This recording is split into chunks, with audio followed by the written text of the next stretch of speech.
Good morning, people.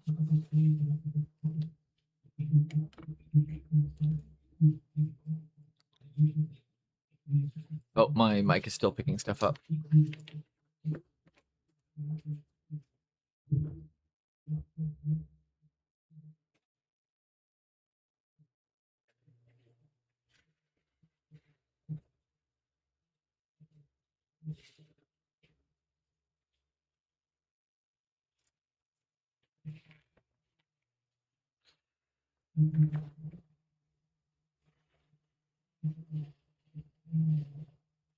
Who's gonna save us from this lonely picket line?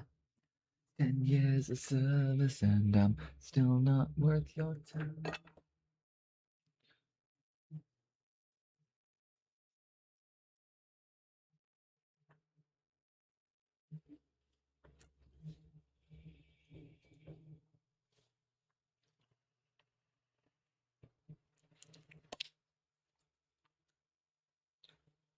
I'm just gonna water down this Flesh Terror's Red just a bit before I start.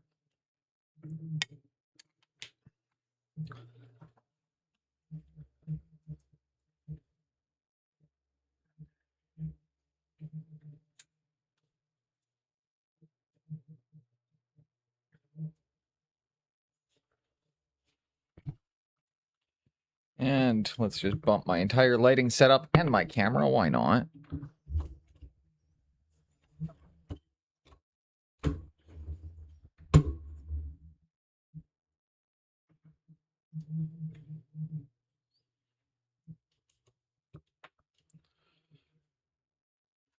What the fuck just happened? There we go. Let's just fix all that really quickly for everyone.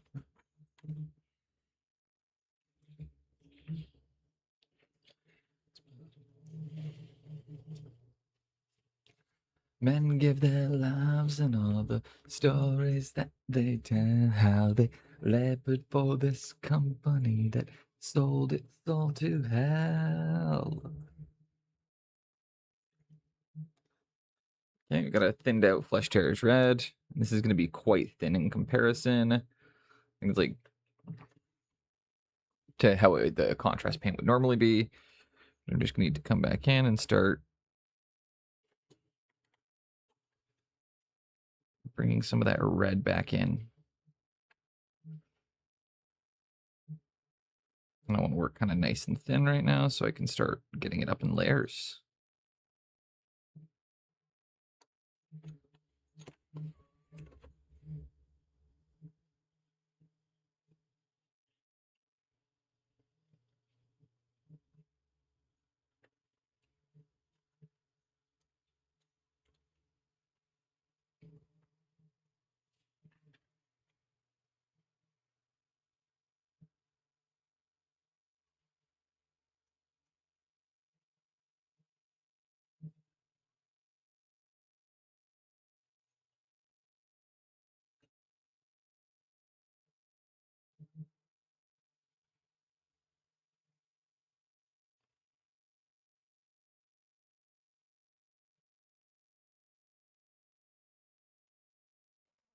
There we go.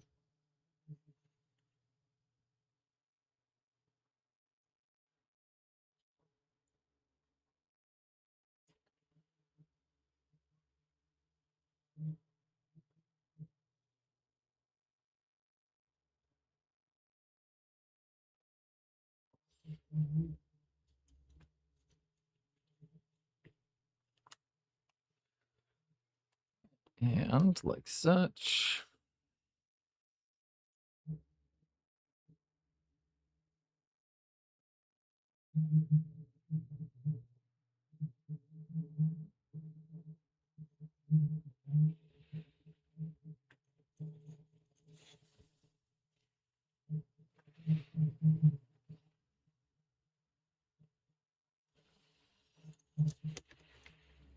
And I don't actually know what paints or colors I've used on this model up to this point because it's been a long time since I painted it. So I'm just kind of picking something up, looking at where it was, and going, okay, I could probably finish this.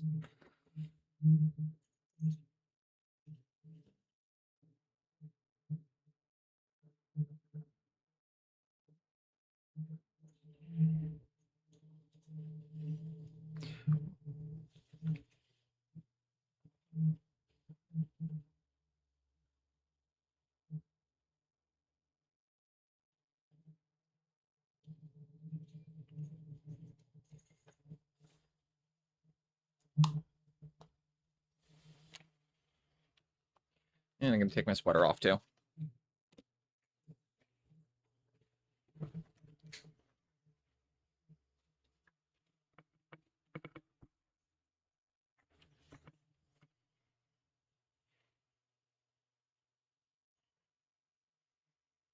Where did I just put my pouches?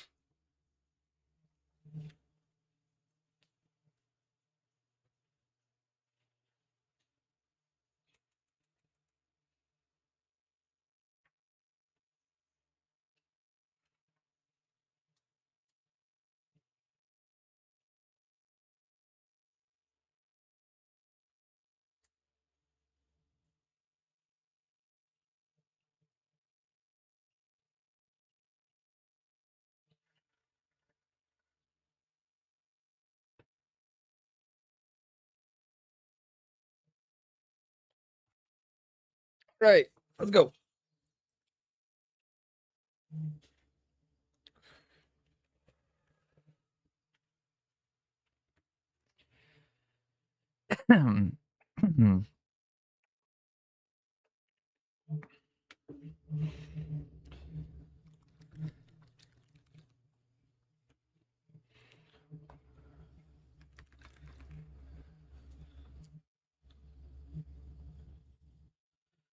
And I'm going to apply a bright jade down. To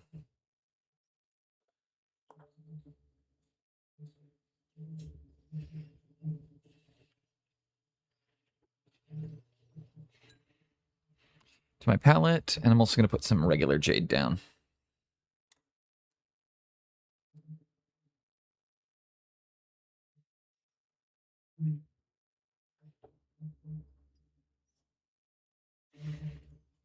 Grab my arrow tip, kind of my layering workupping brush.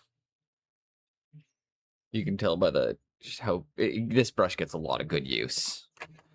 It still holds a pretty nice tip.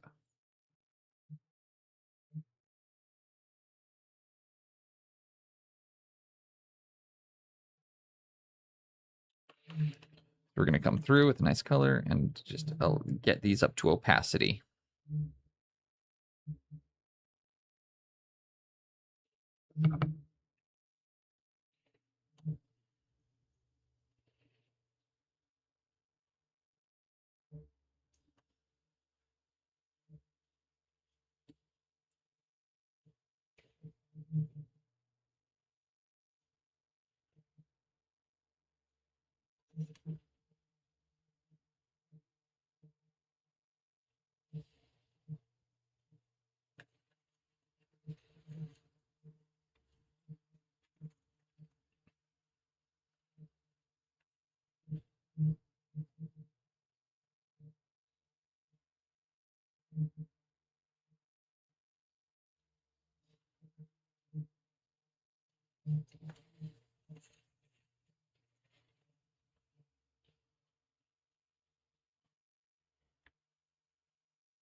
Again, just getting nice, clean paint jobs.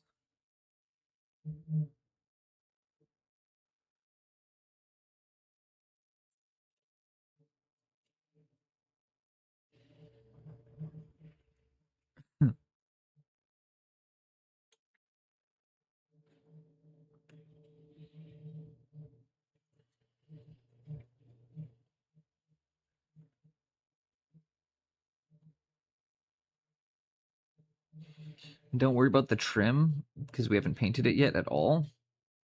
So if you get any on the trim of these armor panels, it's fine. The armor panels all still need their trim painted in.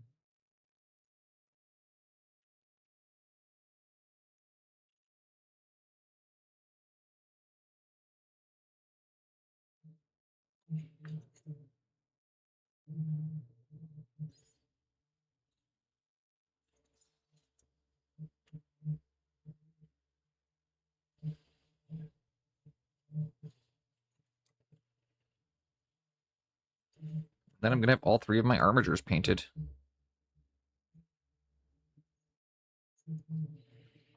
And that. I was like digging through my stuff to see if I could find a model to work today. I don't know if anybody else ever has the problem of just running out of stuff to paint. I feel like that's a one-off problem and that no one else I've ever spoken to has that issue, where they're just out of models constantly.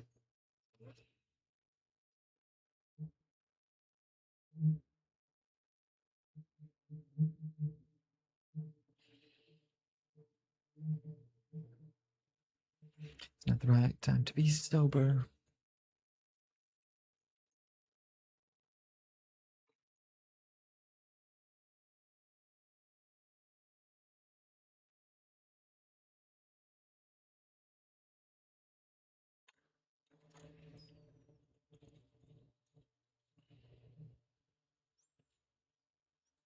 And then I might put a bit of green down as well, just to start grabbing in some of the wires.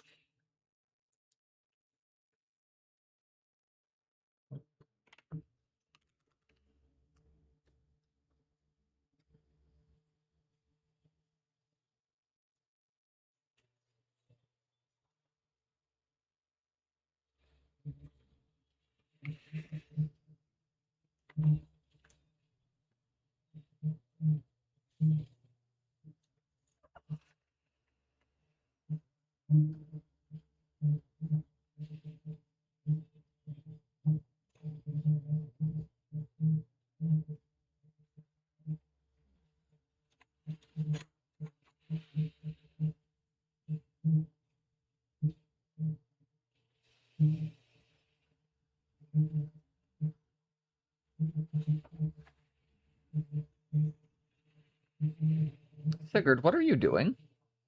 Hell yeah, fuck yeah. Hell yeah, fuck yeah, indeed, Mark. Oh, he's playing with an ant.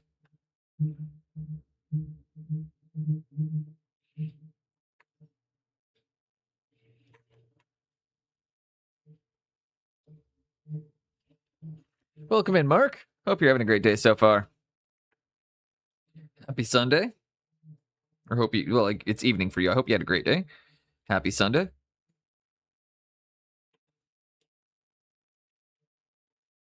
I am working on this armature that I dug out of my box or dug out of my like closet because is the only thing I could find that was like unpainted in my collection, and even this was partially painted.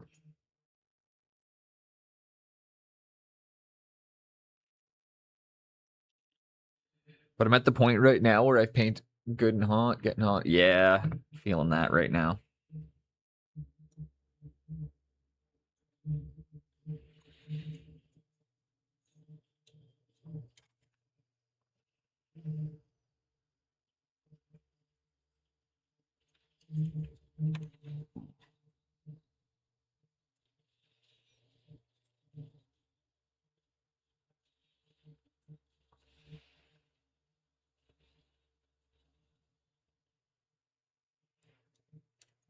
$35. Oof, that's unpleasant. Honestly, anything past 26 is just not okay. Like, genuinely, once it gets past 26, it goes from being like, ooh, it's kind of nice hot out right now, you know, to like, I don't fucking like this. I like to keep my house, like, I don't like when my house goes above 22. I mean, I do work inside, so I have to sit in here all day. So it's like, you know.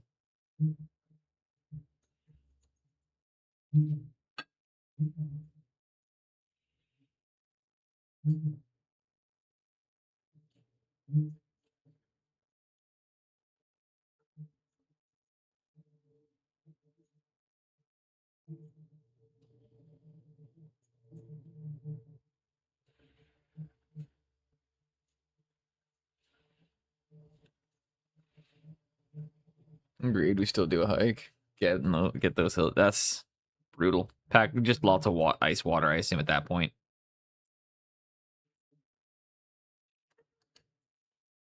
It's like when my partner was telling me that she's like, yeah, don't worry, I've been drinking Gatorade at work, and I was like, okay, well, like it's actually, I was telling her, it's like, when you're in the kitchen, it's not even as about like the staying hydrated as much. So it's like you need ice water as well, just because you need to drop your core temperature. Like when you're standing around in a 35-degree-Celsius kitchen all day, you need to periodically be doing stuff to bring your core temp down. It's like staying hydrated is good and all, but you also need to practice like cooling.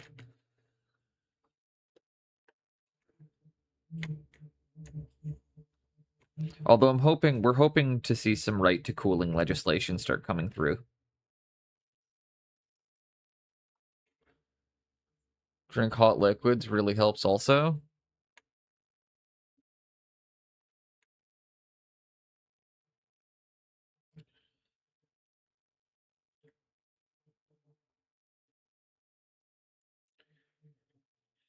I don't know if you're joking or serious. I've never heard hot liquid before.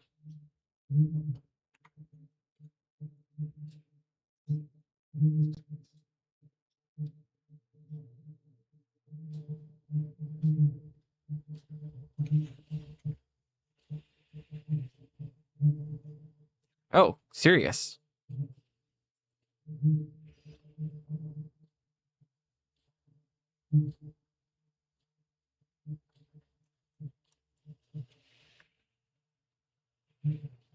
I'll have to look into that because I don't really understand how that works.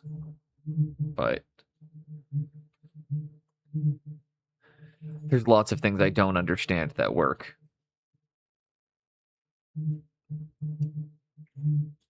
Look at that. We quickly knock some wires in.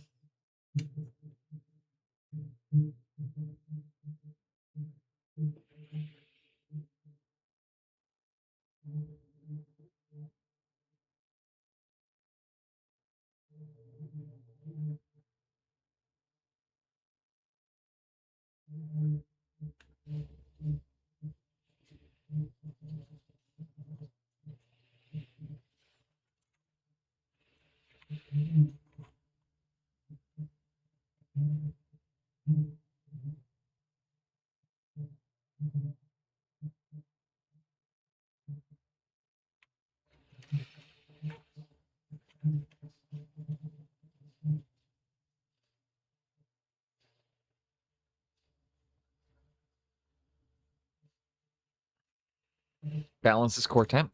Ah.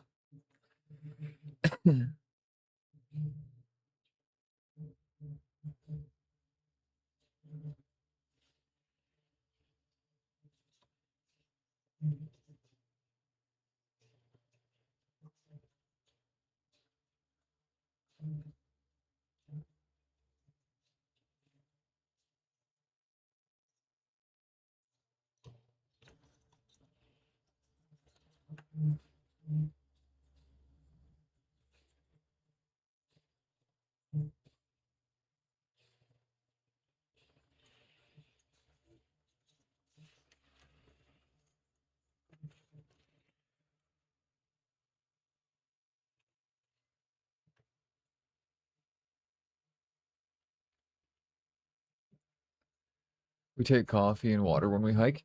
I know, like, one of my. So, like, I know coffee is good just in general when you're exercising because um, if you can keep it, if, like, I know a lot of people can't keep coffee down when they exercise, but it has a lot of really good nutrients in it for you. And it is, because it's lower in caffeine than most pre-workouts are, it's actually better for you to be consuming, as you're not relying on the massive spikes of caffeine to get yourself through the workout. You're consuming a significantly lower dose. Like most pre-workouts are the equivalent of 6 to 8 cups of coffee.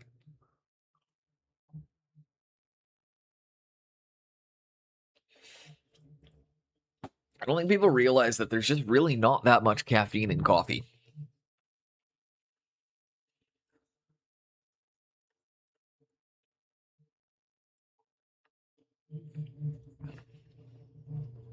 I need a color, and I don't remember what color I was using for this step.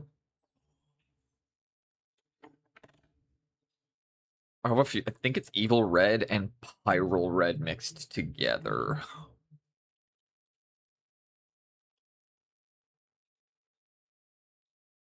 Worst case, that's the color it's going to be going forward.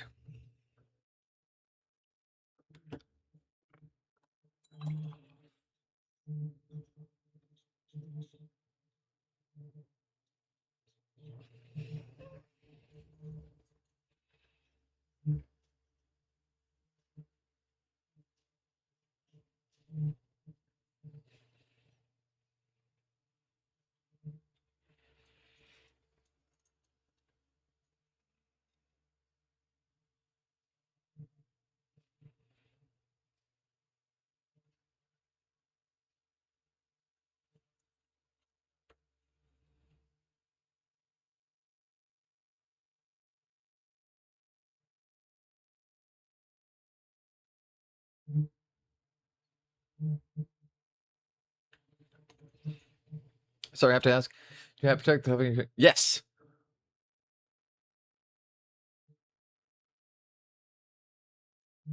Did the sun protect the bottom half? No, I just have bad lighting right now.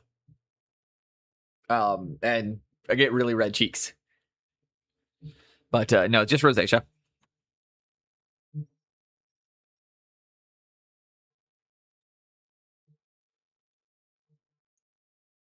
No. No, I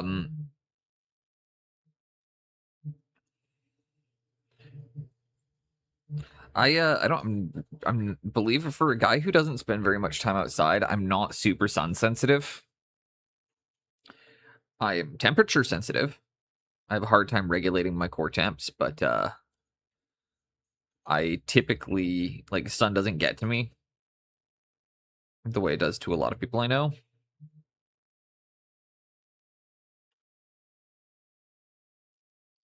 Like, I don't burn the way that most of my friends do. I don't use sunscreen because I'm gonna sound paranoid as shit, but I'm like, I would rather risk the melanoma from the sun rays than I would the non-Hodgkin's lymphoma from the PFAs.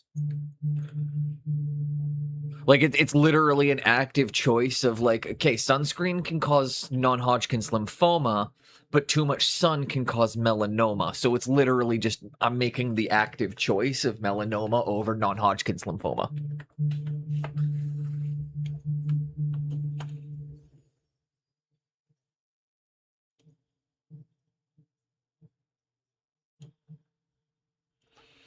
I'm also one of those people that I just don't get bad sunburns.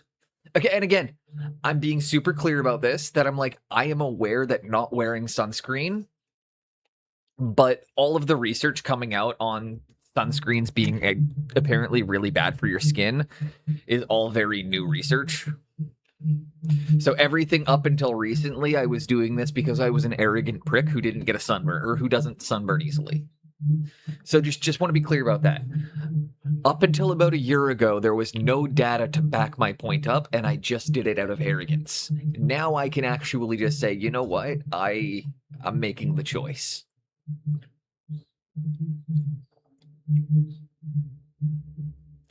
My mic is picking something up in the background, and I do not know what it is. So let me take 1 second here and adjust.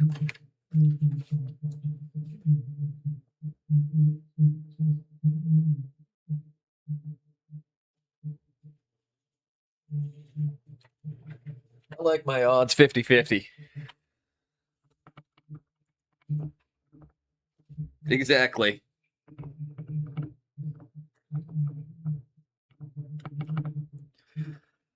So I heard a Canadian tourist won a $1 million jackpot in the casino the day after we left. And there was a part of me that was just like, man, fuck them. But then also had that moment of being like, I'm pretty sure the only reason we're seeing this article is because, like, they want us back.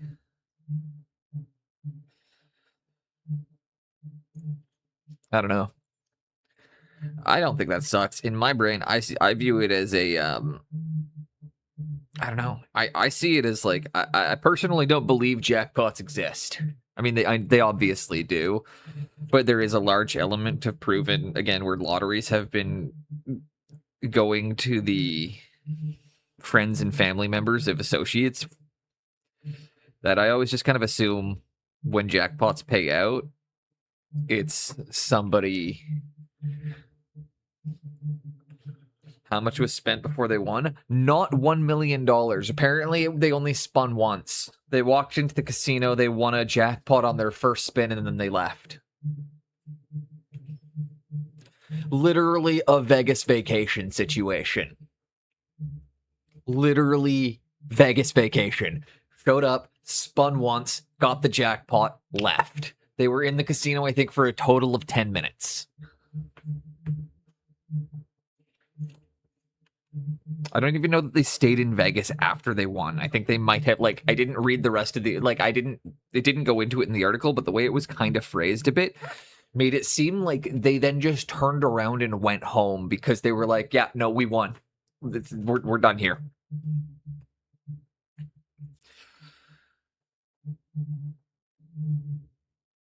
Like, straight up, just the full-blown Vegas vacation situation.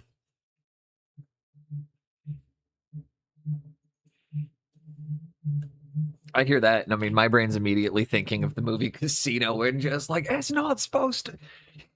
When he's freaking out about the machine, paid out 3 fucking jackpots.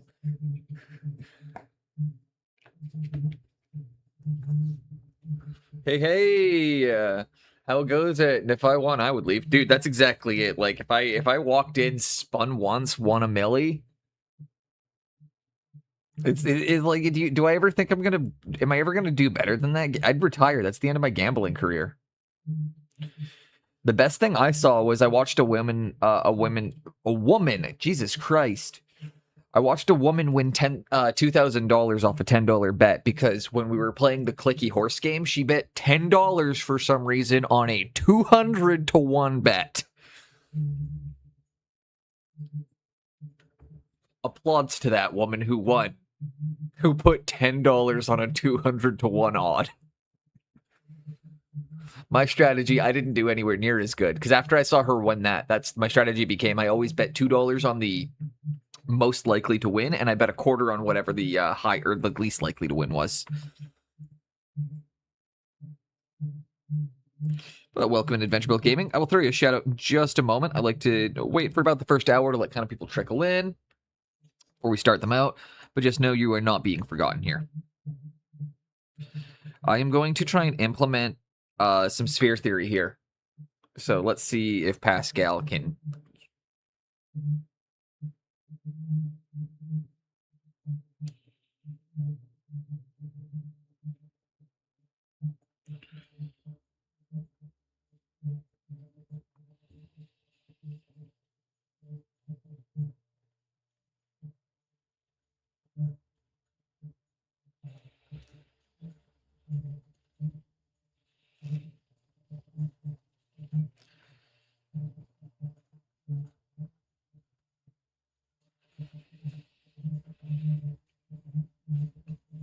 Let's try out some sphere theory. I'm supposed to teach this at a course soon. I absolutely need to shout you out. We always give love for the homies, and especially the Canadian homies.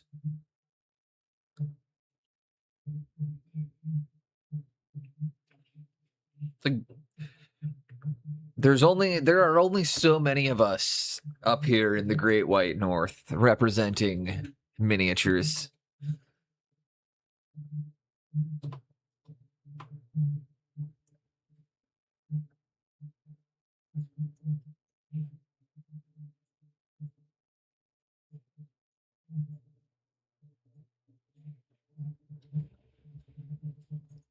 I don't know if I've told you. So I used to live in Edmonton up on 117th or 100. I used to live off of 114th in the like not far from St. Albert or from the St. Albert Exis behind the Cineplex on the rail yard.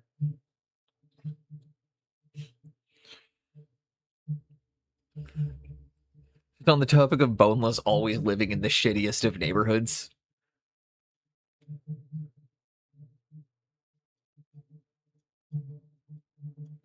Don't know if you know that I used to live down 114th. 0 out of 10. Do not recommend.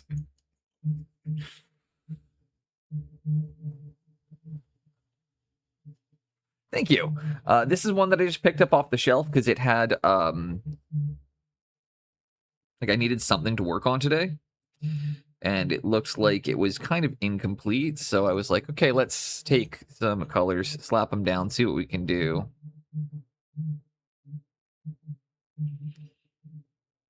I'm working kind of loose right now in a way that I don't normally. Sorry about that.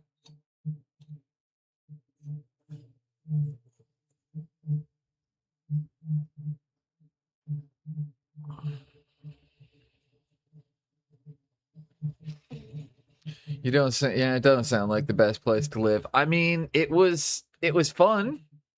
It was fun. I remember one of the times our house got broken into down there.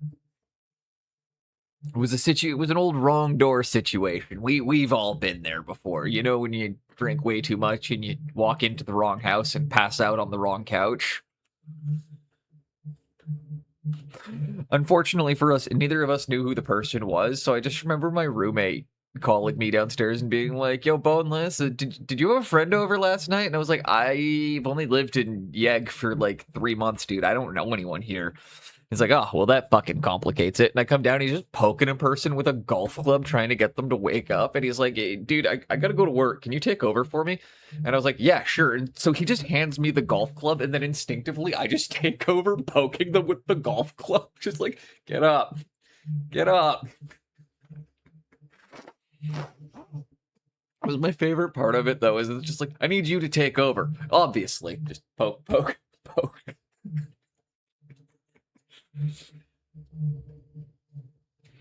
I remember like because so we were in a complex, right? And it was a very reasonable mistake that they made. They walked one row too far, but we were our units were exactly in line on the same area, and they just walked one row too far. And you remember what the row housing out there looks like, so it's really easy to walk one row too far when you've had a couple of pops. But yeah, I just remember the cops asking when they came to because I was like, I don't really want to deal with this. So like, I don't want to deal with their reaction. So I was like, I'm gonna call the cops to get them like removed. They're like, "Do you want to press charges?" And I was like, "No, I want to go back to bed." They were like, I was like, they don't honestly don't even you don't need to handcuff them even. Like, just take them home. Please. I'm being very adamant. I do not want to press charges. And yeah, we didn't. It was straight up just a thing of like, they've learned their lesson. They gave themselves food poisoning when they made themselves lunch with some expired deli meat I'd been meaning to throw out for a week. And if that wasn't punishment enough, I don't know what is.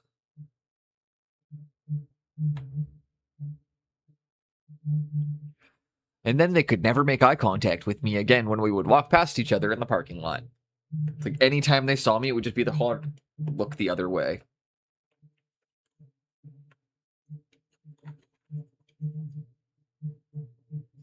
Which is funny because, you know, if you're partying so hard you're waking up in the wrong houses. Back at that point in my life, that's the kind of person I would have wanted to party with. You know, should have just said hello.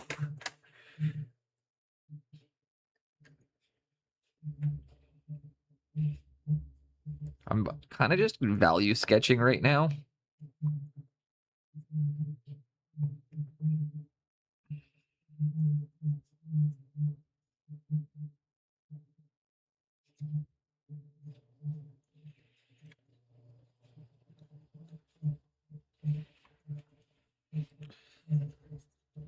I didn't want a bit of a...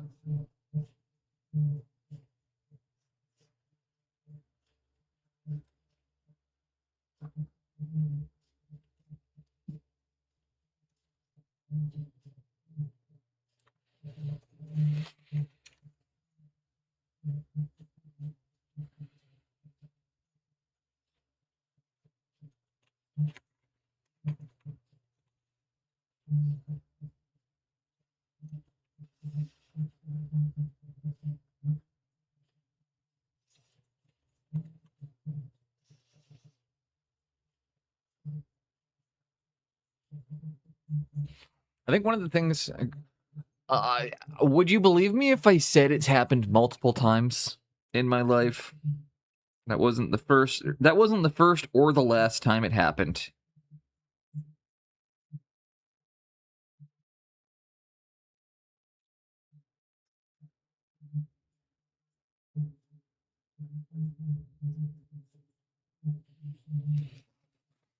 I wish it was.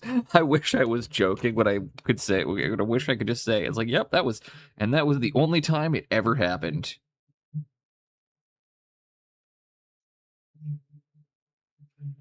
But I mean, when you hear me referring to it, it's, we got the old wrong door. It's like, he's got a term for it. Like, it's very clearly happened enough times.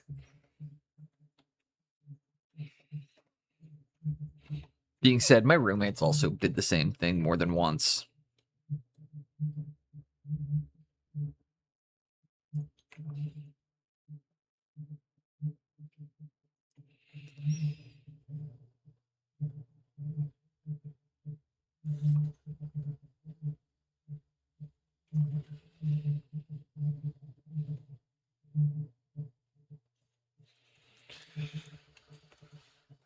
And right now I'm just kind of letting paint do paint stuff.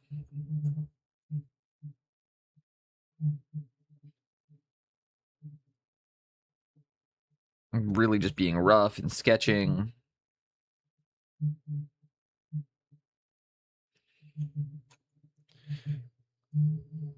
Maybe we should make these panels blue.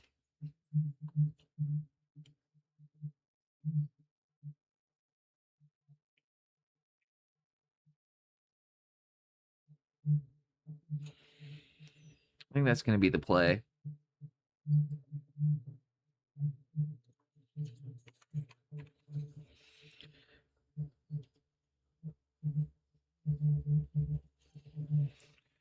Just use a huge brush. I use pretty big brushes.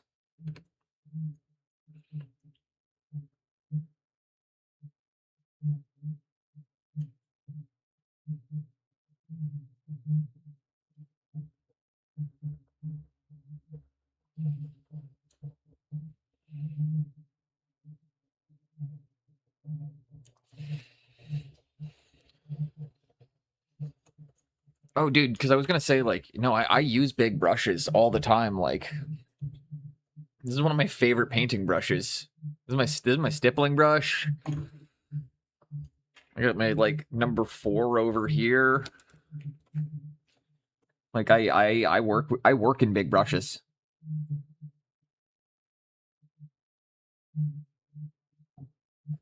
I like big brushes, and I cannot lie.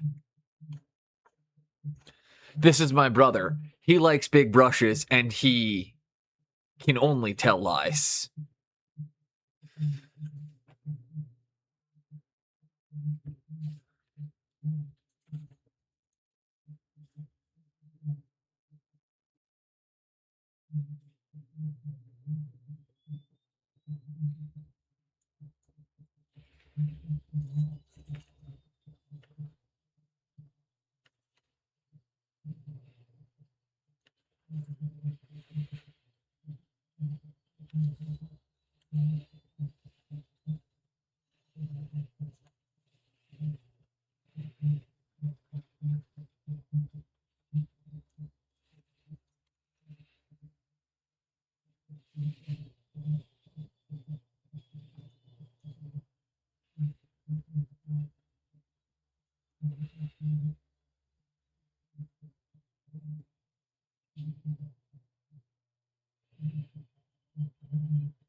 Bringing in some spheres of light as well on top of everything.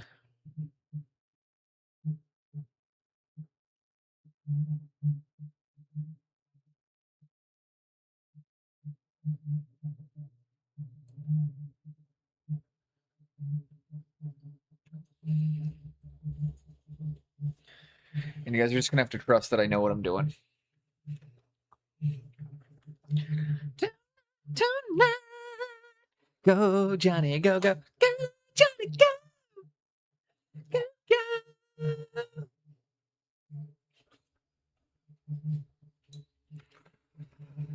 Yeah, Chuck Berry, great musician, pretty awful person.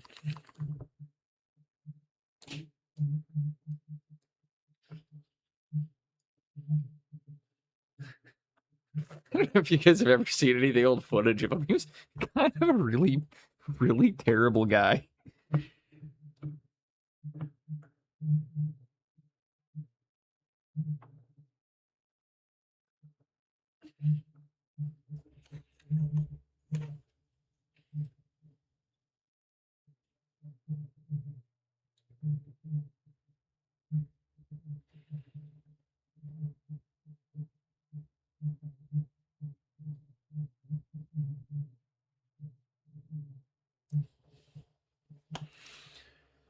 And now I'm going to introduce a bit more red into a few spots.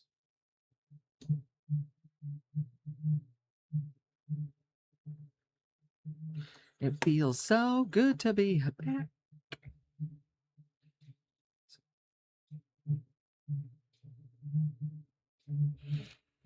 Trying to figure out what we should do for the next project as well. Probably going to do some kill team stuff, I think.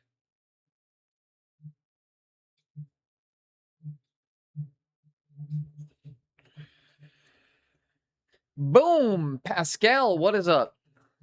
I am trying out taking some old, like essentially picking up an old model that I'd done some pretty haphazard attempt at NMM on, and coming back at it with sphere theory, trying to slowly, because one of the things I'm liking about it right now that I'm like, what I can work with is like all my refractions are technically in the correct or like are in the correct spots, and now I just need to get the actual smoothness of where the rays of lights are hitting.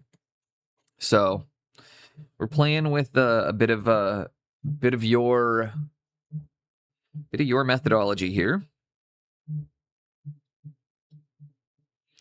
Seeing, you know, and trying to focus on really refining and improving my shapes and using a large model to do so. Because big models with big open panels is the easiest way to learn this stuff.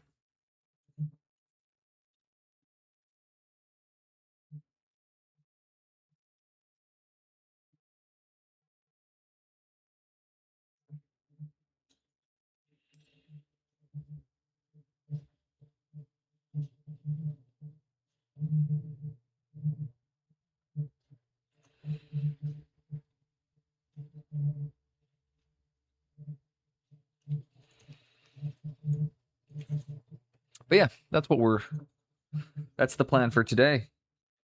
What's your day been like so far, Pascal?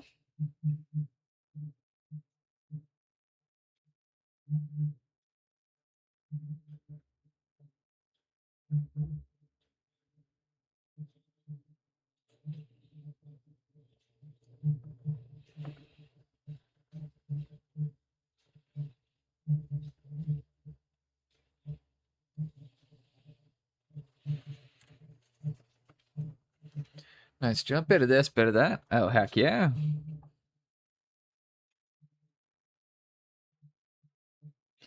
Yeah, so we're focusing very much on shape today. And I don't really care how much I get done on this model, because it's really just like I don't have much to be working on today, so all the stuff I can be doing, or all the stuff I need to be doing is all airbrushing right now, which I can't do live because I don't have a live setup for my airbrush.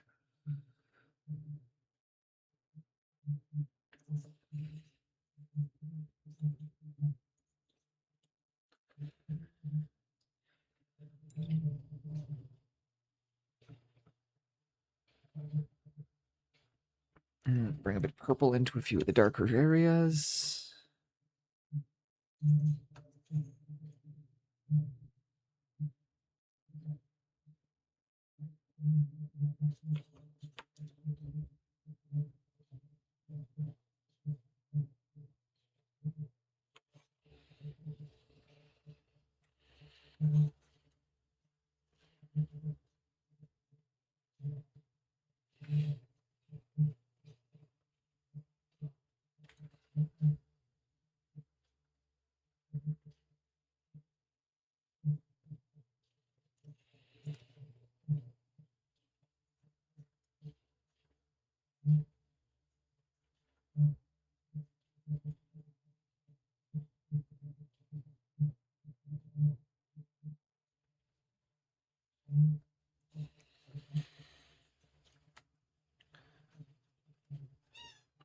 Is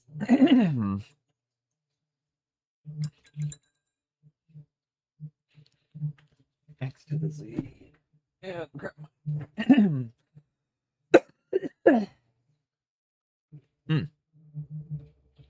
Question. Yeah, cat. You would like something? Or do you just want to scream?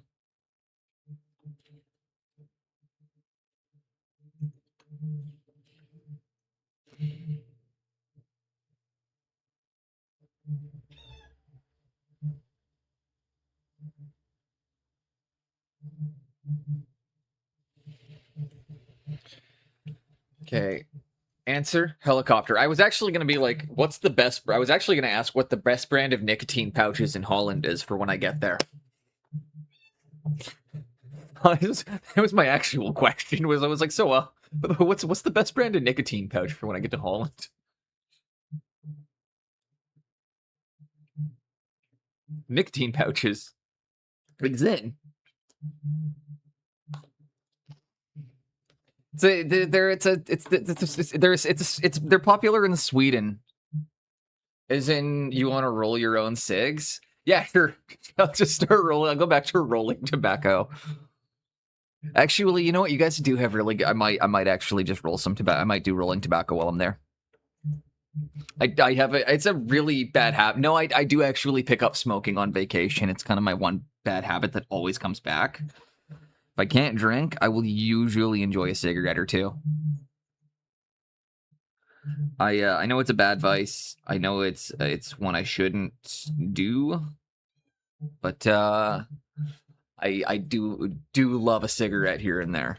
It is my vice, you know.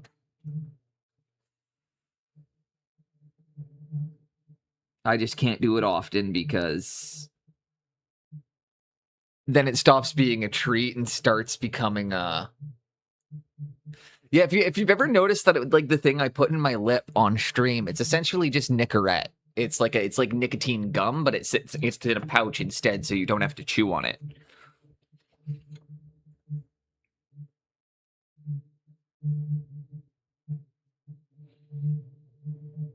They're marketed as a popular quit smoking cessation, despite the fact they're popular amongst people who've never smoked, so...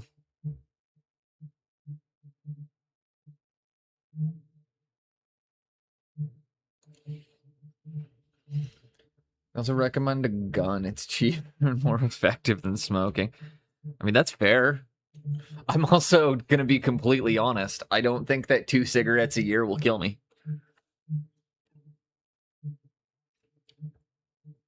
Like, it's not... I'm not talking about, like, a pack a day. I'm talking, like, I will enjoy a cigarette a couple times a year.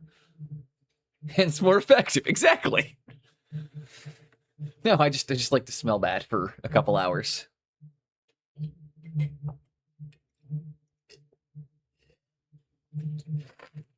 Bit too quick. Exactly.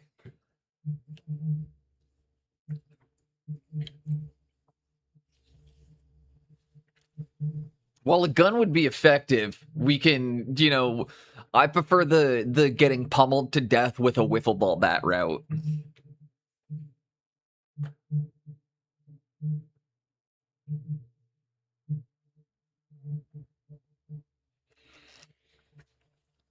is the way you get to smell bad for the rest of our lives. Excellent. But yeah,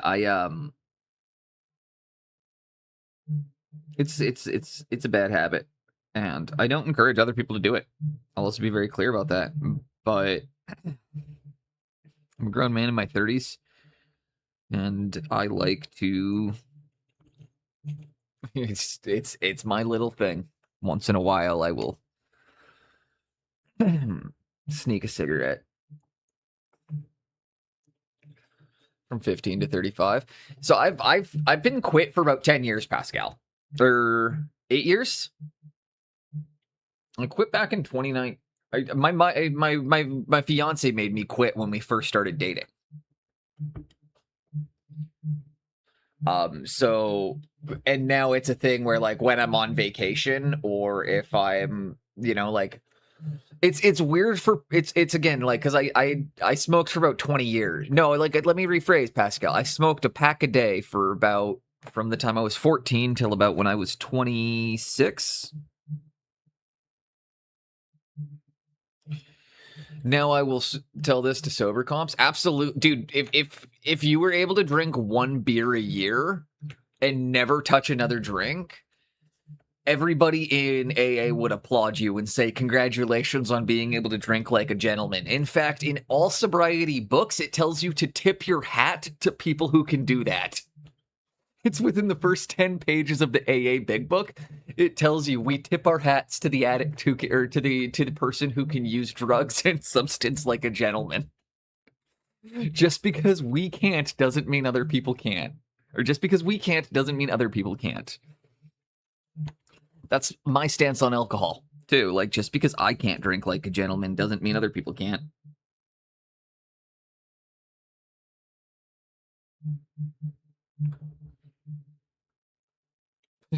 But I was gonna be like, I mean, I'm the one that worked in sober housing, so I'm pretty sure that, like, if somebody came in and was like, yeah, I drink one beer a year, we'd be like, fucking great for you, dude. I can drink like 70 gentlemen.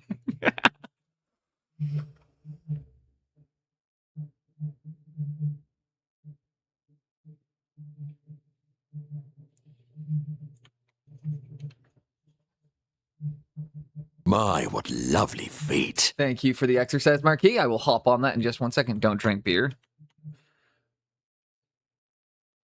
You seem like a, honestly, you seem like a, like, I don't know. You give off craft cider and rum vibes. I don't know why. Adventure Built. You give off the vibes of, like, a guy. I'm not a rum drinker, or I was never a rum drinker. That's a weird mix. No, it's not.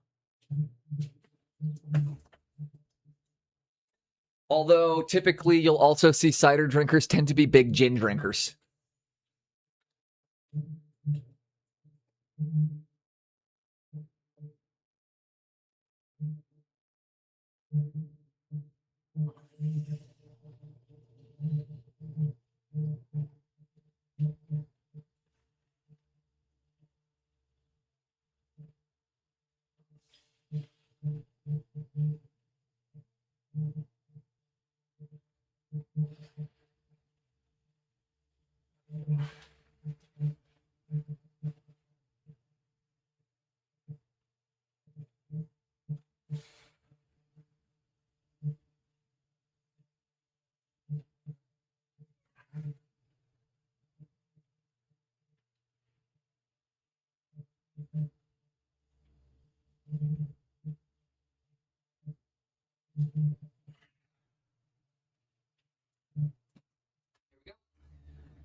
And when you're wondering why I did the same lift in a row twice, is if you have your hands forward, you're going to work your shoulders. If you have your hands facing towards you for that lift, it's triceps. So, well, it looks like the same lift. I reversed my grip to hit different groups of muscles. Oh, hell yeah, it's the toy dolls.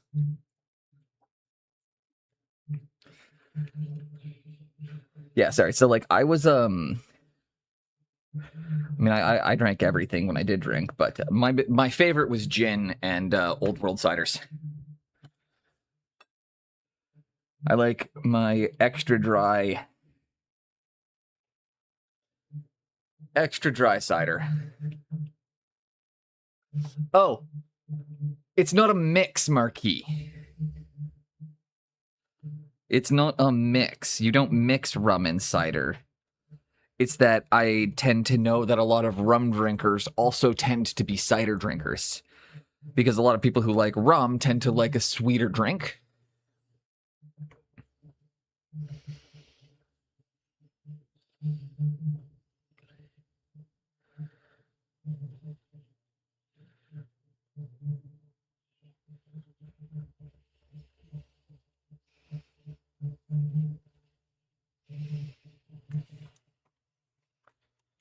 I was about to say I like my alcohol sweet. Exactly. But that's why I was putting that point in, that I was like, typically rum drinkers like a sweeter drink. So that's why a lot of them will like ciders as well.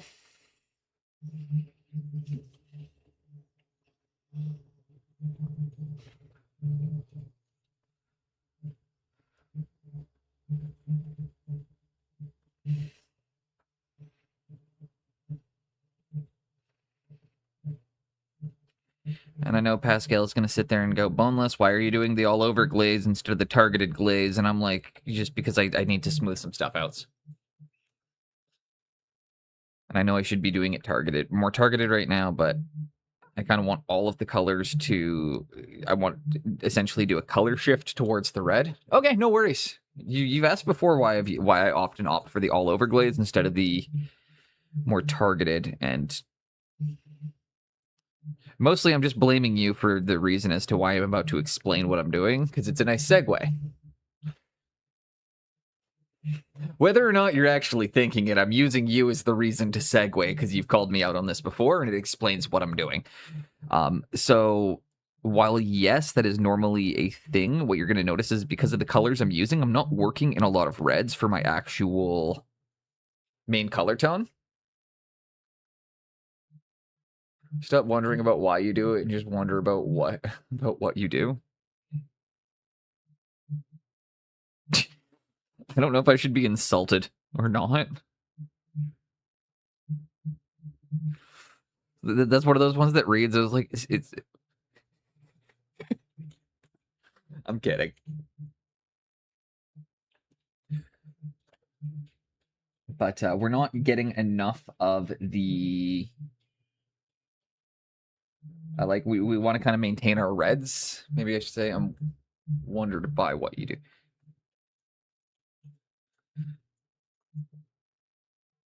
That makes more sense.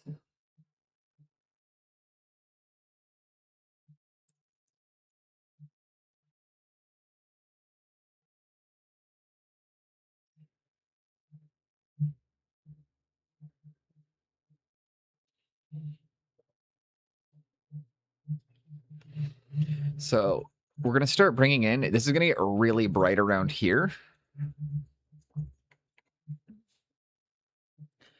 And this is a weird shape, so it's also going to have a weird bent refraction.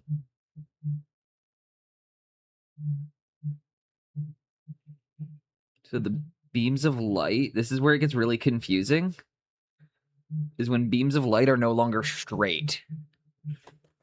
On a rounded object, or on a weird shaped object, you'll get bends in the way the light casts.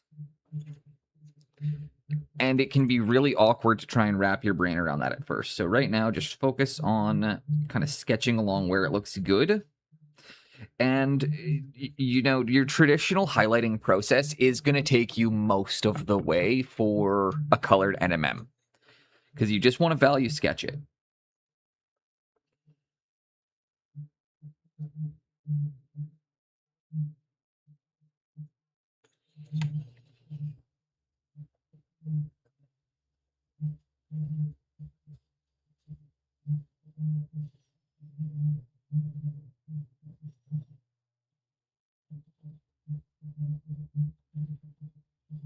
This panel obviously is going to be at its absolute brightest.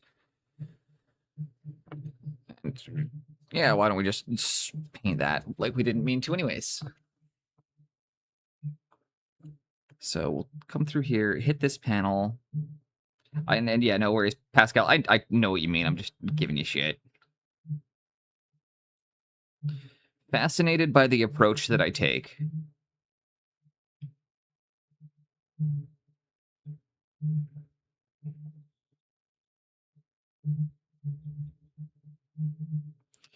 Because it both mimics yours and is so different from yours at the same time.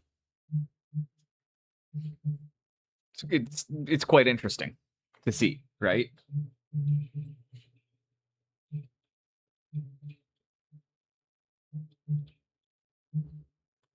It's one of those kind of cool times you can see how some of what you've taught people has been passed down and changed over time.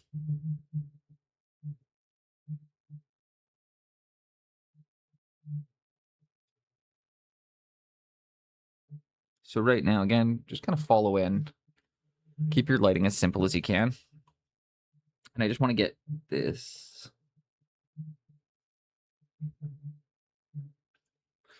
And the other reason I'm doing this exercise today is because I'm going to be going back into display painting for the next couple weeks after this. So once we're into display painting mode, obviously, again, my brain has to think very differently. So I want to be getting into the habit of thinking in shapes and thinking in ways that I would be a little bit scared to approach on some of these bigger projects.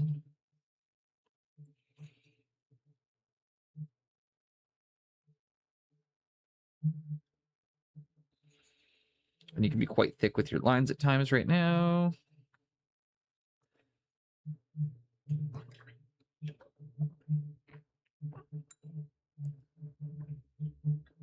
Okay, that's a pretty good establishment of where the light's going to be hitting. And what you're probably thinking is the same thing I'm thinking. Wow, that looks fucking terrible. And you're right, it absolutely does. Anybody who's sitting here thinking boneless, that looks really bad. You're right, it does. But it's at the ugly stage right now. So we're going to keep pushing it because we know what comes next. And that's really the difference.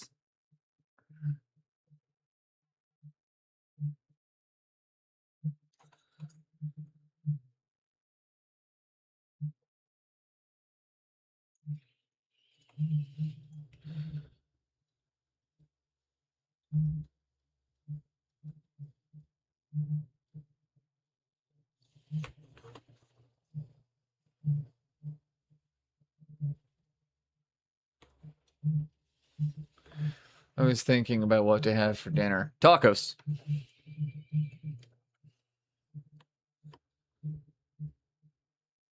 Burritos. Something taco adjacent.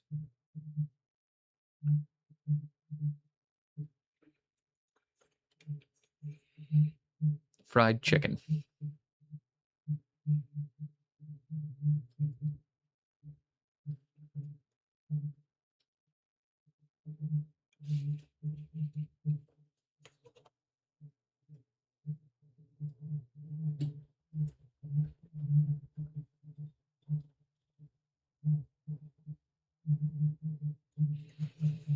I've gone for pizza with a side of potato fritters. That's tasty. Bit of a weird combo, but tasty.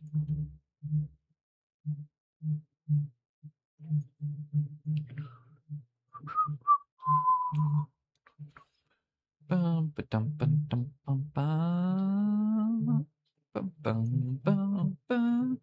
da da da da.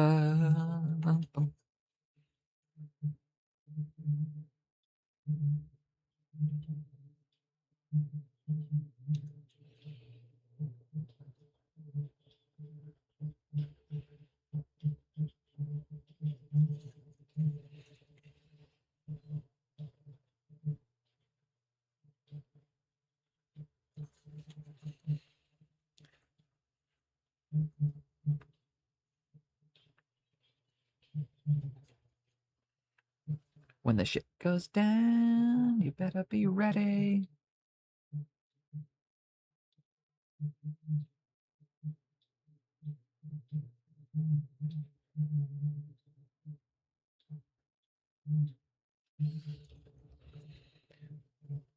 I'm going to start working in more interesting colors.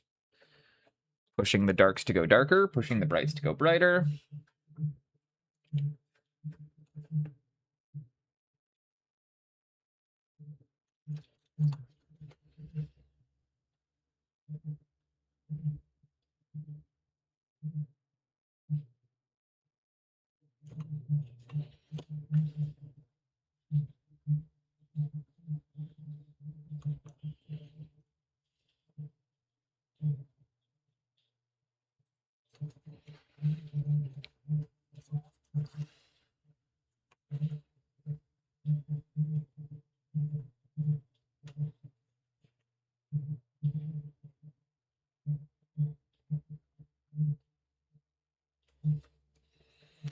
Start smoothing some of that out.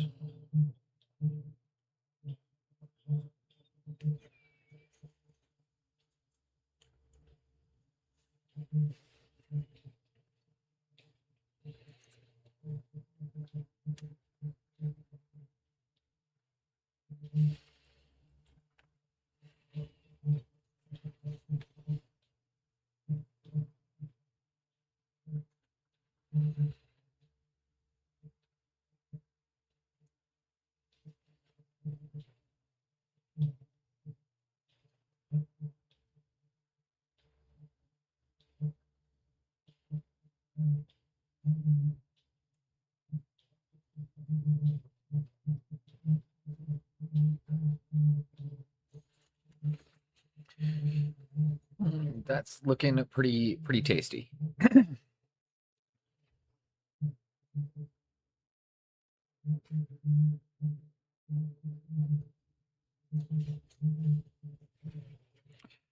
Oh, one of my favorite local bands. It is a shame the singer had to, unfortunately, pass on early.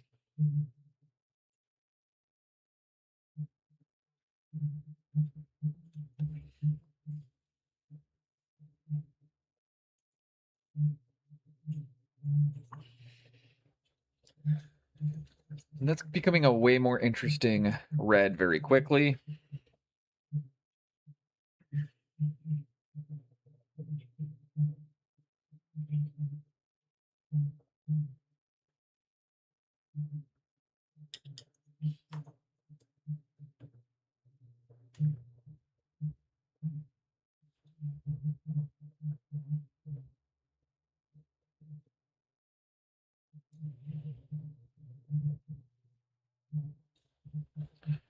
And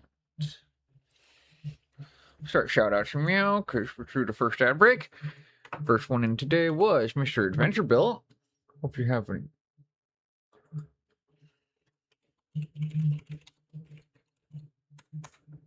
Again, always showing love to Z, fellow Canadians, as well as just a great person, a great content creator.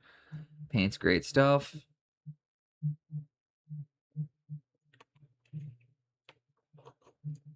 Mr. Adventure Bill Gaming, for anybody that does not know.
Like such, we're going to start fuzzing in.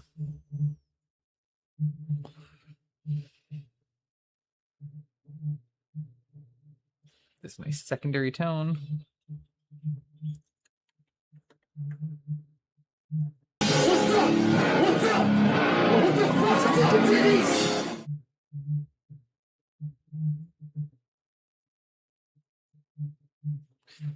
Welcome in, Marquis. Oh, you're still here.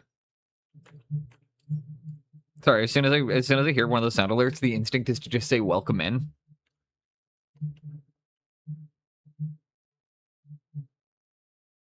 You just get to witness me on autopilot for a second there.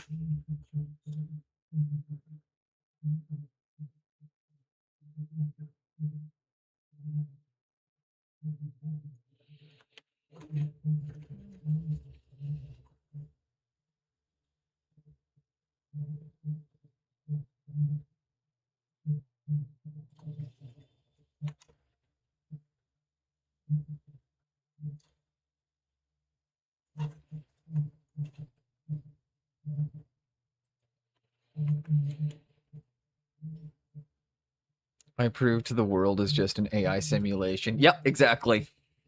Studio Boneless is not real. You just glitched the Matrix. We walk the streets at night. We go where eagles dare.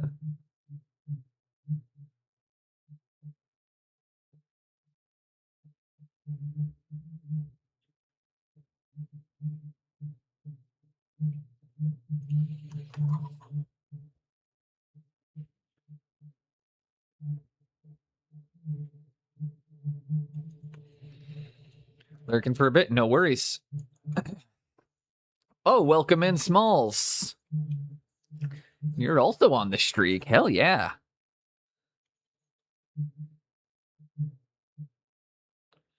Throw you a shout out in just a moment. We absolutely love small parts, sharp points on this stream.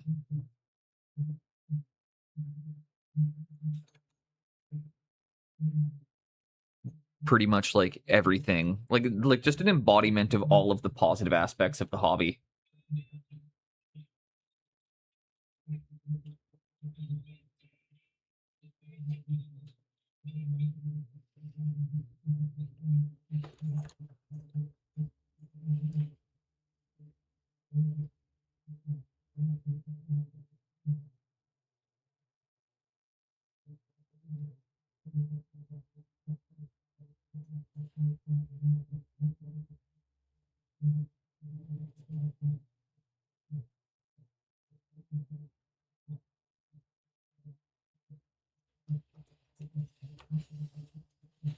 I'm actually going to swap to a slightly smaller brush that holds its tip a little bit nicer.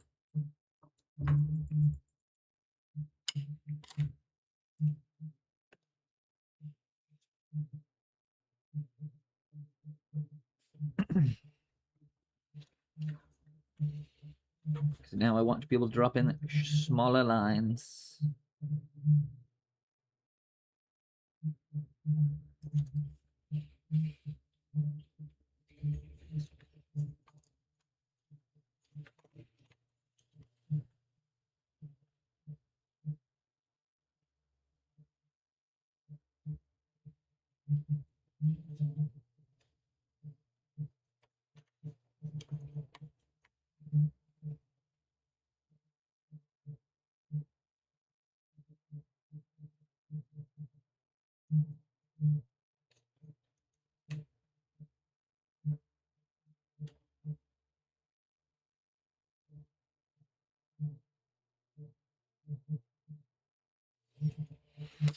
And there we go. Got the bits at the shoulder there.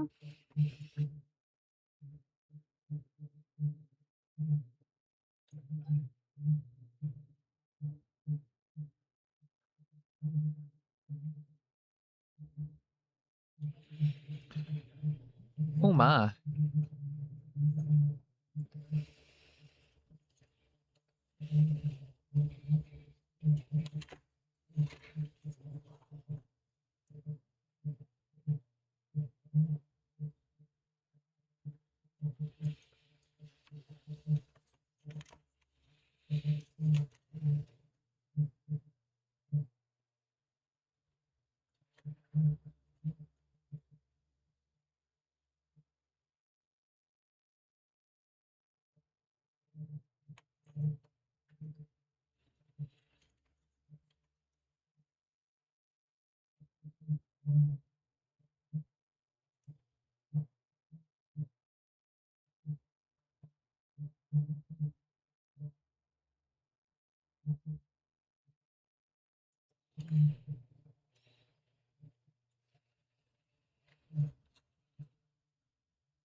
Excuse me.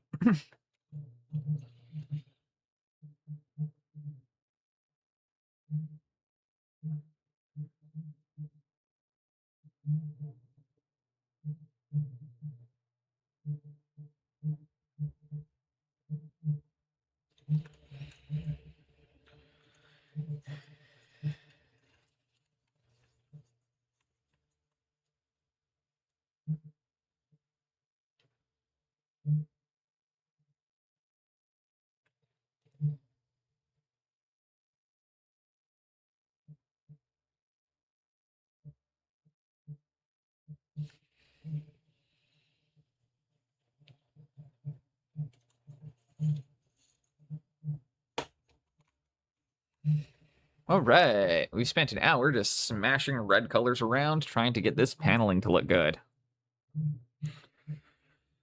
I don't really have a good method to why I'm doing anything right now.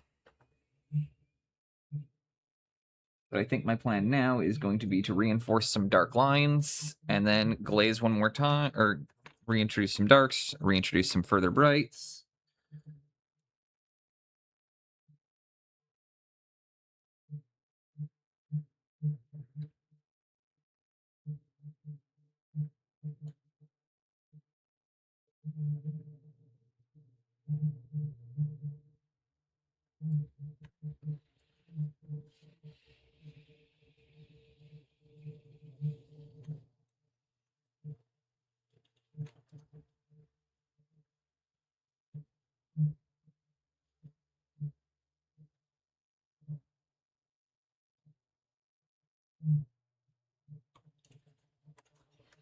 What's up, Stolitz? This is an armiger for my Sisters of Battle.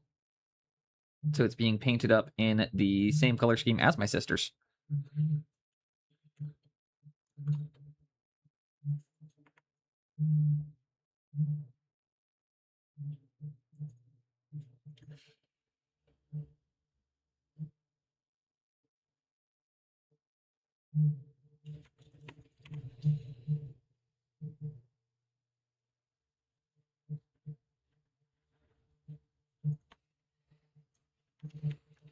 Yeah, this is this is a custom house, so it's not a specific one. It's painted up in the same color scheme as my sisters. How you doing today, Stolitz? So next up on my shout out list was Mr. Pascal Roos. Absolute fucking legendary painter. Still surprised he chooses to spend his time around here, but I will never complain about it.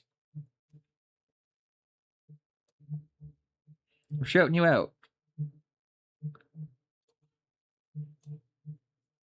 So for anybody in here that does not know Mr. Pascal Roos,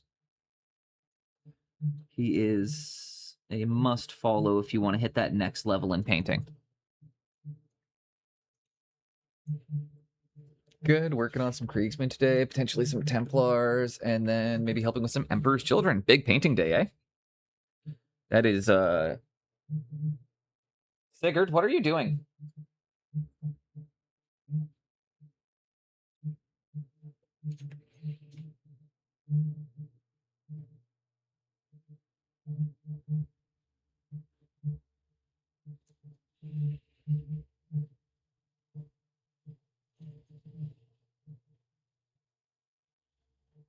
And when you're doing a pin wash like this, again, don't really worry if it gets outside of it, because you can come back through and apply an edge highlight and just clean it up.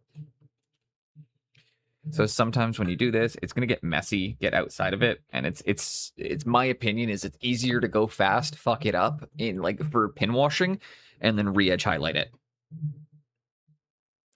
Obviously, do your best to not make a bunch of mistakes, but don't go so slow that you're gonna spend 2 hours trying to get through each little crevice when we all know that edge highlighting is faster.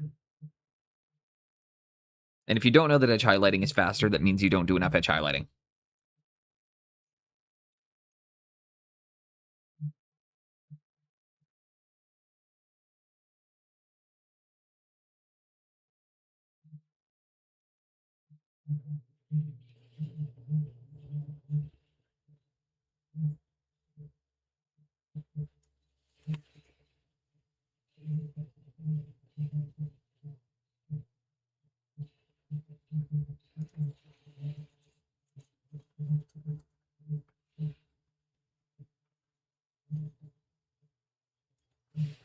And right now, that's looking pretty, like we're getting some pretty good tonal variety going on. It looks still a bit stark and rough, but again, this is called value sketching. I like to sketch my colors in, get everything kind of where it needs to go, and then bring it all back together at the end.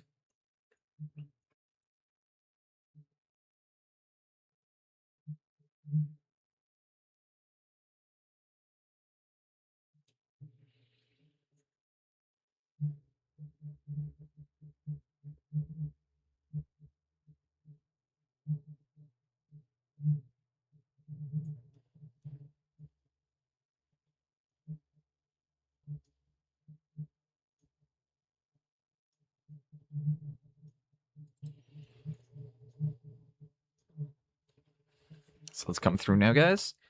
Get those edge highlights in.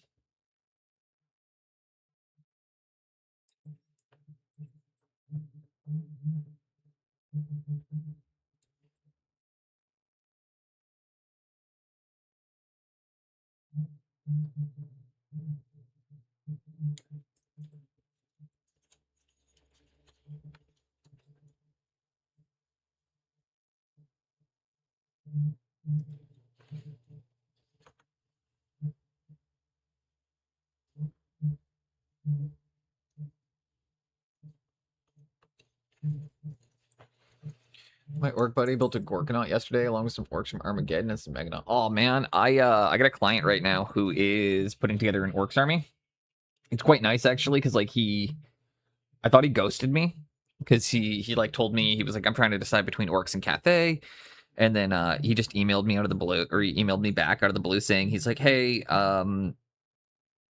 most of the models I want are currently out of stock, so I'm just having a bit of a hard time getting the list. But I'm looking at doing. He's like, I'm thinking Speed Freaks. So I told him I was like, well, if you can put together your hypothetical list for me, I can email out I told him I was like, I can email you back with 3 pricing tiers. So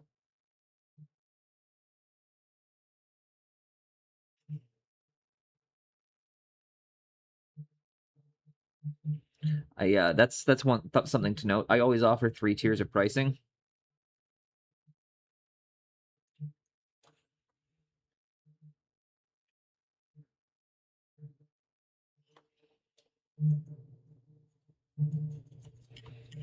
Not everybody wants everything to be display painted or to, you know, be the centerpiece of the army. Sometimes you just want an actual centerpiece done. Sometimes you want everything display level. Sometimes you just want a few pieces display painted.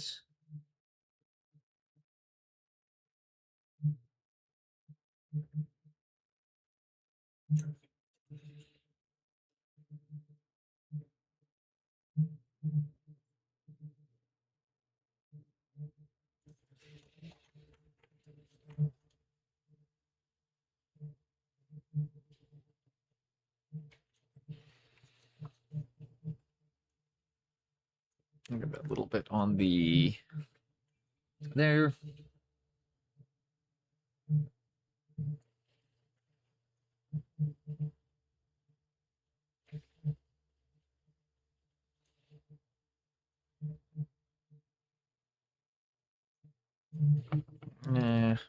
Not feeling more Street Dogs. Or is that Streetlight Manifesto? Zombeast. Guys that really, really, really wish they were the Misfits.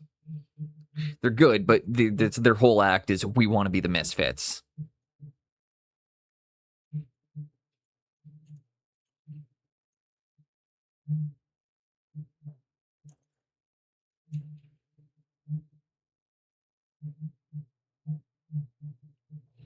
Hilariously, I actually really like Zombeast. Not a big fan of the Misfits. Despite the fact that these guys are just trying to relive the glory days of the Misfits.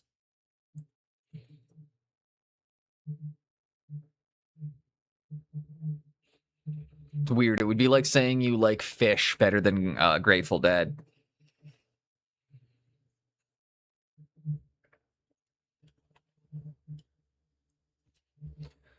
Or the Riverdales better than the Ramones.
And there we go. Got that nice bit on the shoulder there.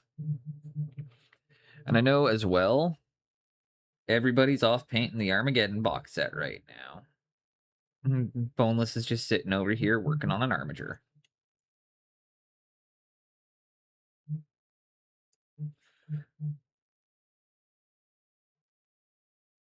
Fun fact, I have never purchased an edition box set. Or I've never purchased a launch box. Other than Blood Bowl.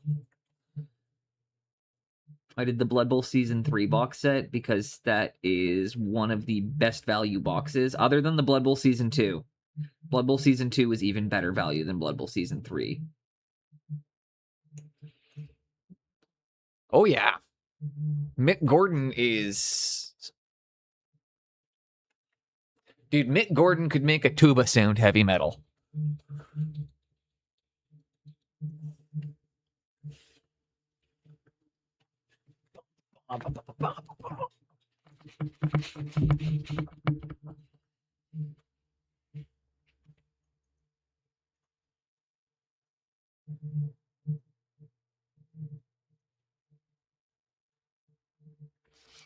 These are the vibes you guys expect, just nice chill mini painting music.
Okay.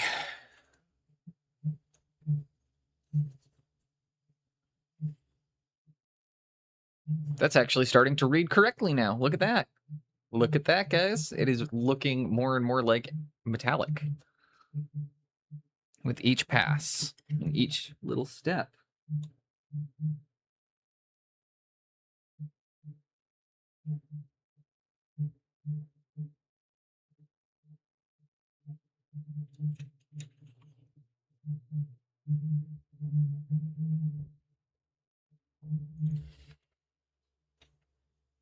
Good work. Wondrous. Right? I'm pretty happy with it. It's going to take definitely a few more steps of, you know, kind of working it together.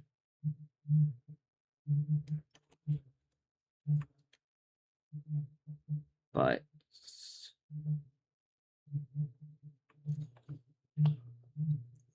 kind of each and every little line we pull into it is bringing a bit more life and a bit more shape into this color.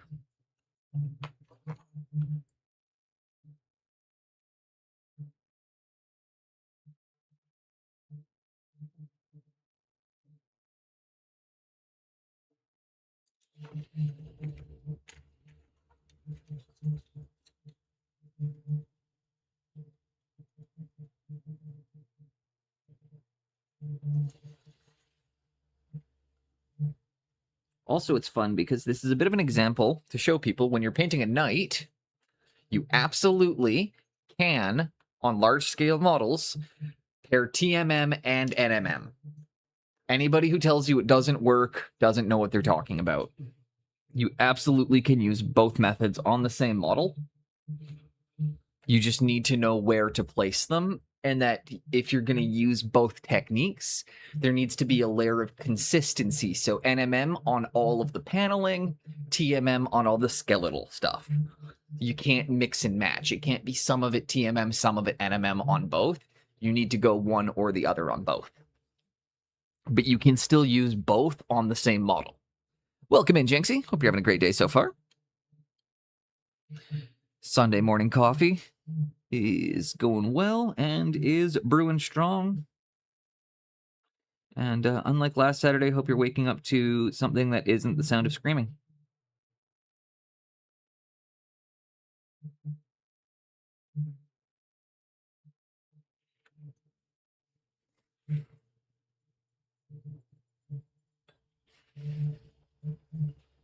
My cats would not let me do that today. My cats decide the second my wife leaves for work, it's time for me to get up because they were playing with her and then she had to go and they weren't done playing.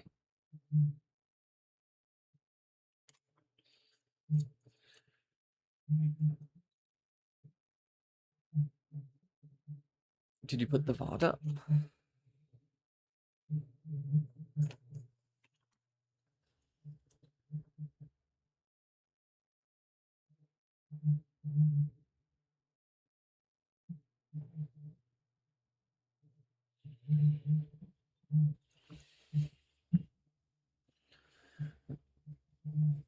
Yes? Question mark? Also, very excited that you got, I was going to say, I don't know if I'm really happy that you messaged and we now have confirmation that Pedro is going to be at SMC as well.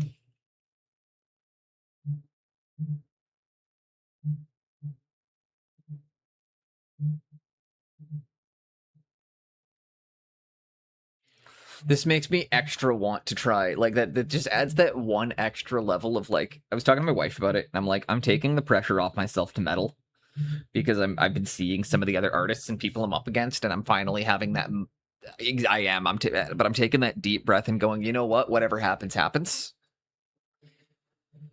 And, you know, I'm still going to try my best, I'm still going to produce my best work, but there's that extra level of, like,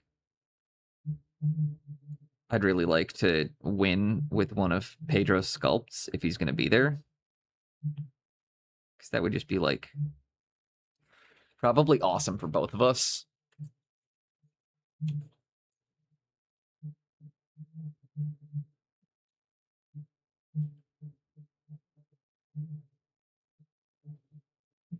But like part of the reason why I think I liked his work so much for for a competition piece is he sends his stuff out assembled, cleaned,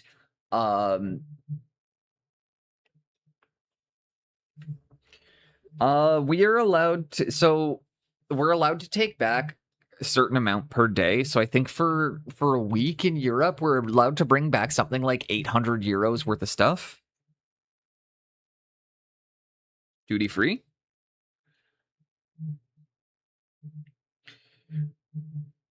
And then I have the bonus as well of I brought a second person with me. Oh, you get about 110 euros per day. You can bring back about 110 euros worth of stuff per day you're there. So I'm going to be able to bring back about 800 euros for myself. Plus I packed a second person. So that way I can bring back double that. It's the real trick. None of you guys think about it. Everyone's go boneless, boneless. Why are you bringing your wife with you to SMC? It's like so I can bring more shit back.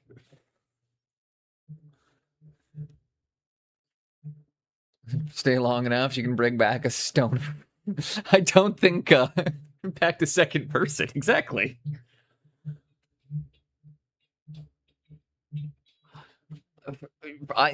For every man who has had to hold their wife's purse, for every man that has had to hold their wife's purse shopping, just know I'm getting them back for all of you at SMC when my wife gets to hold my purse.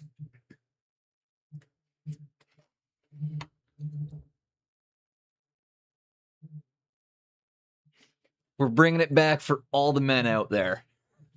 European Coke's probably stale as fucking. We're Canadian. We're one of the major export hubs. I'm gonna say that. I was like, buddy, I'm from the port of Vancouver. I'm not paying for Euro drugs.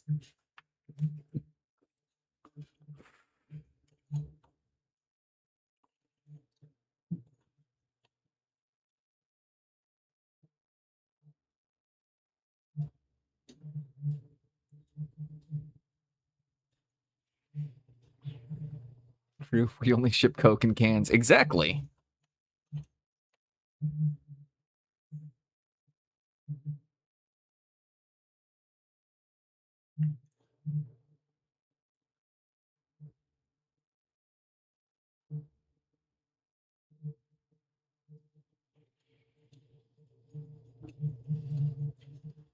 All right, I'm gonna.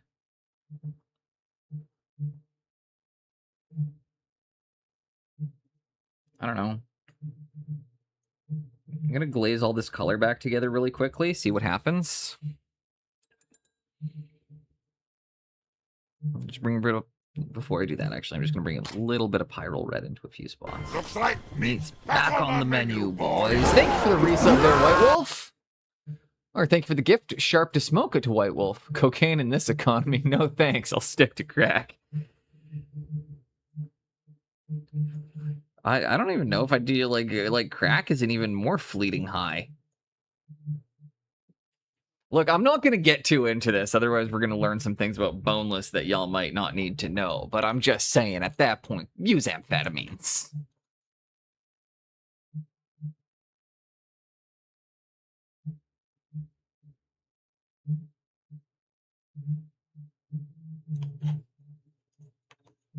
I'm kidding. I do not encourage anybody to use amphetamines.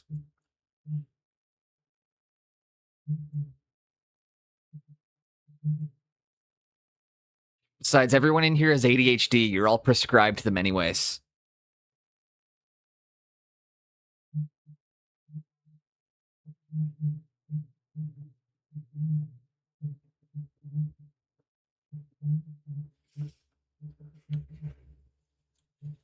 I'm gonna say Tongclicks. With a name like Tongclicks, you and I probably both know.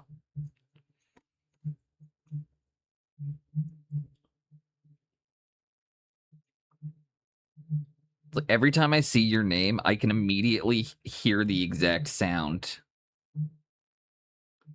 And I can picture my manager rest in peace, popping around the corner going, "Stop that, it's an open kitchen, everyone can hear you!"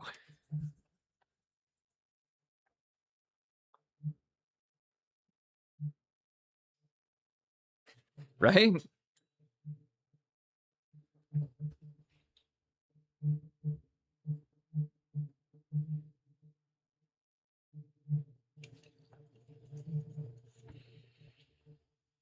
At least my name isn't Screaming Printer.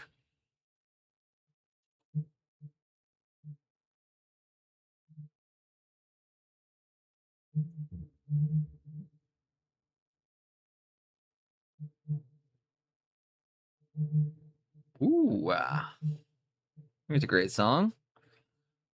And actually, I'm gonna get to see these guys perform on Friday.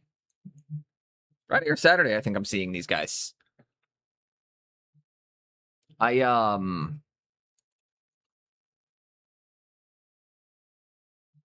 Mad Caddy's covering Propaganda.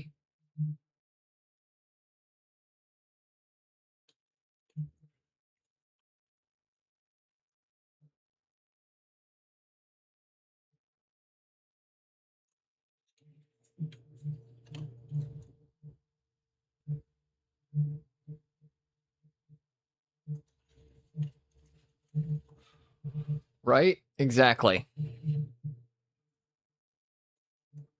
Exactly, Pascal. You get it.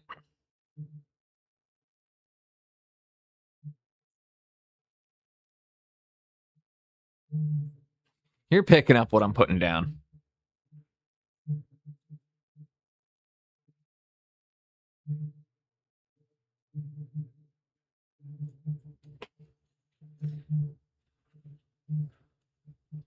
Okay, I'm going to let that dry for a moment. While I'm doing that, I'm going to refill my coffee. And then we are going to come through and apply a quick contrast over all the red. And then we're going to reapply all the highlights. And then we should actually have it pretty smoothed out. Everybody knows, you can tell by the smile on the CEO. Environmental restraints are about to go.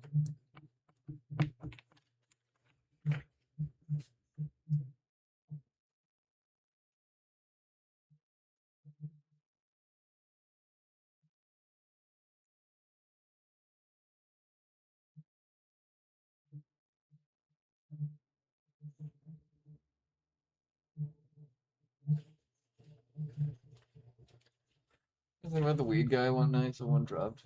Right. Oh man, see, and that's just it. Like, it's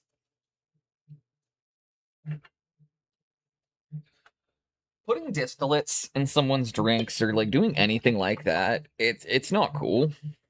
Nobody ever gets it. Like it's never fun when you don't have a choice. Yeah, just.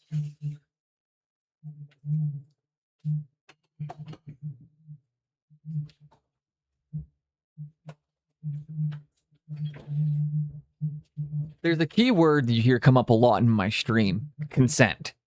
Much like I believe in two consenting adults, putting something in somebody's drink is not an instance of two consenting adults.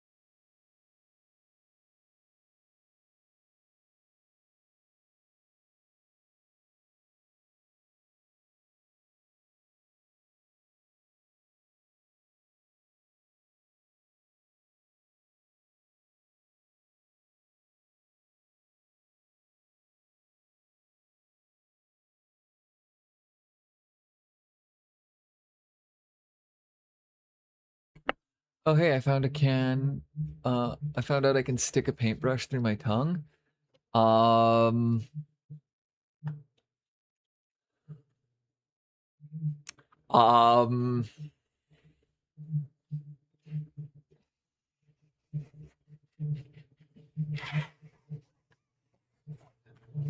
I don't know that that's a statement you should ever make live.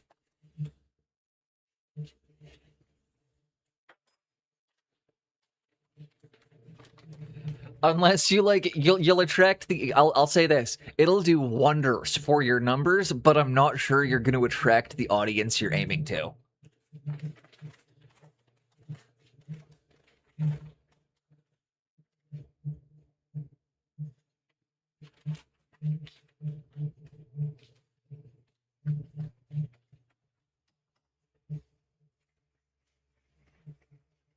It's a wholly different section. Can I follow someone twice?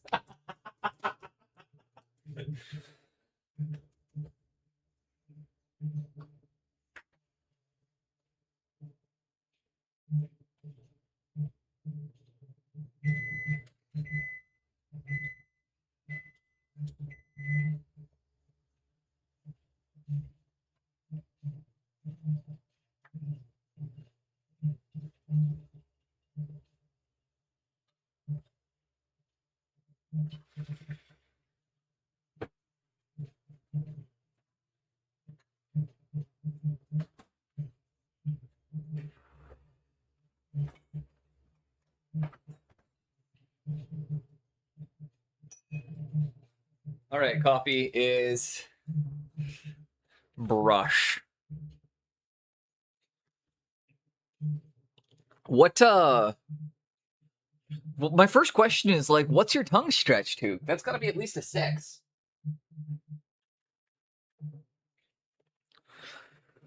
Like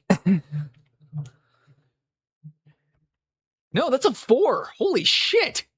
You have a 4-gauge tongue piercing?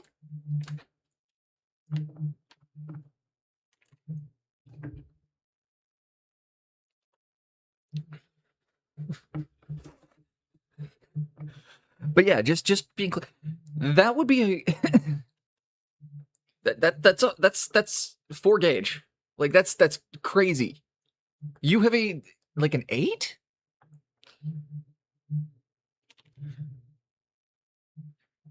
Maybe my brushes are just really thick. Apparently, Boneless likes thick brushes. That's what we've learned here. Because I was gonna be like an 8's pretty standard. I don't like going like I remember. I don't know if you would agree with this one, Jinx, but I think 8 to 6 is probably the worst jump in piercing. Other than maybe 6 to 4. But I don't know what it is about those two ones, or I don't know what it is about going from 8 to 6 and 6 to 4, but those are the fucking worst stretches. 2 to 0 is the craziest. I never had to do 2 to 0. Anything that is above a 0 was scalpeled for me.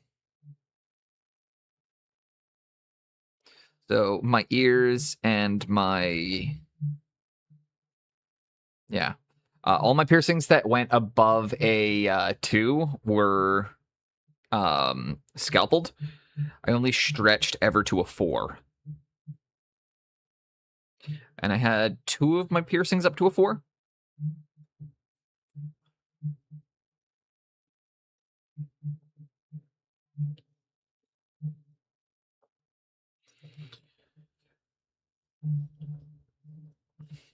And that was my my septum and my frenum. And both of them have been taken out since.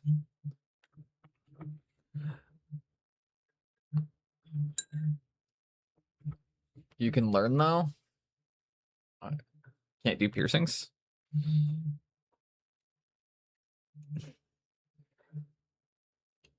Can't as in like they set you off weird because of the needles, or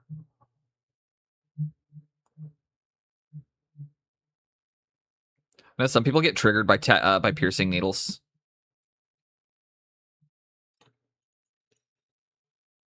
Never had a piercing. Was born with enough holes.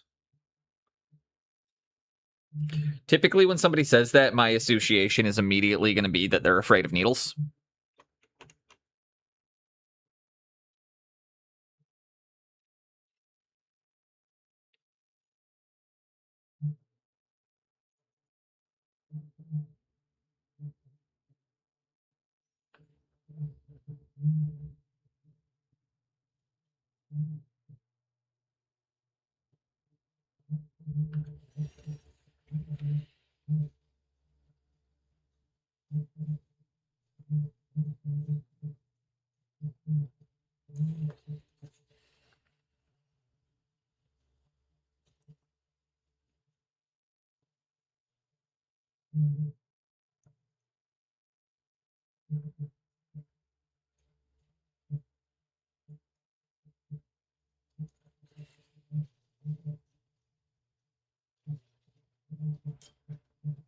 And last week, oh fuck yeah, boys!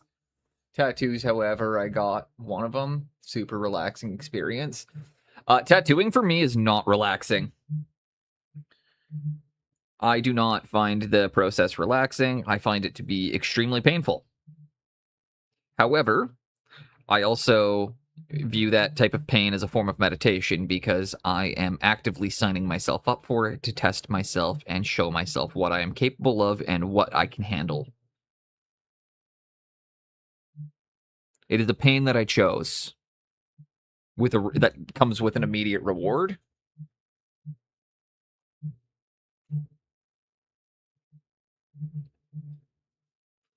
I have one on my shoulder. I'll give you 3 guesses as to what. I only had one relaxing tattoo, and that was your head. That's funny because all my friends with head tattoos said that like head tattoos don't hurt, but the sound of the needle drilling into their skull just caused their anxiety to spike.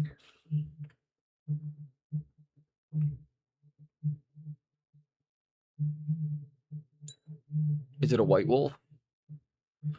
I was gonna say I'd guess a wolf.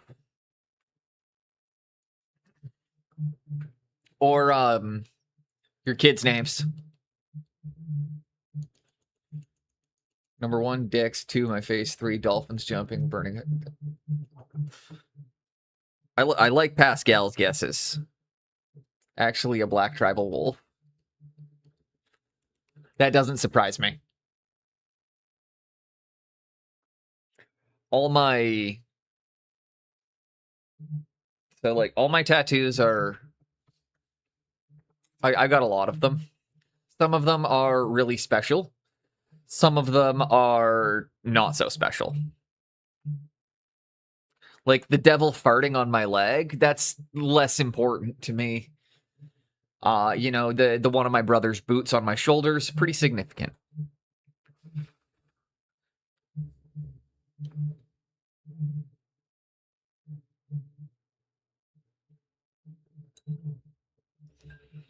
I do actually have a tattoo of the devil farting on my leg.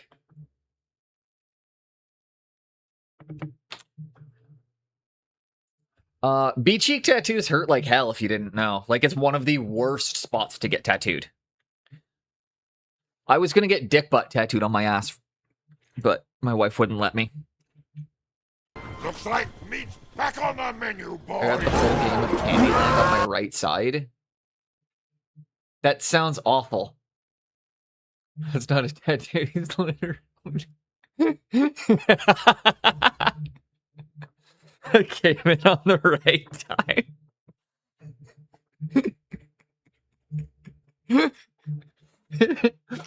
Dick butt tattoo.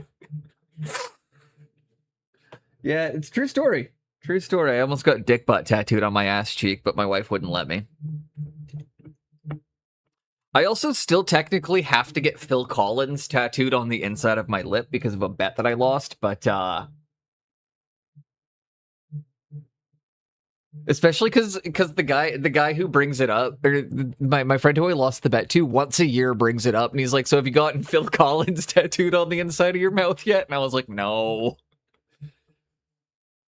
I got a W on each butt cheek, so when I bend over, it says, "Wow."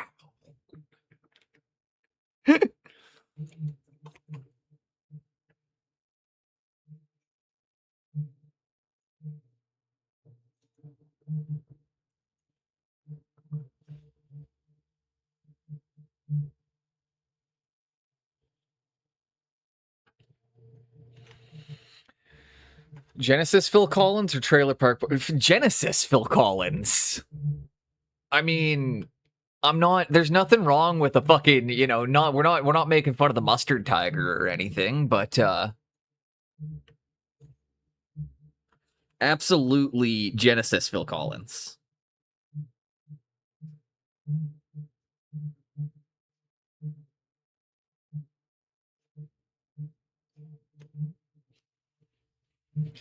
Which one is worse? Now that I'm thinking about it, I was like, I actually don't know which one would be worse.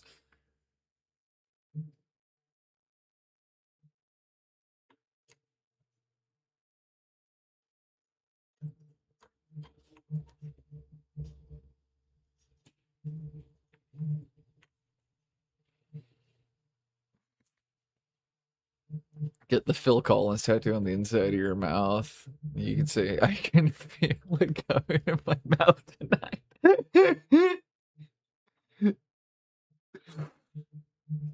You're not wrong, Easy. I would be able to say that.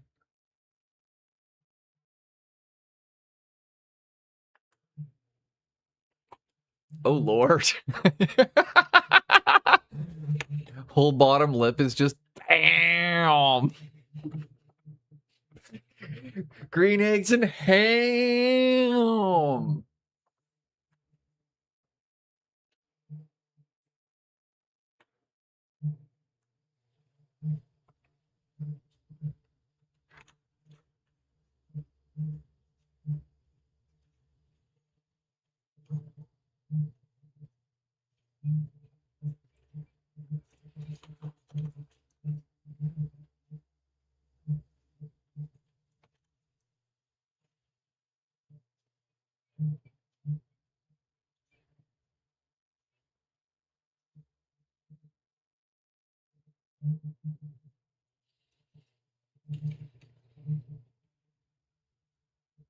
So many thoughts inside inhibitor doing overtime.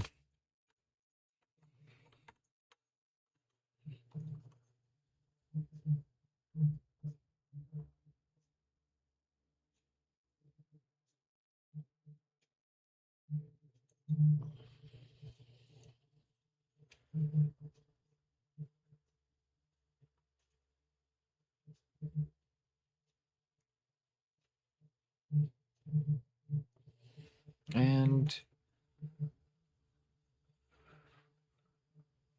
it's really, really starting to read now.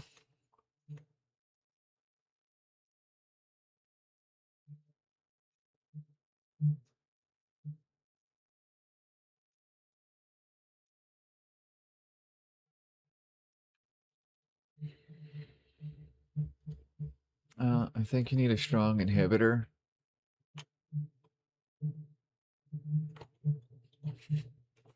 I was gonna say there's nothing that out of hand here.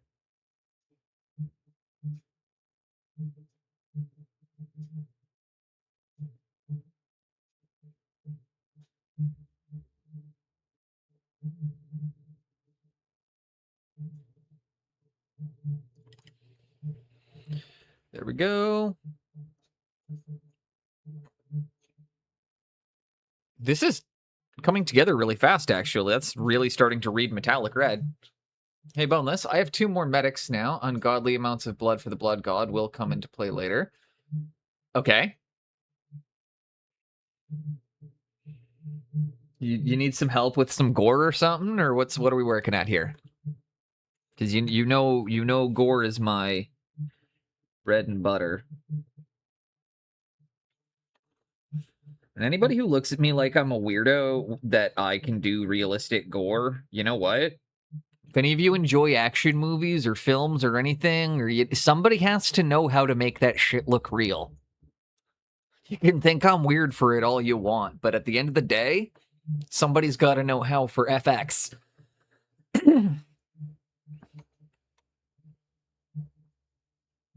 I say because I got told my content was too violent.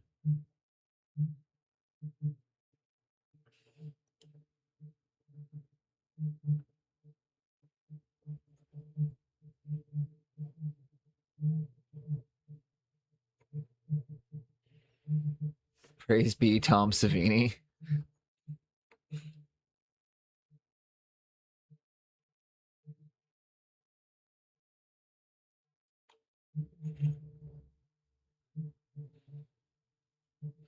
I don't know who Tom Savini is, but hopefully he's funnier than Tom Green. Fucking hate Tom Green. Tom Green is the worst thing to happen to people. I've never met a celebrity before that doesn't understand the concept of don't fucking talk to somebody who's eating. I feel like prosthetics, dude. Okay. I will have to follow, or I'll have to check out his work.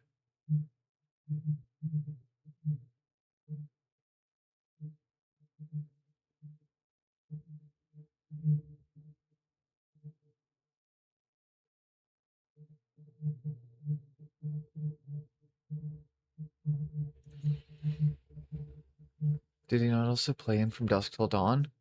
Yes, he was Sex Machine. He was Sex Machine. Yes, he was. He's literally my favorite character of all time. Do you know how many characters I've based off of Sex Machine? So many of my concept art pieces have dick guns entirely because of him. 8 or 9. I've done about 8 or 9 different concept pieces with dick guns.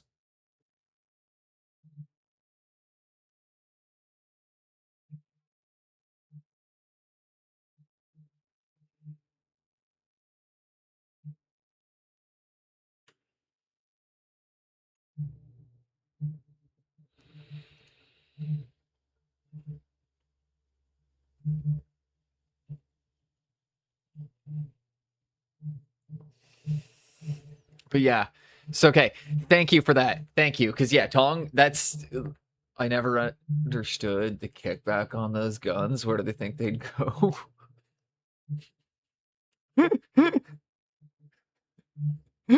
You have a great point, Pascal. It doesn't make them any less hilarious.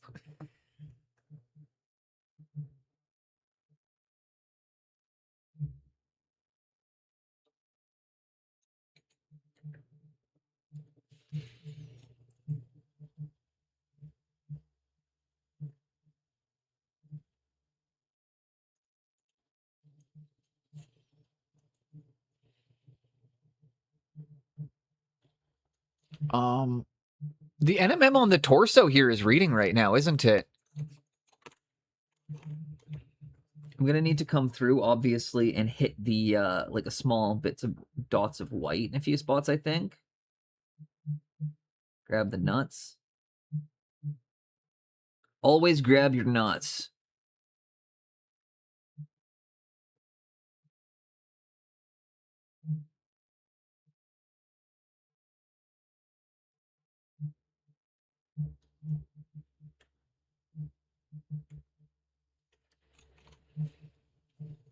These nuts. I've told that one first time I went to Vegas. There was, for about 45 minutes, I was walking down the strip and there was a man on like a 20-second timer. For about 40 minutes, just kept going every 20 seconds. These nuts. I have to speak up. I'm wearing a towel. And every time he did, like hundreds of people would just burst out laughing. And it was one of those things where it wasn't like the first 20 minutes of it, I was getting really annoyed. But by about like 30 minutes in, I was also just like could not stop laughing every time it happened.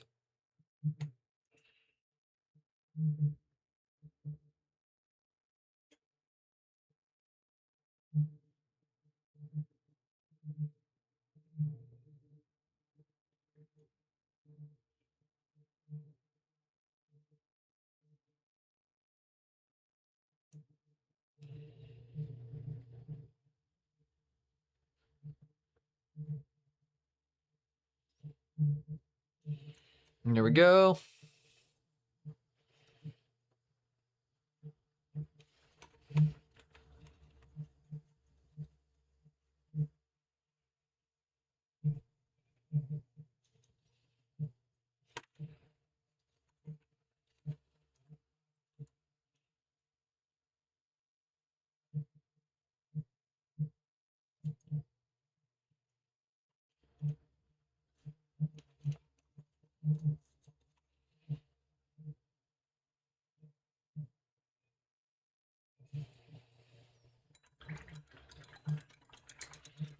What does this do?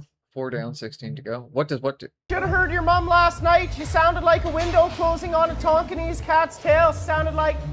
Ah!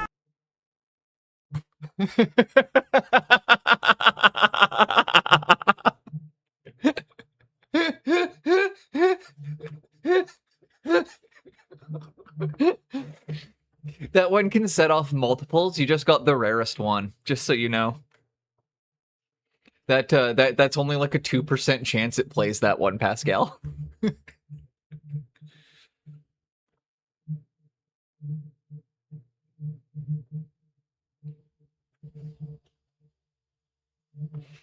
Yeah, Tug can play 4 different insults.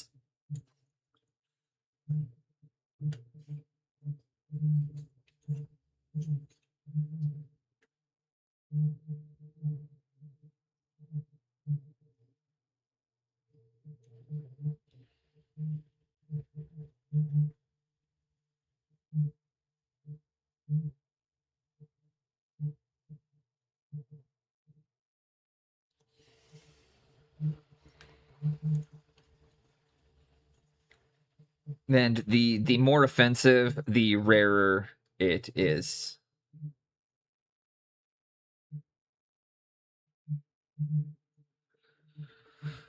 Okay.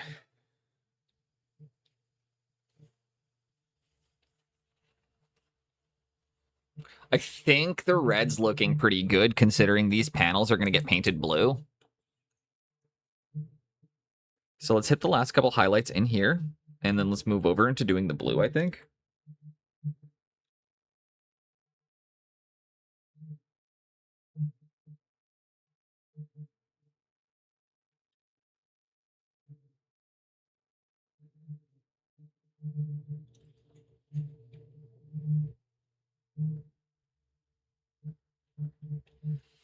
And there we go. Hell yeah, fuck yeah. Hell yeah, fuck yeah, indeed.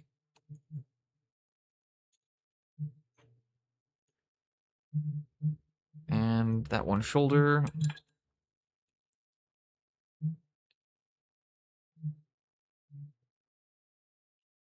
Fuzz that a bit. Yeah, that's a bit better.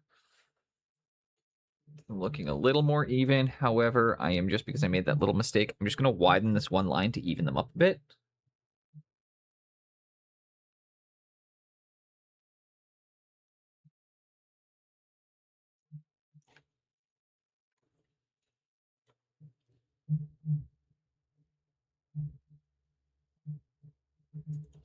There we go. Bellow one out. Pascal, I'm gonna redeem that one, or I'm gonna refund that one for you because that's the one to make me sing. So unless you want me to sing something, I can redeem those channel points to you, or I can refund you those.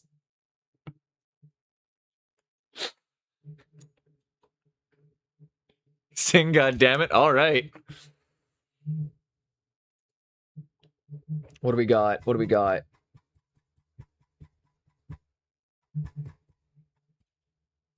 Are we going musical or shanty? You know what? We'll always go musical.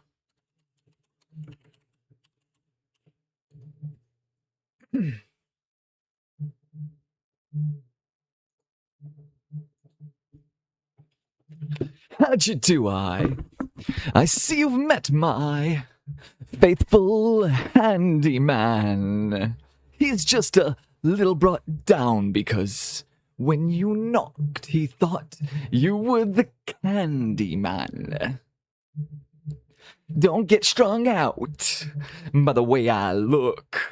Don't judge a book by its cover. I'm not much of a man by the light of day, but by night I'm one hell of a lover. I'm just a sweet transvestite from transsexual Transylvania. Let me show you around, maybe play you a sound. You're both pretty groovy. Although Pascal cannot stand singing, so we'll give him about a minute and a half of that and we'll phase out. And we will go back to... oh, look at hell of a way to reveal this Shorty, you information. ready? Give your balls a Raid tug, from tit Beast fucker. Creek. Going. Yeah. Frankie, you ready? You're going. Yeah. Judy, you ready? Ready? Let's fucking go, Sanger. Good, cause you're going. Yeah. Hitch, you ready? All hands, Good, boys. cause you're going. Hello, tuna Go. piano. Run him up and fill him But can in. you tune a fish? Good, cause you're fucking going. Yeah. The best goalie in the no-show, Michaels, you ready? You damn right, Sanger. Good, cause you're fucking going. Pack mentality, boys. Welcome in, Raiders. Welcome in for Beats. Let's throw you a quick shout out here. Welcome in, welcome in. My name's Studio Boneless. I paint toys for a living. Working on an Armiger right now. Beats, Tuna. Very nice to meet the both of you. What were you working on today? How was your stream? We're link friendly in here, so if you want to drop an Instagram or show off anything that you were looking at, working on, we'd love to check it out. And beyond that, welcome in. Thank you for trusting me with the class, and everybody. He's actually a well-trained musical singer. You instantly figured out my username. That's the first time somebody's done that. It's because it's one of my favorite jokes. What's the difference between what's the difference between a fish, a piano, and a bucket of glue? Well, you can tune a piano, but you can't tune a fish.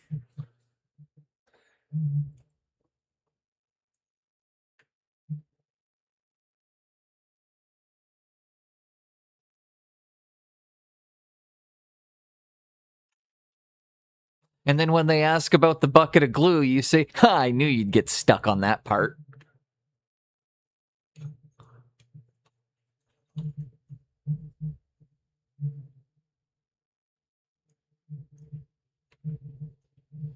We really should have a but-umts for team. We're playing Inscription today, working on co-op trading card game. Ooh. What, You look like a thank you very cut much for of the fuckable follow. meat. Piano. Are you? We do, I'm not really a big trading card guy, but I got friends that are really into it. And one of my mods is actually a Yu-Gi-Oh coach. So we do have lots of people in the community who are really into trading card games. Give your balls a tug, you tit fucker. See, I told you, it can play multiple things. Why did I get a warning when I came in, by the way? If it was a sexual content You warning, look like a cut of fuckable meat. Are you? that would be why. If you got a sexual content warning, it's literally because of my follower alert. Because I accidentally showed my feed on stream a year ago, and then ever since they've made me put an 18A. It's okay. So the raid alert was a response because I accidentally showed my feet on stream when I was doing push-ups once, and I got a message from Twitch giving me a sexual content warning. And it made me really, really angry that I got a sexual content warning for it. So then I was like, you know what? Fine. They inspired the villain arc, as I always say. My, what lovely feet. Hilariously, that's also why that's my exercise alert now. When you click exercise, that's why it gives you the my, what lovely feet. Okay, quick. And same thing I always say, if you're going to sit around painting all day, especially if it's your full-time job, you got to get some movement in where you can.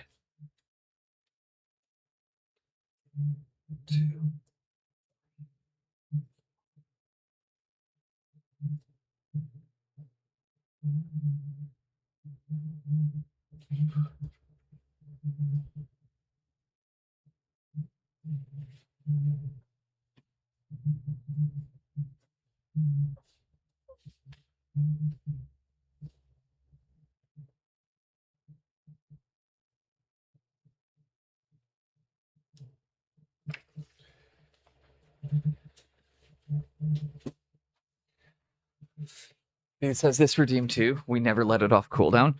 That's fantastic. Please, this is a wholesome stream. Yes, exactly. The auto mod isn't just there to catch when people use words I don't want them to use. Overall, like, I very rarely have to use the auto mod. It kicks in a lot, but I don't usually listen to it.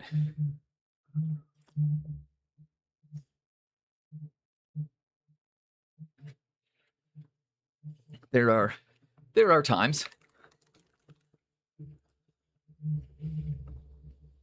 Paying attention to take who automods the automod?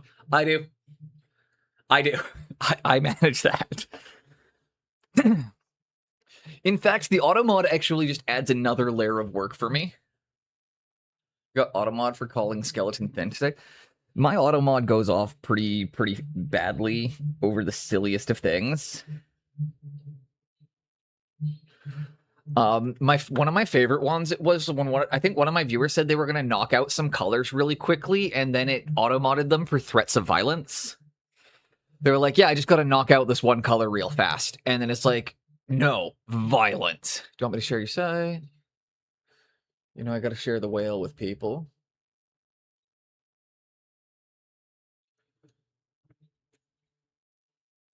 We are link friendly in here, so.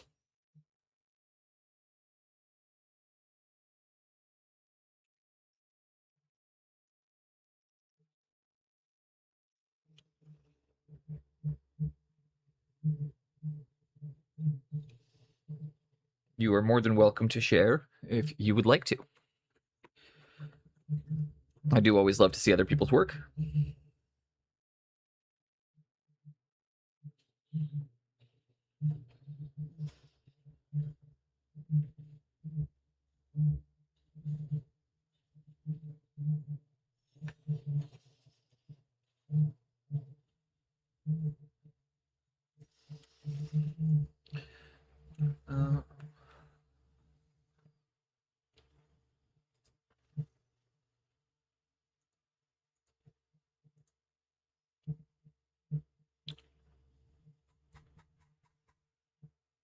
Hey, yo, that's cool, dude.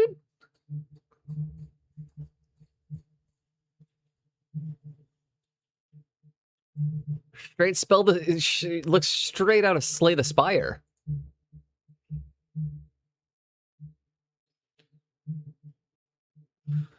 Like that's awesome. Let's try that again. Nice link.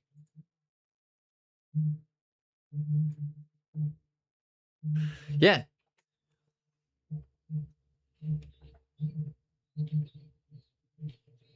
It's a really nice stylized art. You were link friendly. I am link friendly.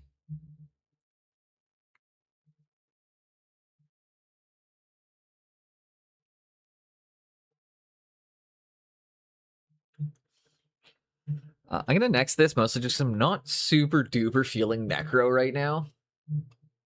Just a little bit too much. We're having like a super chill time. Just for that, Pascal, this is for you.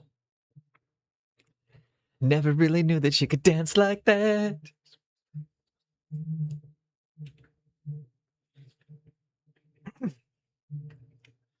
Oh, baby, when you talk like that, you make a woman go mad. So be wise and keep on reading the signs of my body. I'm gone tonight, you know my hips don't lie, and I'm starting to feel it right.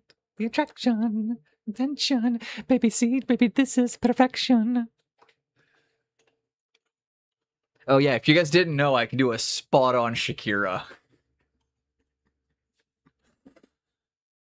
Hell yeah, fuck yeah.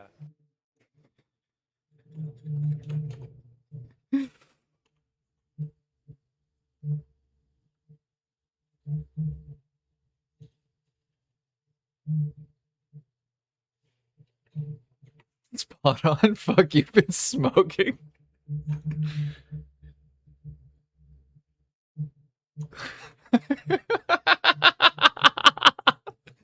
I'm glad. I'm thankful that you're always gonna hear me doing that now whenever this song comes on.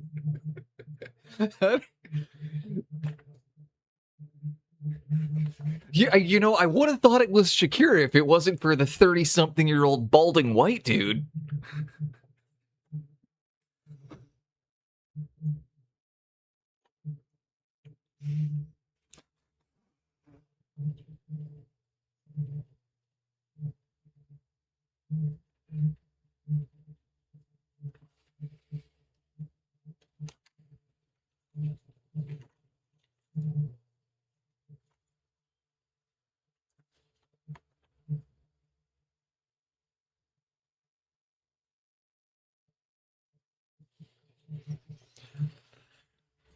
Good rack on the man, though, right? No worries. I hope you have an amazing day, Beats. Thank you for rating in. I'm going to throw you a really quick follow so that way we can pop in and check your workout sometime. And we're going to be painting the Armiger. I've been working on it for, what, 2.5 hours? Damn, I'm painting slow today.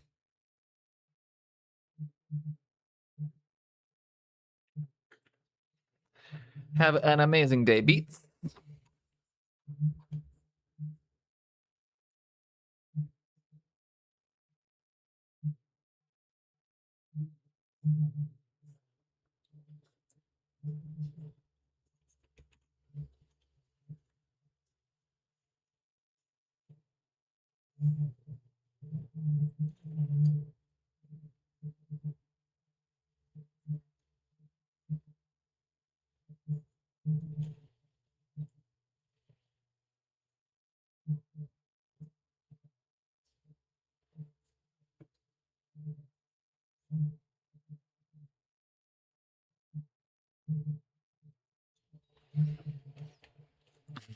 Need a drink. I'm glad I can bring that feeling out in you, Pascal.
Got into Warhammer recently. Still don't understand how this aspect of the thing seems so difficult to me. Must take serious dedication. Really admire it. So yes, it is. It is because that was one of the first dates my wife and I went on.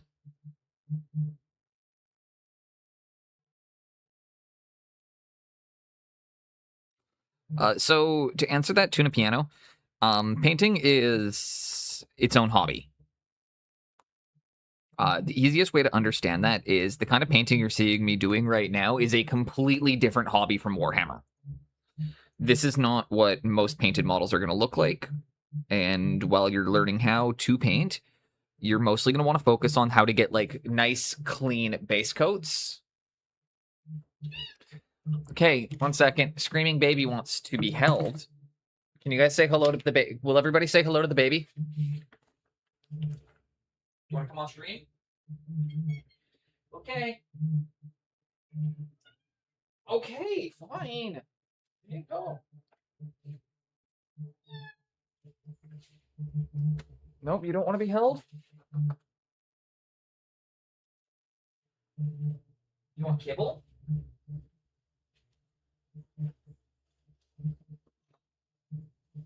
Do you want your kibbles? Is that it? Do you want me to not work like I did yesterday?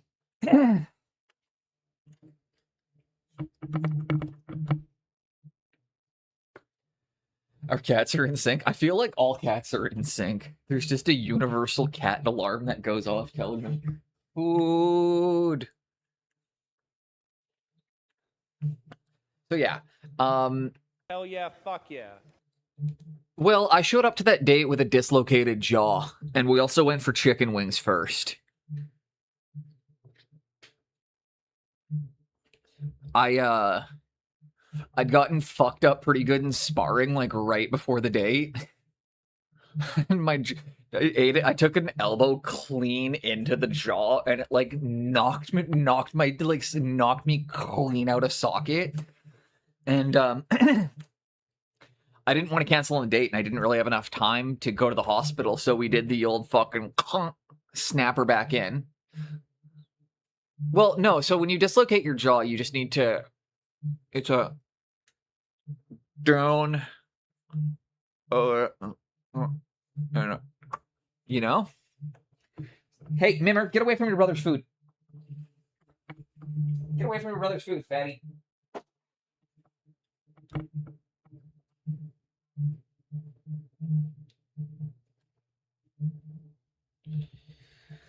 I mean, it's what she wanted to do, and it was the date plan, and I was too anxious to cancel on it because, like, I wanted it to go well, so I just did everything within my power to pretend that I wasn't having any of the problems that I was dealing with that day. So, yeah, we popped my jaw back in, and then we went for chicken wings, and, yeah, and then we went to go and see Godzilla.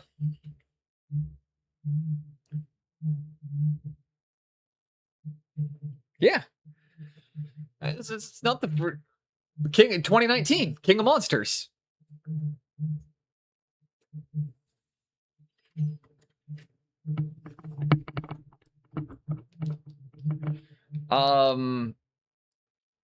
Wait 1 second. It's King of Monsters is this. It goes there's the Godzilla 2014.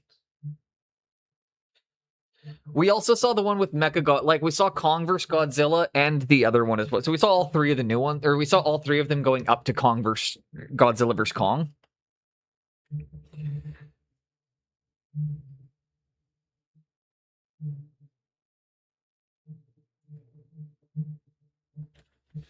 But yeah, King of Monsters was one of our first dates. I think that was our first actual date.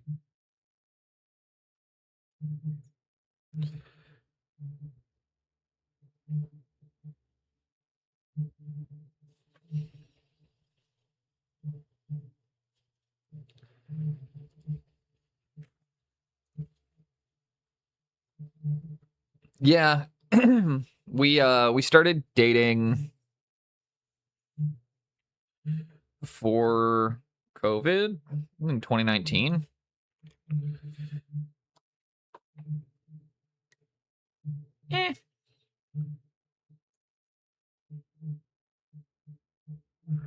I mean, yes and no, right? Like it was.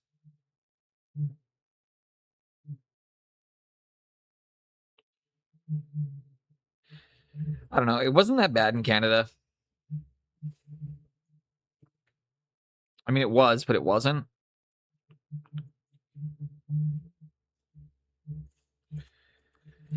It didn't get too crazy. Kong Skull Island 2019.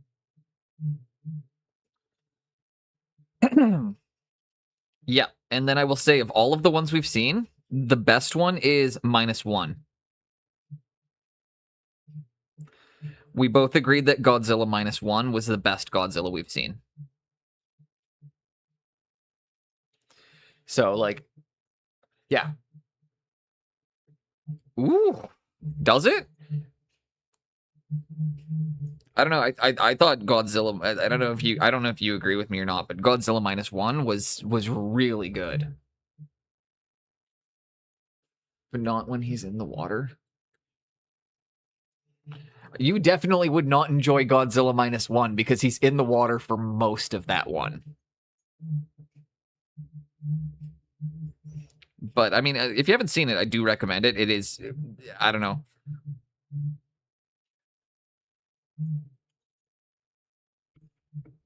-0 is what it's going to be called. Trailer's out. I don't know, man. -1, especially the part like.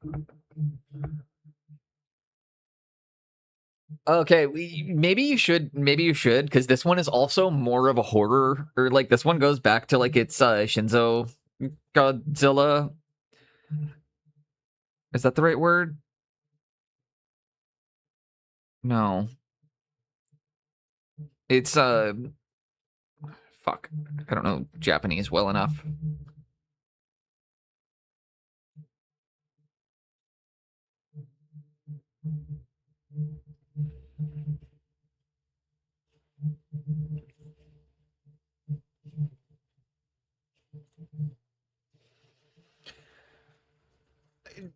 All the hardcore Godzilla fans seem to agree the newer one being the best. Make more kaiju. Yeah, that's true. I don't know. It's something about monster movies are just better on the big screen. I don't know. If there's something that's gonna get me to go out to the movie theater, usually it's big monster movies. I like watching big monsters destroying cities. Something about that on like the big screens just always looks better.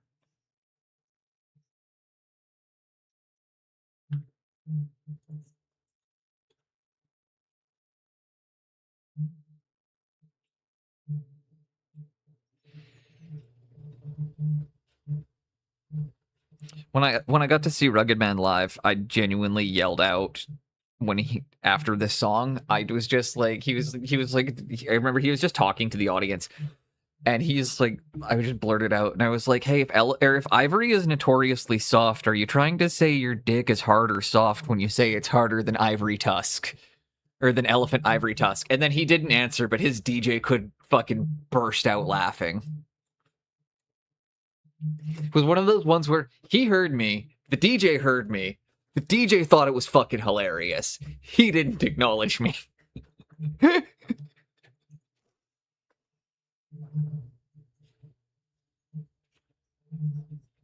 don't understand. Are you trying? I don't understand what you're trying to say here. Please confirm.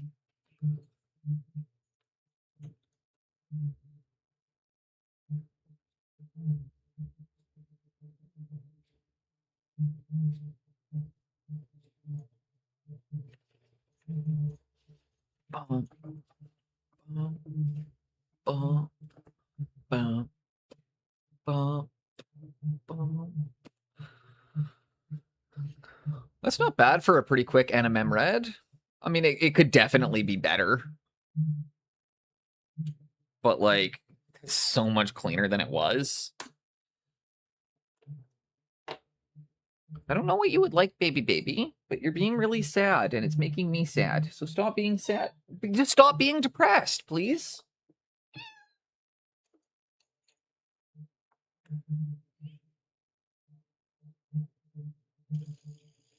Do you want to go on the couch with your brother?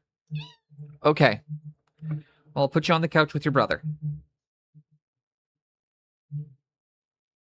I was going to say, guys, as I mentioned, because I was going to change this panel to being blue. And that was also giving me a lot of my ability to see through that. And as a newbie, what faction is this a part of? This is a custom. This is custom. This is part of my Sisters of Battle, actually. But my Sisters of Battle has a custom color scheme that is rose-colored armor. Or we do rose-colored armor with a soft kind of desaturated cyan as the secondary color.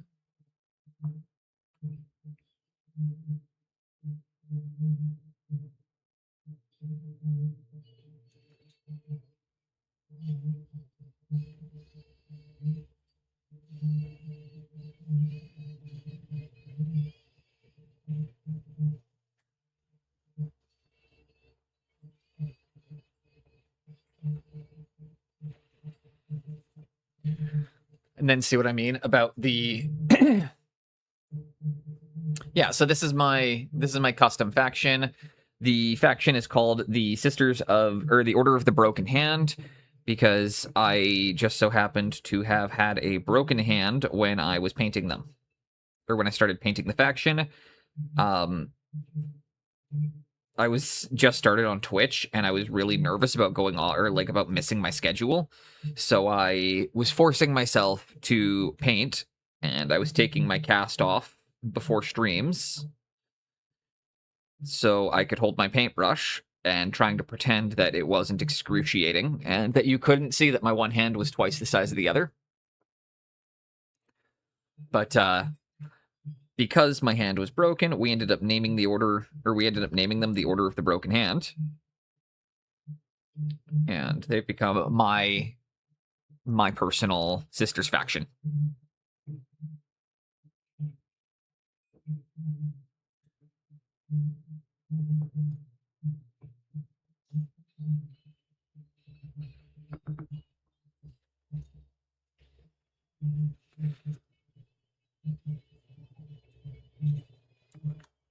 And so now I'm coming in with a bit of Jade. And again, don't worry if you get it on the trim, because we haven't painted the trim at all yet, so...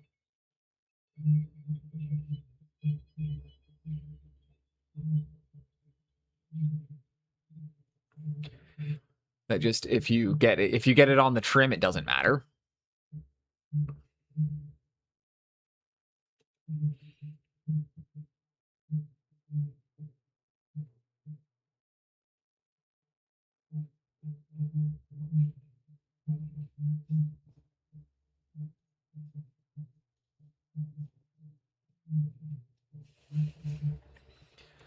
I like that, but I'm concerned that you're ignoring your injuries by something. You know, it's probably important to know why I'm called Boneless.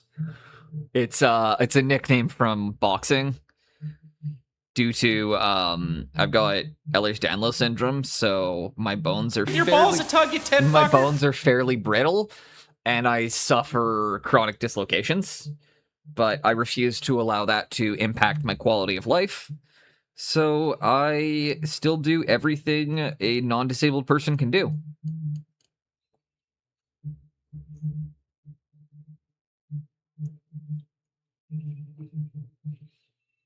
And in turn, my nickname boxing was Boneless because my shoulder would come out. This is why Mom doesn't fucking love you!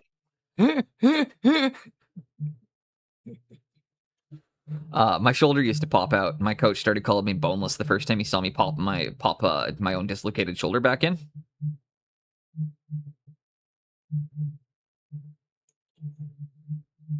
Spend those points, just saying.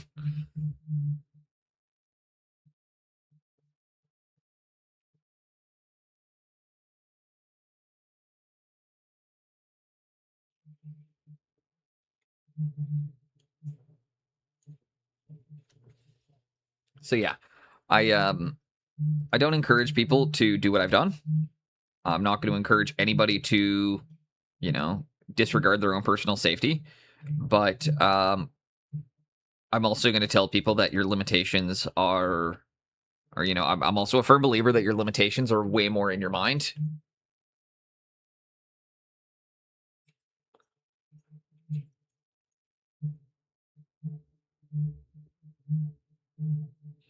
Well, the other thing too, and this is just a fact of it, is when your bones break more often.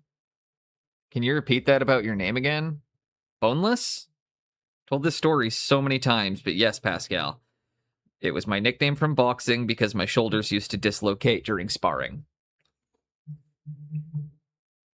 So my coach thought it was funny because he was like, damn, you like Ivar the Boneless.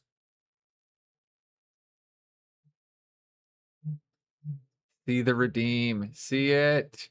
Explain something badly? I do see the redeem. My coach was like, damn, you like Ivar the Boneless. And yeah. The name is my boxing nickname. Because I used to have the chronic injuries and also fight out of a goofy stance. Explain something badly just means explain it, and it's essentially not guaranteeing that I'm going to give you an accurate... No. The badly is that I'm not guaranteeing my answer is correct.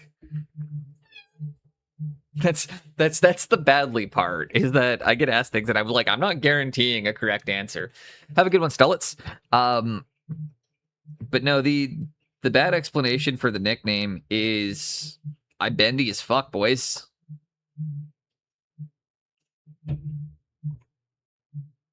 Here, you want the bad explanation of what? Fine, you want the bad explanation why I'm called boneless? Here you go.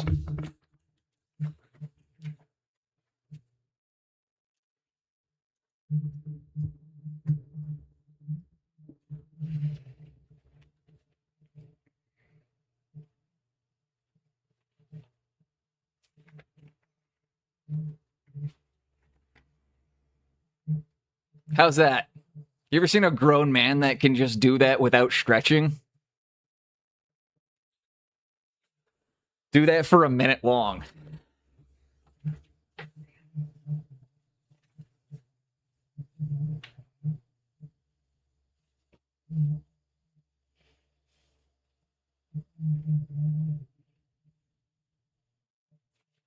You know what? 10 seconds is enough. You don't see a lot of grown men that can do that. They just throw their leg behind their head like that. Or... Here, 1 second. Let's see if I can...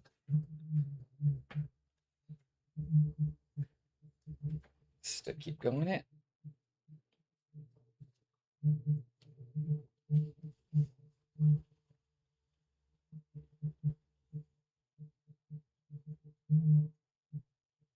That's not gonna snap. Wait till you see my knees, Pascal. What if I've shown you guys this one? Did you guys know I have ostrich legs?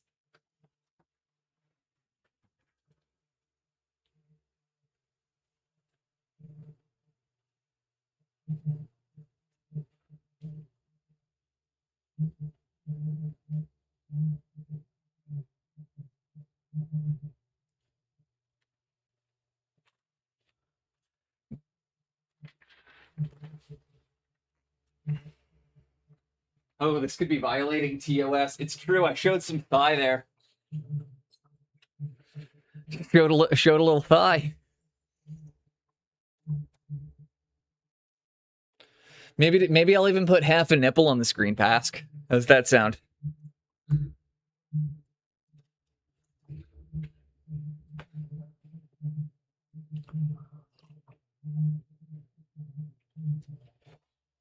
Maybe I even...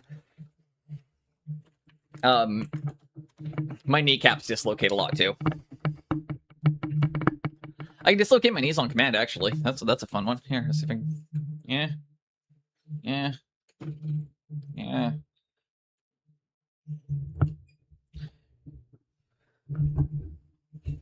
Check this one out. Second.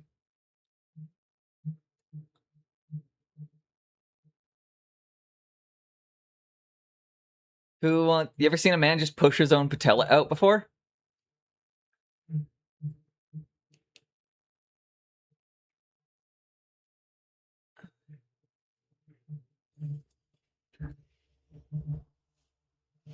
Why are your testicles on your leg?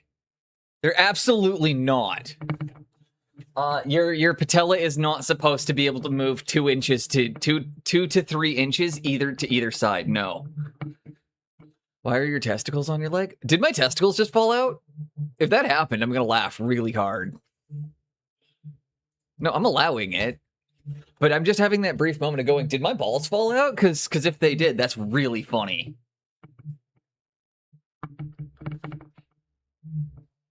Because I didn't get banned for human testicles, but you... Oh, okay. I thought my balls actually fell out for a second, in which then I was gonna laugh, because it's like, I just showed human balls on stream, nothing happened. Twitch, or Pascal shows a half-painted nipple, ban.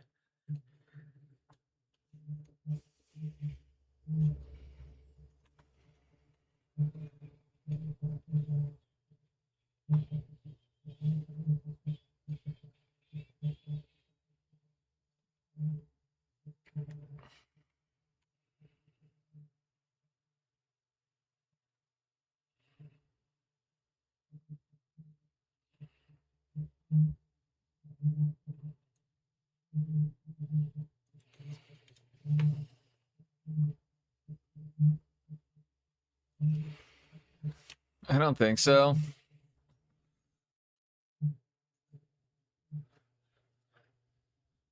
I don't see.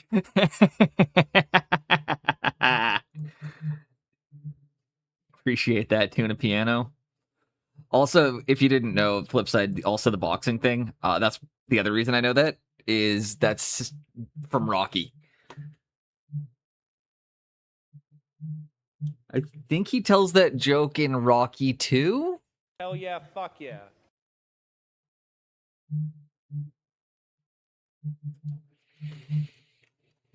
And I'm going to come in and we're just going to start doing some fast sketching with kind of a mixture of dark jade and regular jade. I'm going to start bringing in some quick highlights. And start establishing kind of a fun, interesting transition.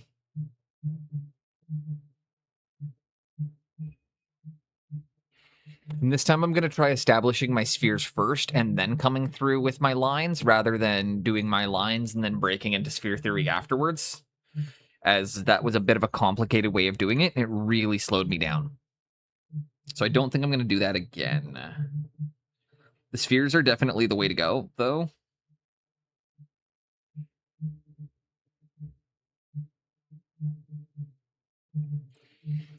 From my experience, people push their limits are the ones who consider not pushing themselves ironically. I think it's something I see within myself. Well, I mean, one of the things with it is I do it because I want to show other people that they can without pressuring them. But at the same time, I also recognize that my circumstances are not going to be the same as everybody else's. And therefore, it's not realistic to expect everybody else to be able to do the same things that I can do. I mean, I look at it with painting constantly. I am a full-time commissioned painter, so I have 40 hours a week to sit here and paint models. You know what that means is I'm probably going to have more time to paint in a given week than most hobbyists are. Therefore, it makes sense that I should be able to paint to the degree that I can. And in fact, I should even be better than I am considering how much time I put in. But I'm not really going to give myself shit about that because I am getting significantly better day over day over day. But that's exactly it, is that like you can only judge people based on where they're at. And as soon as we're trying to judge people based on where they could be instead of where they're at, we stop being fair in our analysis. The feedback that somebody like Pascal gets is going to be very different than somebody like yourself, who, you know, you're coming in here asking me, you know, or you came in letting me know you're just getting into Warhammer and you still find painting to be an extremely daunting task. Whereas, you know, Pascal is my coach's coach and he teaches at a course-wide level. So, you know, if he asks me what my thoughts on something are, obviously I have to look for, like, I'm genuinely looking with a microscope on his stuff to figure out what's wrong with it, because that's what he needs somebody to do.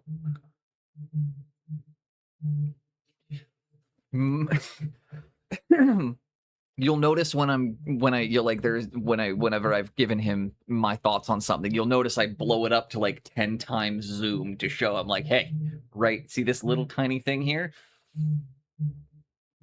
Yeah. Pascal that is the way to view him. He is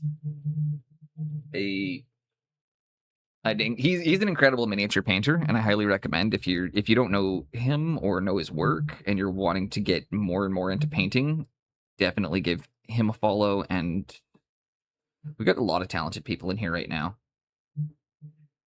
I get my coaching from Jinxie, and Jinx gets coached by Pascal. He's pretty good.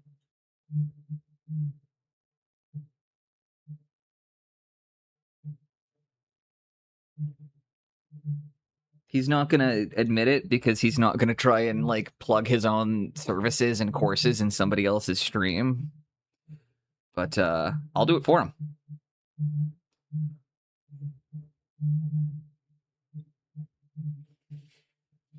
I can do a good bluff. I'm enjoying the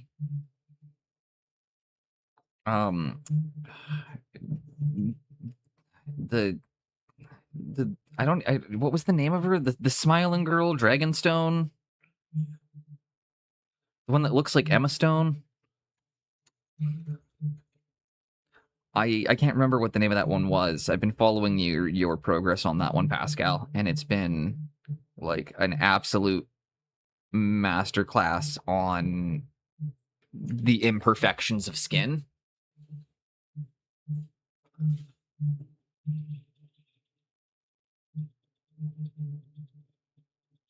That one is really you just posted her. She's got the big toothy grin and the red hair. Like the really toothy grin.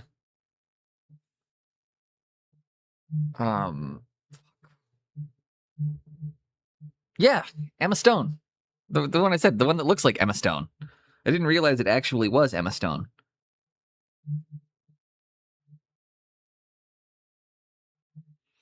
But yeah, that one has been an absolute masterclass on the imperfections in skin.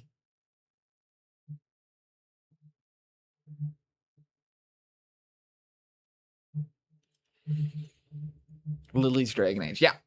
Yes, that's the one. That's the one. I've been having so much fun watching you work that.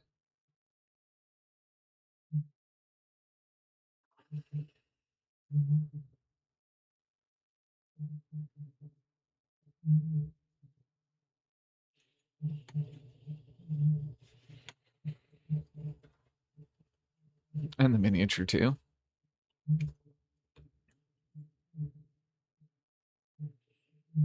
Both are good. I'm really enjoying that one though. Like I've really enjoyed like seeing the progress on that one and seeing the skin, because it's just, yeah, it's been a really good demonstration of just how much texture and roughness should be in skin. And you don't see it until you stare at that one for a while and realize that the reason it looks so smooth is because there's so much imperfection to it. And it's really, really hard to like wrap your head around that when you're learning skin, because everything like this is really funny. Is this is kind of how I've explained it to a lot of people, is beginner painting is learning to apply a smooth base coat. Intermediate painting is learning how to do smooth highlights and shadows. Advanced painting is learning to reintroduce texture. And masterclass painting is using texture to make things look smooth. Basically, is to zoom in more and more. I've never really had that perspective. Okay, so something to note, Tuna Piano. When you're playing with the Warhammer model, you're always going to be about 6 feet away from it. So if you want to know if something looks good, we can do the super close up. Oh my god, it's right against the camera. But no, most of the time when you view a model, you put it in your hand like this, extend your arm as far as you can, and then look at your model. See how it looks from an arm's length away. And all of a sudden, everything's going to look way better. Everything's going to pull together. All your blends and highlights are going to make sense. I was talking about this a bit yesterday. The only time people are going to be looking at your work under a microscope is when you are doing display painting and when you're doing competitive display painting. And competitive display painting isn't really for the wargamers. It's for the artists. We're not doing it to, most people aren't going to even be able to identify the differences between. And that's exactly it, Pascal. A lot of it is the joy of creation.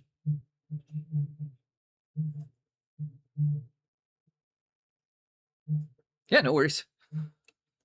Real life always comes first. But it is the joy of getting to paint and create something. And when you're working on this and when you're learning how, you don't need to be as worried about your end result. Just that you enjoyed it. You will learn things. You will get better. And every model you paint will be better than the one you did before it. So don't get caught in the trap of repainting your pieces. That's the other big one. Don't get caught in the trap of repainting your work.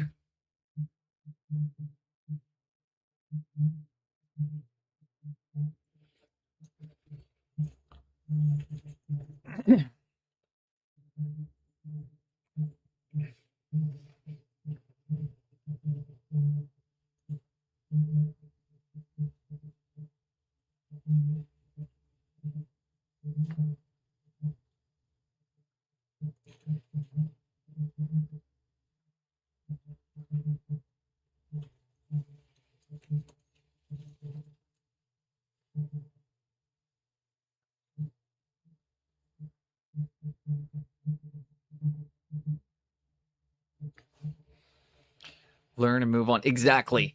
Finish a piece, move on. Finish a piece, move on. That's what I'm interested in, because I don't ever think I'll pay much, but seeing someone have such love for it is infectious. And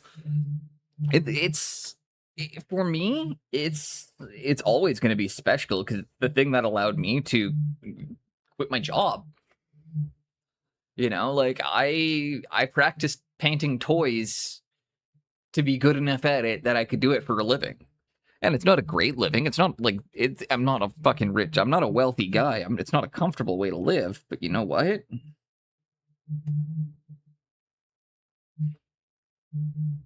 I'm happy, and I make a bit. Make enough to get myself to a convention once in a while, and to keep myself fed, keep my bills paid.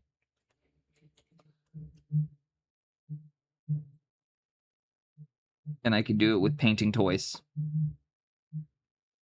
You know, it's a pretty rare ability to be able to buy a box of models and turn it into more money than you spent it on it. Morning, Flagon. Hope you're having a good one today.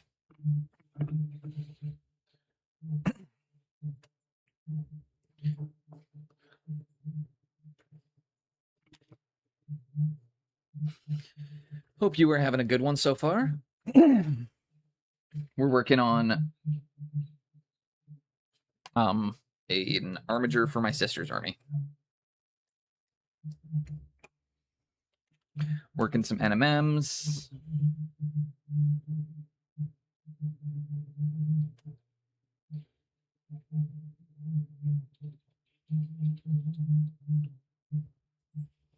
Hurt my knee, moving some furniture, but new models arrived, so I've got that going. Ooh, did you get is it the box set?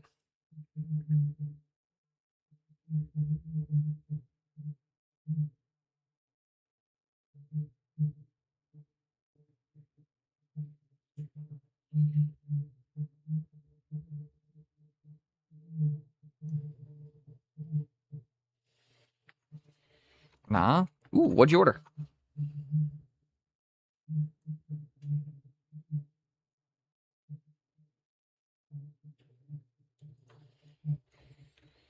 New sisters lady sitting on her mobility scooter.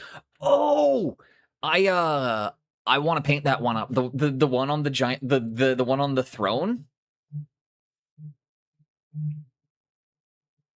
Dude, that model is so cool. I almost bought it when I was at the store the other day. That's probably gonna be my Golden Demon entry. Like that's the model I want to do for Golden Demon.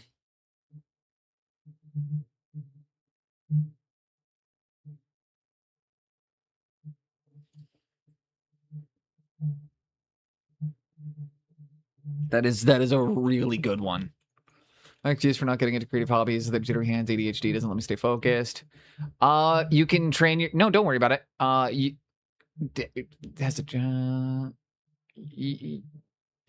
Best thing to note, shaky hands is something that can very, very, very easily be overcome. And if you don't think so, just ask Jinxie about one of her favorite painters.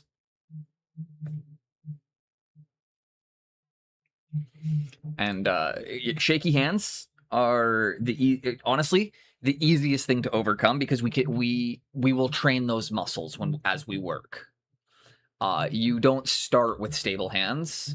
The ADHD can definitely be one to overcome. However, if you're interested in it, your ADHD is also a blessing, because it's the thing that will let you hyper-focus and hyper-fixate on something to achieve a level of greatness that neurotypicals just aren't capable of hitting. There is a level of greatness in this world that only the neurodivergent can achieve. And I'm sure, I'm positive that there's everybody in here will fully agree with that. There is a level of hyper-focus and hyper-fixation needed to actually achieve the upper echelons of any field.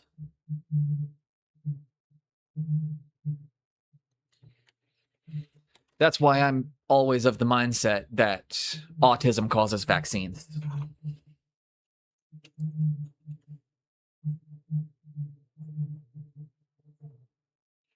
As there is an overrepresentation of autistic people with PhDs.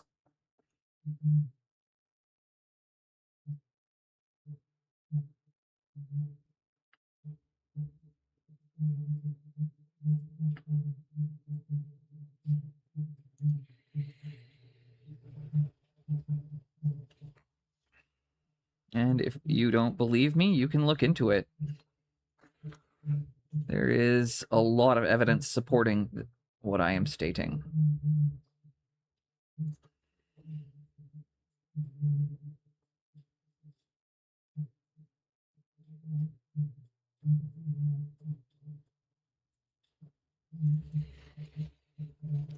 And there we go.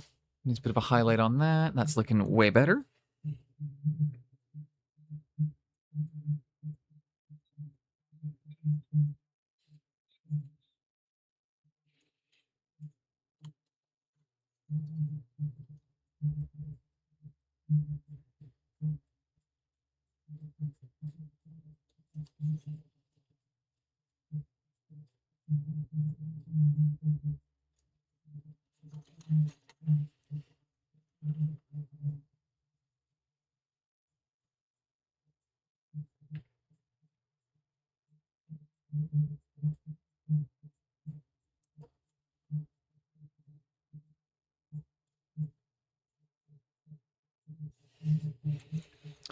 The mindset is that any challenge can be overcome. Caesar said,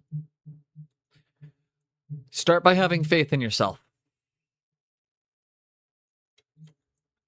Easiest way I found is saying, you know, when believing that today is going to be the day. The power of belief, and I don't want to sound like some fucking religious nut when I say this, but the power of faith and the power of belief will take you very far. I'm not saying you need to go and find whatever fucking, you know, higher power you need to, but what I'm saying is if you tell yourself that I am going to be able to accomplish this today, and you convince yourself that you are going to, if you can convince yourself that today is the day this task will not overwhelm me, but my strategy for that has always been telling myself is, you know, today is the day I'm not going to struggle. Today is the day that I will not have this problem. Today is the day I'm going to be able to overcome this. And my focus for the whole day will be overcoming this one problem and achieving this. And I mean, it's not all that different from like my daily gratitudes, right? And some people will mock me for it, being like, Boneless, you do daily gratitude lists? And it's like, yeah, it worked for fucking Marcus Aurelius. Marcus Aurelius is the one that said every morning we need to give thanks to our enemies for giving us something to overcome. Every morning we must thank our enemies for giving us a task to overcome.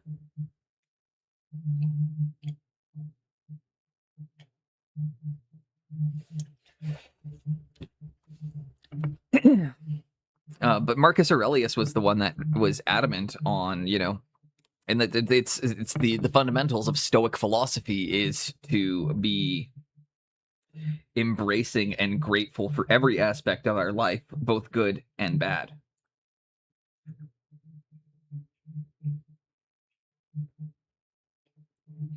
Some people think it's silly. I do gratitudes in the morning, but you know what? I didn't want to paint this morning. I didn't want to go to work. And I had to tell myself that I needed to be grateful for the fact that I have the world's greatest job, that I am in I just reminded myself, it was like, no, you love your job, you love what you do, you are blessed to be in the position that you're in. And also the reminder that, I don't think my wife wanted to go to work either today, but she gets up and does it. Exactly. I get to paint. I get to sit and paint, and I teach art on the internet. And really, realistically, how bad is my life? Like, how bad can things actually be? I'm an online art teacher. So many people would kill to be in my position. So it's why those gratitudes are important, is if I don't do that, I will get to the point where I'm like, I don't want to do this. This is stupid. I feel silly. I'm exhausted. Whatever reasons I have to not do something, I can figure out. I can come up with an excuse. Which is why I need to give myself a reason to not want to make excuses.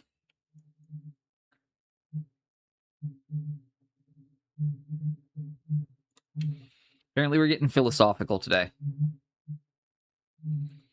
That's okay. I like philosophizing.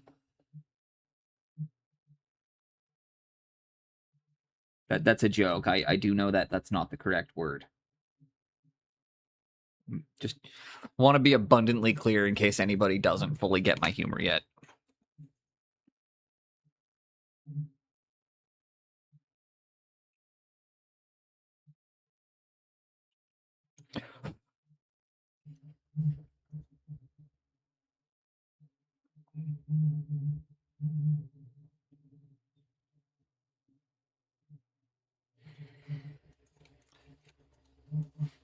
Just do your best. And realistically, something else I'm going to say, you got to suck to get better. I used to hear, it's what my boxing coach used to say, you got to suck to get better. You're going to suck at everything you do when you start out. It's just the fact of life.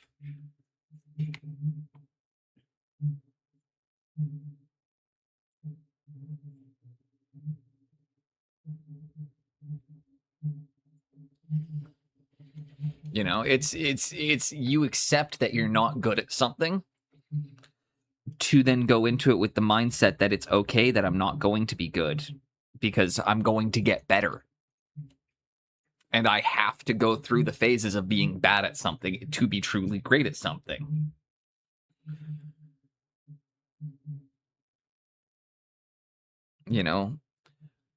Not everyone paints every single day. In fact, I know lots of extremely amazing level painters that don't do the whole, you got to paint an hour every day, but they do paint. They paint with intent, and they still put in the thought, the practice, the brush strokes.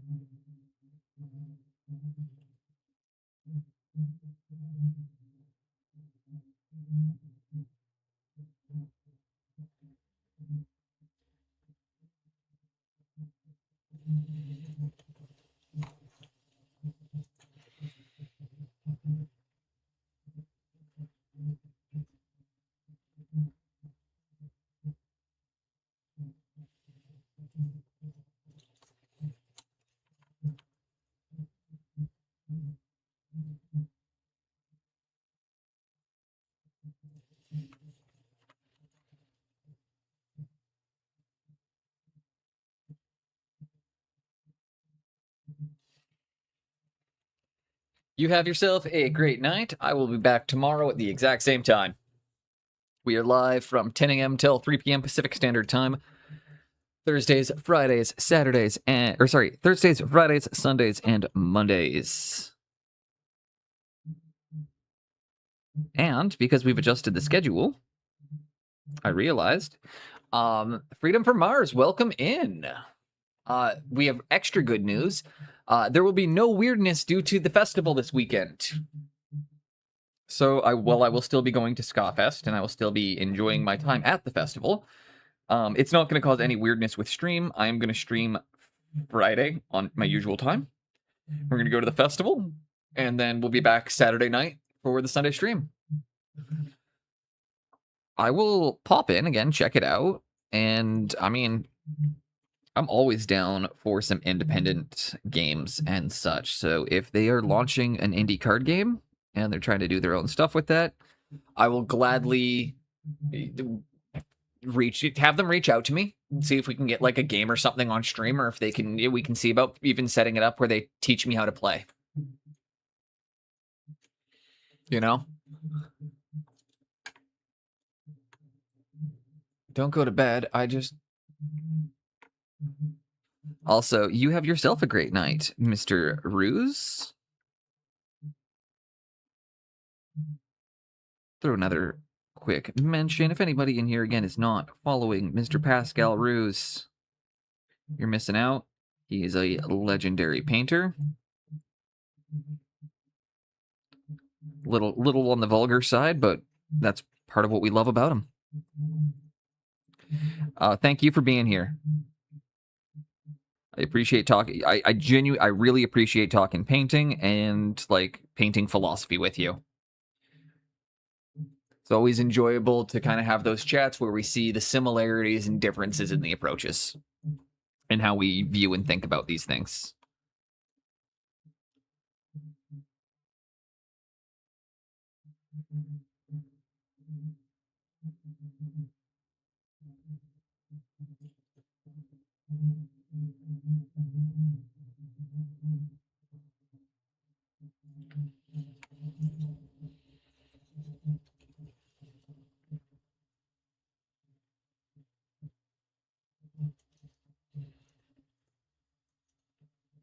And I apologize if I'm off frame right now.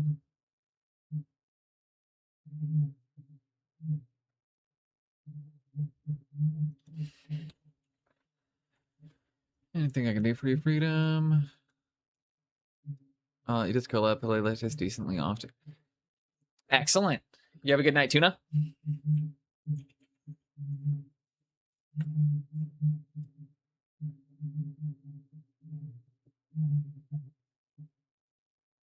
Have a great evening and don't let me spoil it. Y'all are adorable. What was the other paint I needed? I needed my Pterodon turquoise now. Actually, no, I needed to come in with just pure flesh tone, I think. Oh, if I haven't been explaining, I probably haven't been explaining this very well. I'm highlighting using a mixture of flesh tone and bright jade. Love all your amygdalas. Honestly, anytime I hear about the amygdala right now, I just think of Alex Honnold and how his doesn't function properly.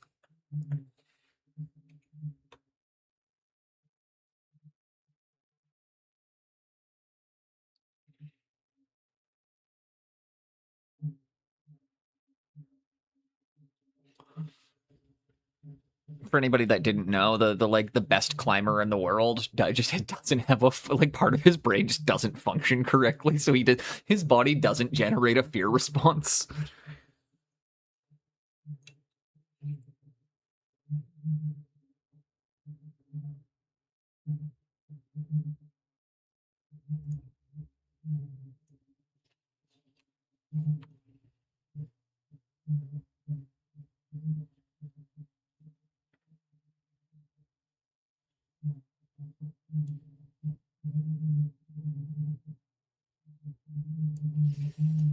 Wild, right? Well, it makes more sense when you see all the crazy stuff that he's done and like all the insane climbs. It makes more sense when you find out that his brain just doesn't make him afraid. So that's like why he can do a lot of this crazy stuff and push himself to such radical limits.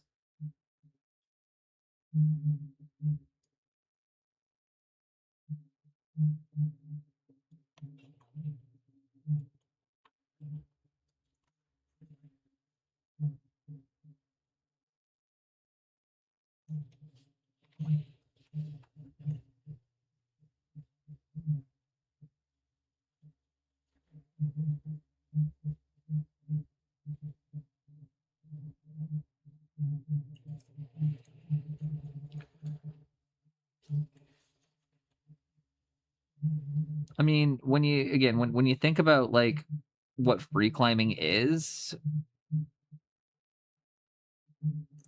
it makes sense.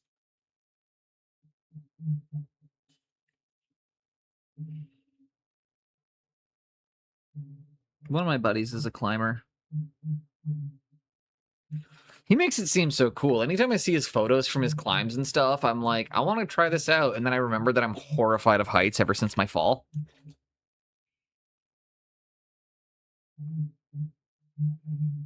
My body's fear response to heights is extremely overreactive. Because some dipshit fell off a cliff when he was 20.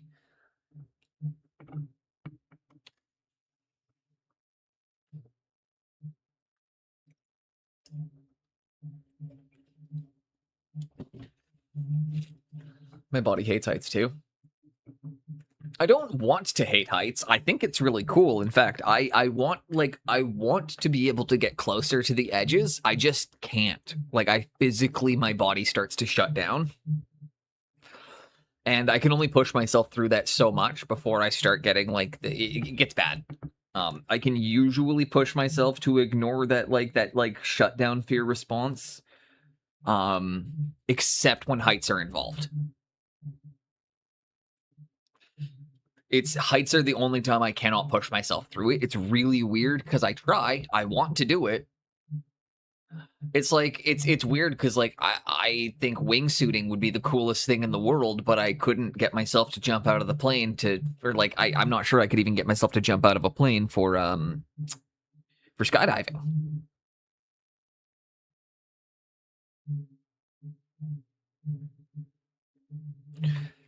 You know, I'd love to try out base jumping, but I can't because I can't get to the edge.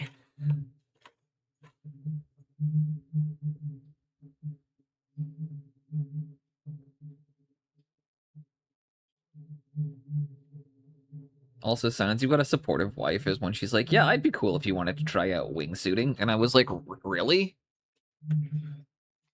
You really?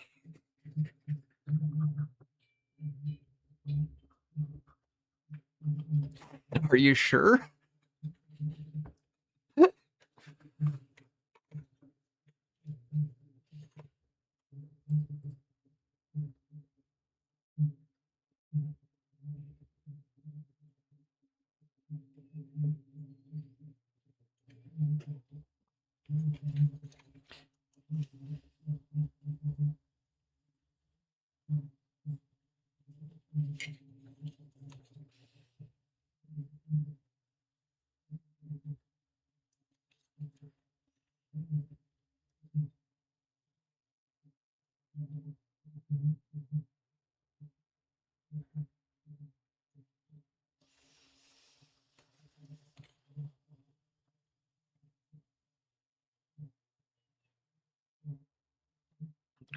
My dog runs away. I don't get angry because I have to pay. I don't know why that line's always pissed me off. I don't get angry when my dog runs away, but you fucking should. Not at the dog, but like you absolutely should be mad if your dog runs away.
And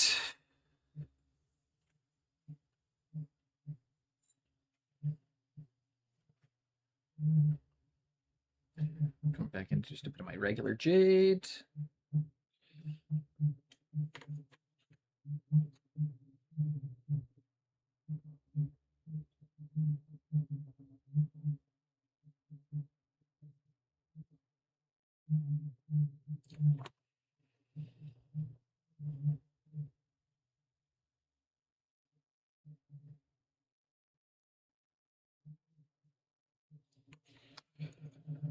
And like such, we're just coming back in, grabbing a bit of the mid-tone color.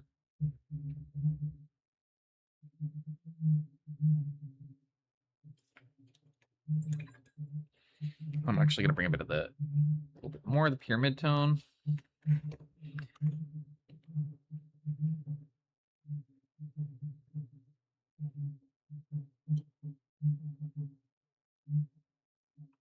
It was. This is a weird band, but they're one that I absolutely love. The World Inferno Friendship Society. They're like, I don't know, like weird indie, but not my usual stuff.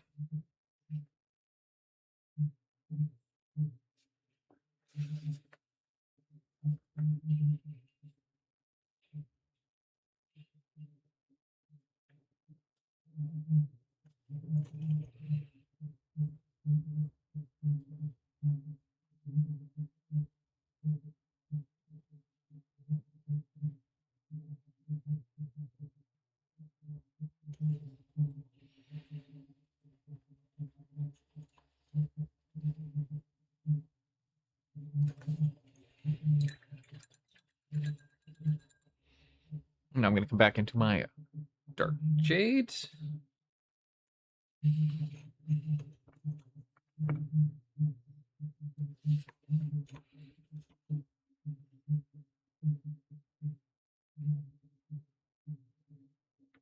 We're just kind of going to start bringing this into shadowy areas. You look like a Thank you for cut the of follow, fuckable meat. Are you? 2486. Hope you're having a great day so far.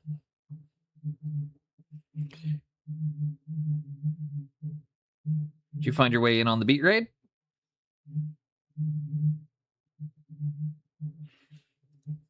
Or you just a little bit of a stumble through? Either way, welcome in. Hope you're having a good one.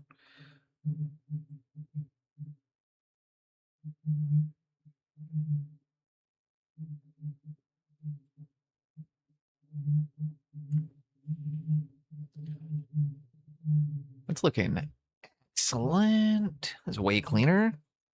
Wish we weren't so dumb.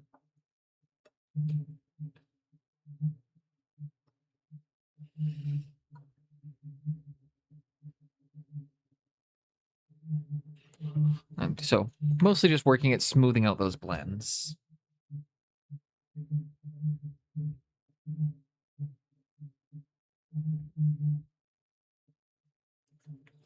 And then don't be alarmed, you've got to come back in with a little bit of your other colors. And it's a back forth.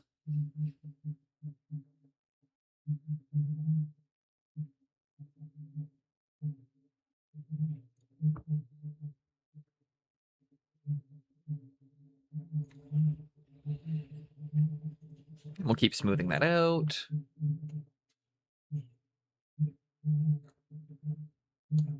But I think that's looking pretty awesome so far.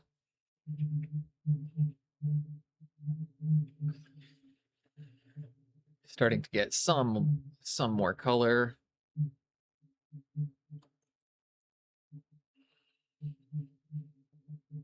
I think for the red, I might want to come in and do a little bit with the airbrush just to kind of soften it out a bit. And I think actually I can soften everything out with my airbrush a bit by just putting in a thin glaze of the highlight color, or like my brightest highlight. I think I can glaze a bit of that on over top. So I'm definitely going to do some airbrushing on this guy. So if it comes back looking a bit different and you're going, Boneless, that's not the same model you originally left us with yesterday. You're absolutely right. When we come back between today's stream and tomorrow's stream, there's going to be some airbrushing done. And that's because I have other airbrushing I also need to get done. So I really do have to set up the airbrush after stream today. I wish I could teach airbrushing on stream again. I do miss it. I miss being able to teach airbrushing. I'm not a great airbrusher or anything, but I just miss being able to.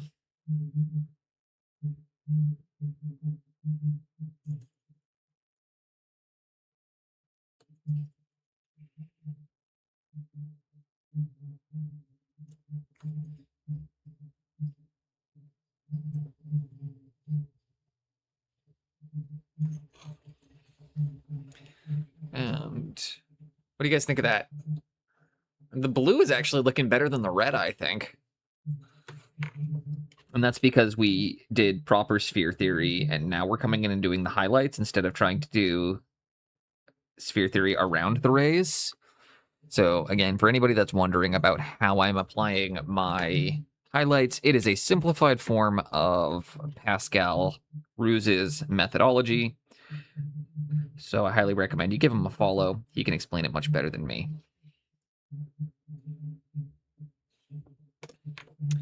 Also realized I didn't get through my full shout-out list today because we got so distracted and we were talking about next up on the shout-out list. We got my favorite, my coach, Jinxstart. She has been an absolute cornerstone in the development of my art. And will not take credit for it, despite it being much deserved.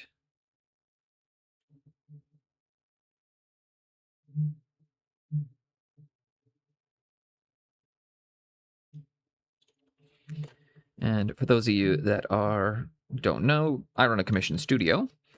And if you are looking for any work and you are located in Canada, I am more than happy to help you out. If you are in the continental, or if you are in the US, I can put you in touch with some incredible painters that are currently open. But if you are looking for work and you're in Canada, I'm happy to help you out. If you're not located in Canada, I can gladly put you in touch with somebody who can do mind-blowingly good work for you.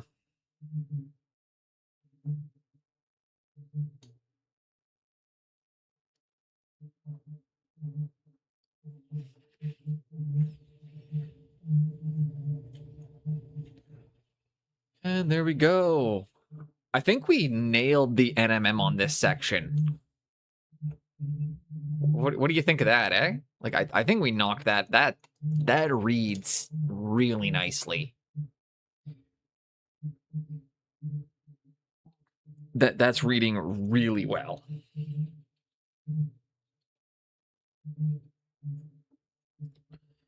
We're gonna have to do, though, is...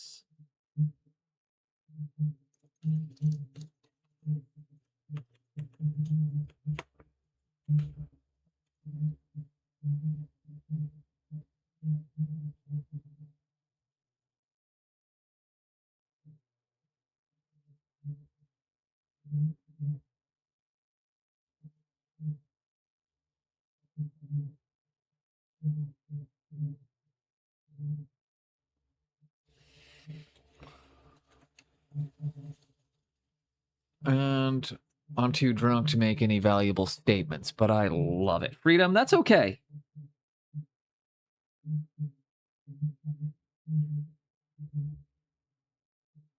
I'm just glad that, you know, you're choosing me to be your entertainment tonight. Or at least on your second monitor while you do other things. Again.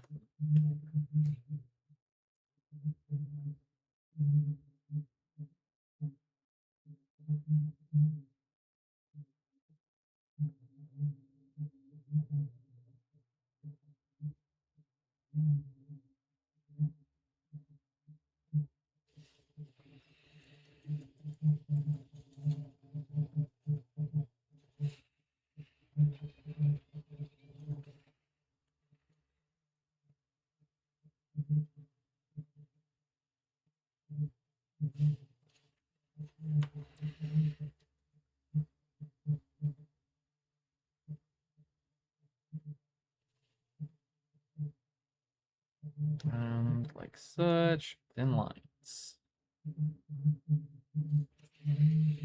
Oh, so Jinx, how are you looking forward to when nice. I try to be the chill stream, but also have something fun going on. How are you feeling about the fact that on the flight back from SMC, we are both going to be landing at the same time we're departing at? So I'm not sure if you looked at how the flight back works, but if you're leaving at about 2 p.m., if you leave Amsterdam at 2 p.m., you'll arrive back at the airport at 2:30 p.m.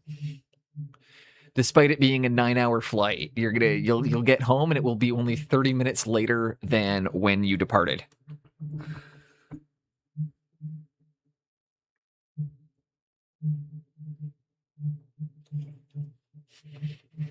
How's that for a bit of a brain break?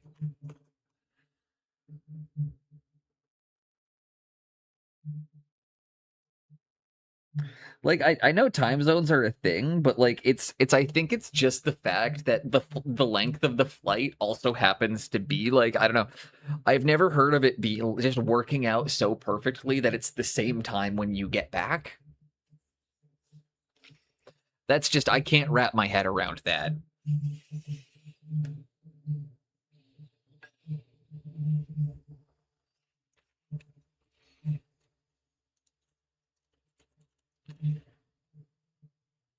I have a hard time wrapping my head around that. Ooh, Bomb the Music Industry. World's most obnoxious band.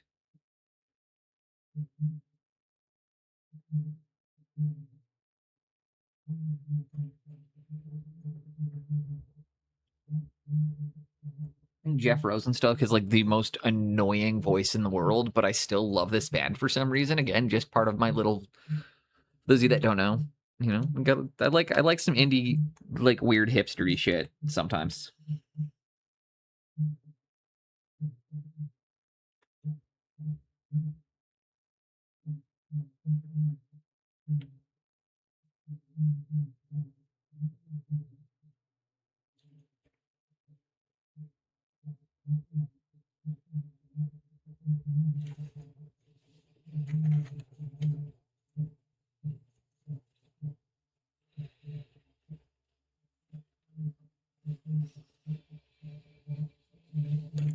And would you like me if I stayed forever young? Well, it sucks, 'cause no one does. Get used to staying out of touch. And would you like me if I stayed forever young? Well, it sucks, 'cause no one does. Get used to staying out of touch.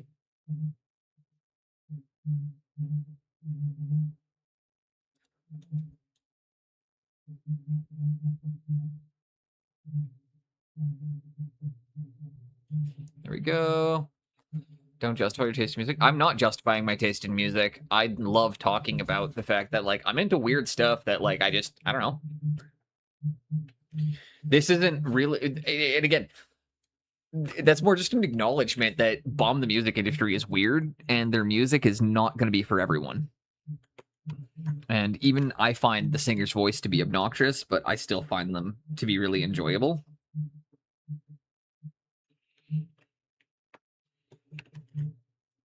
And would you like me if I stayed forever young? Well, it sucks, 'cause no one does. Get used to staying out of touch with everyone you'll ever meet. Continue being awkward in all social surroundings.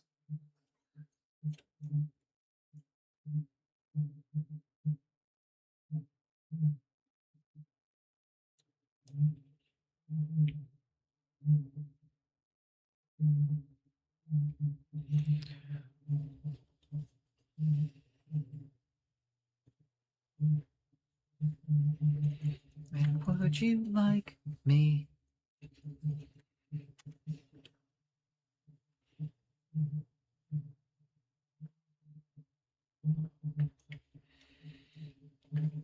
A bit at the bottom.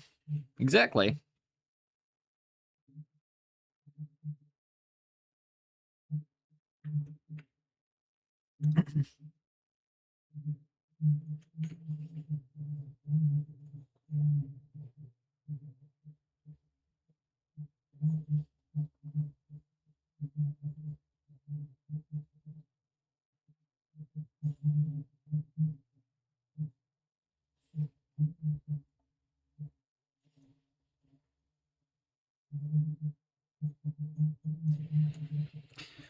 Ooh, be right back. Cake. Ooh, that is a good reason to be right back.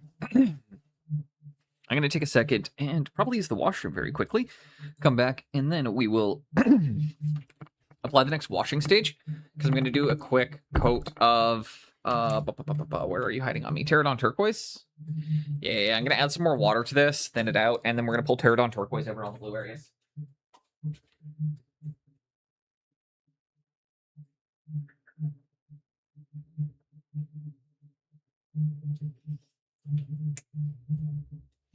I love how contrast paints are literally so pungent that I've got containers that are like 25% full, and I'm just refilling them almost all the way with water and then being like, yep, still good.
So I gotta figure something out really quickly, because I have a weird question for anybody in here. Mike.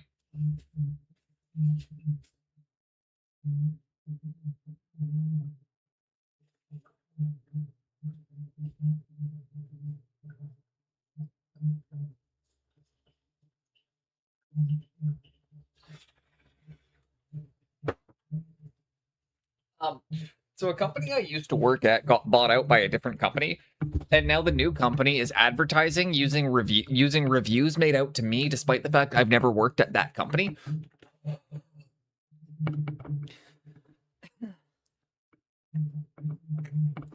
But they're advertising using stuff and like posting about their like some of their reviews.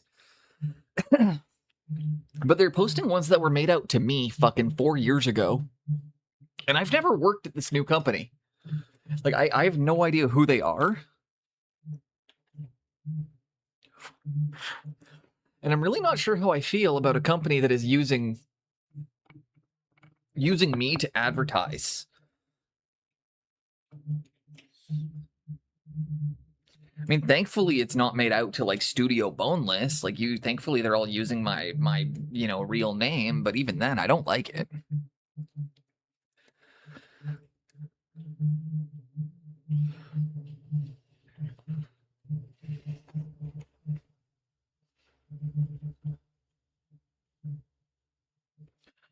But I guess there's no rules that you have to, if you buy out or I guess if you buy out a company, you're also allowed to keep all of their positive reviews.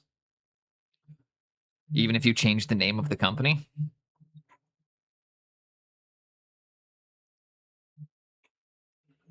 I don't know, man. Shit doesn't make sense anymore.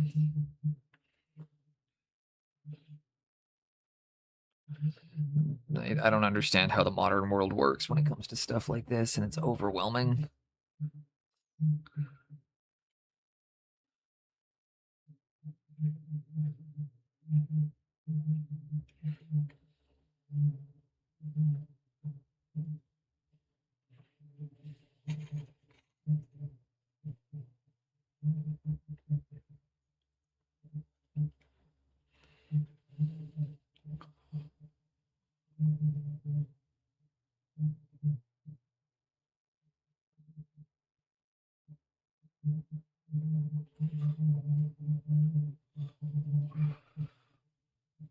Just want you in my caddy.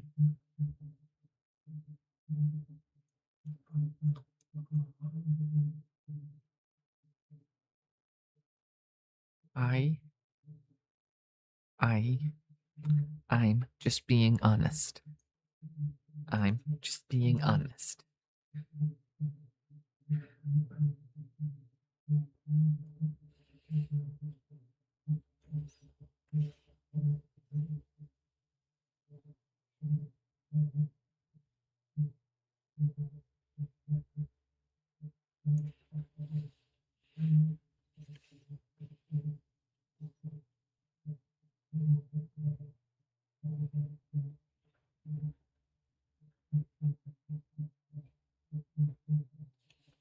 Lend me some sugar.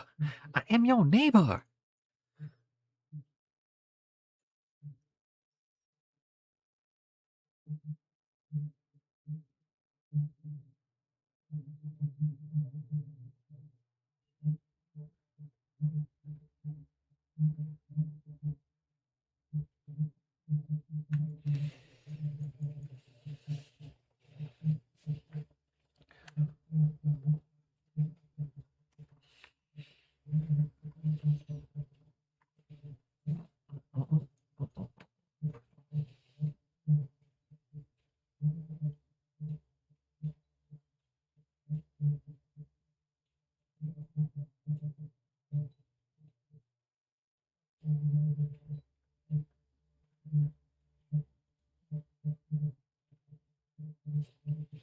And there we go. Again, just a bit of a smooth application. I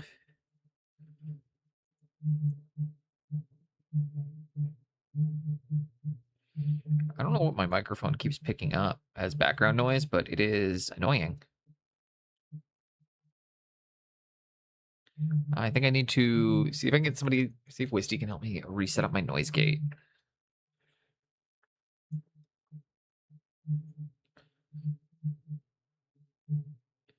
Ah, this song is where the name of my tabletop game comes from.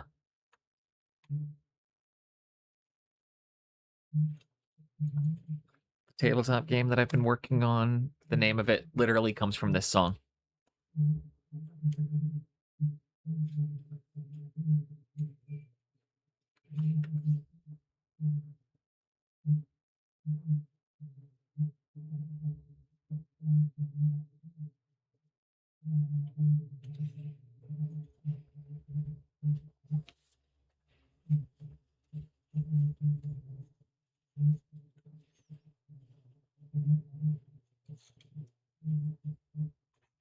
That blue is looking pretty crispy.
And here we go. What are we listening to right now? This is Slania Song by LVD.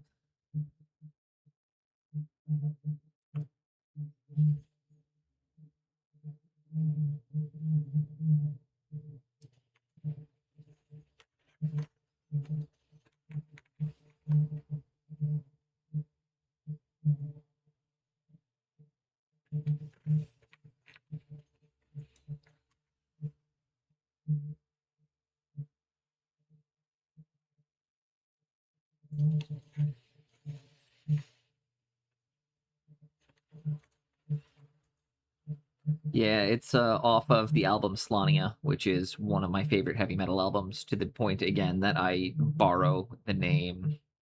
Because it's a real place! It was a real place! Haha, can't be trademarked! Fun fact about trademark laws. If it was technically a historical place, you can steal it.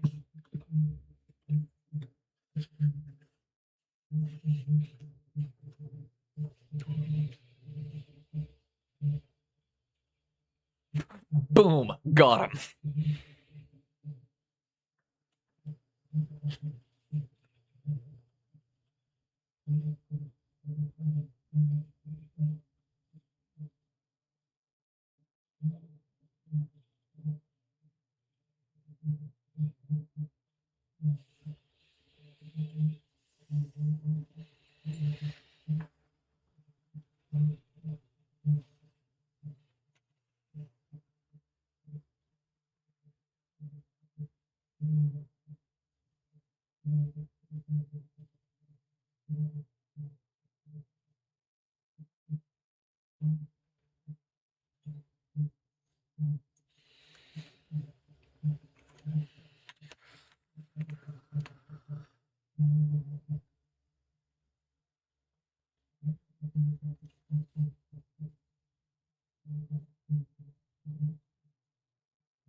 And there we go.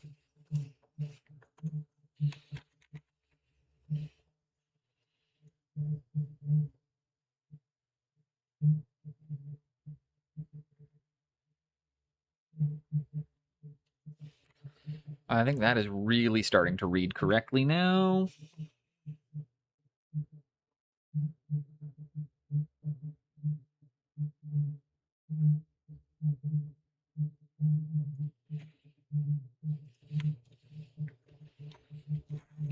What do you guys think?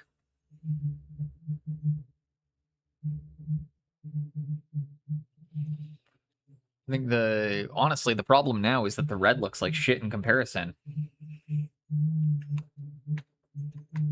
Don't you guys love when that happens, when you paint one element too good and then you gotta go in and redo another part because it's just like, damn, I'm too perfect.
And there we go.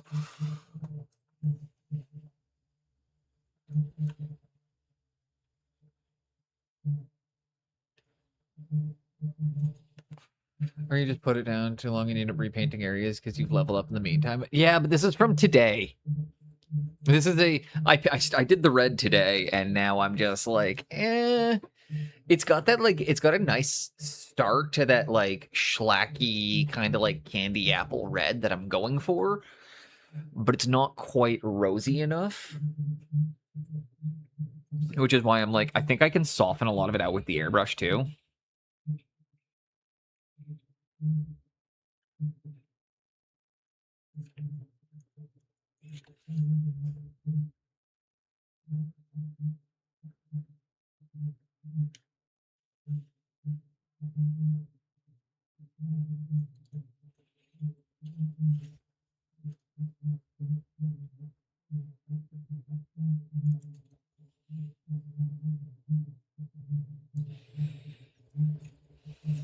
But yeah, it's always like, it's always something like that, Jinx, where it's like you either level up or, you know, that just, I don't know.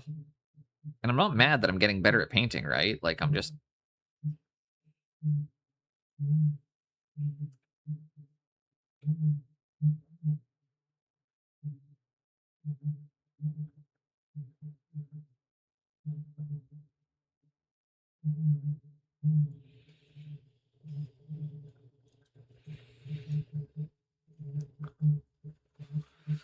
It's weird. I don't know. I want to... I don't know how to best explain it, because it's like, yeah, I just... I don't know. I feel like I need to go and smooth some stuff out with the airbrush, but I'm also looking at it being like, you know, some elements of this are really, really good. Other elements I'm, like, not loving.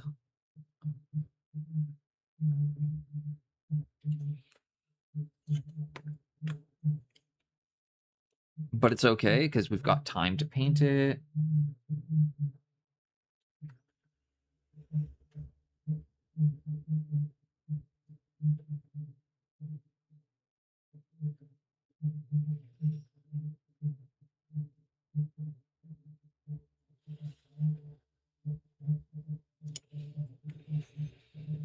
Get some of those kind of bigger, thicker brush strokes.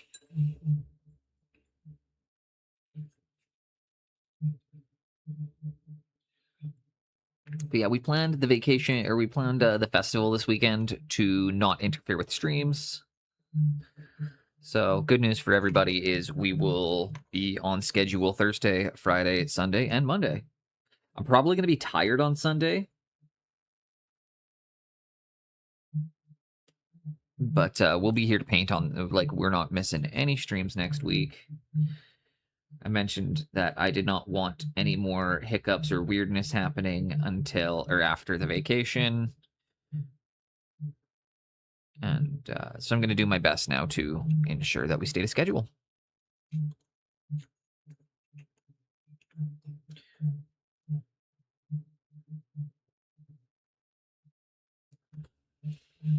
Lightning will strike.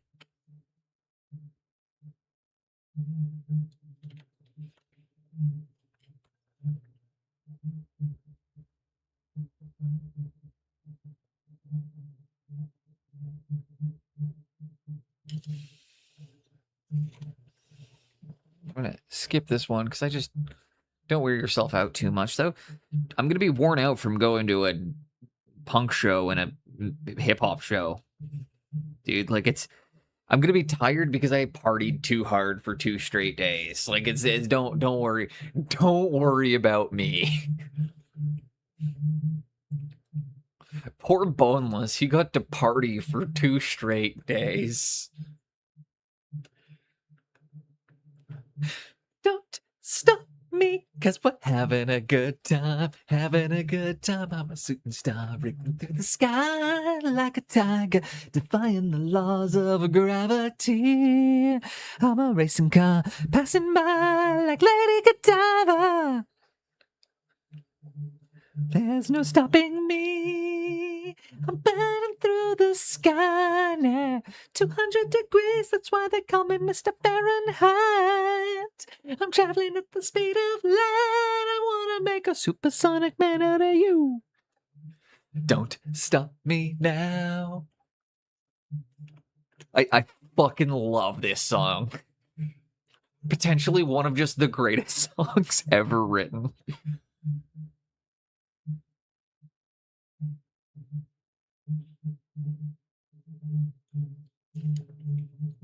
Nothing manlier in the world than Queen.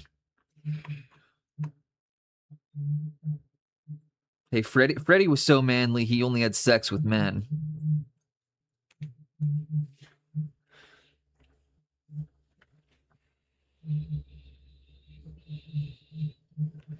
Mustache, you know, everything about them.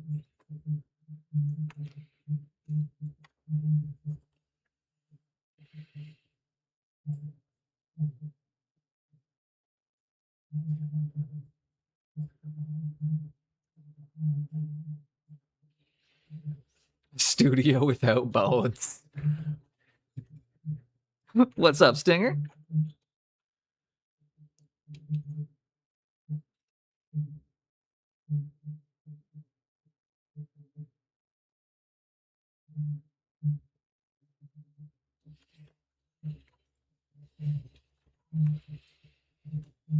I'm burning through the skin.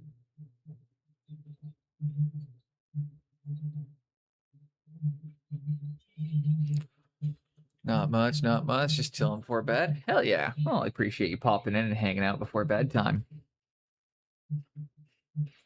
I'm listening to Queen and just like completely living the dream.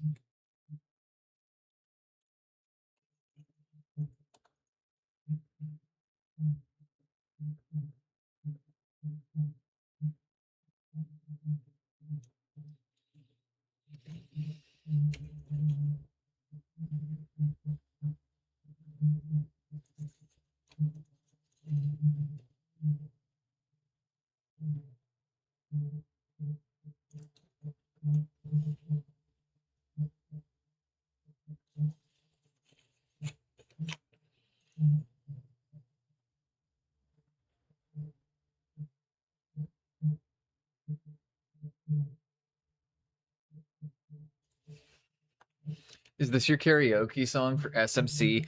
No, my karaoke song from SMC is going to be something really Canadian. I haven't quite figured it out yet, but I am going to pick something that is very Canadian.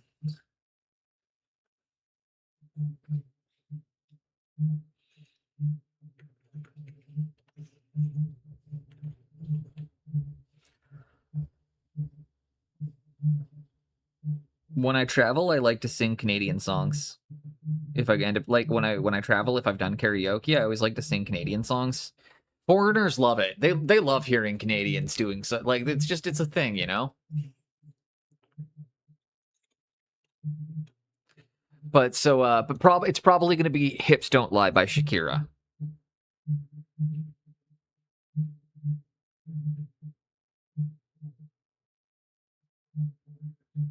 That's a joke for anybody who was here earlier.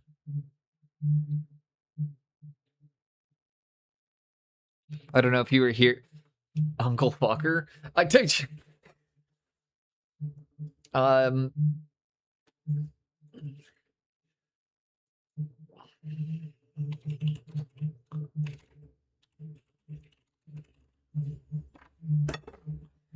Honestly, it's probably gonna be this.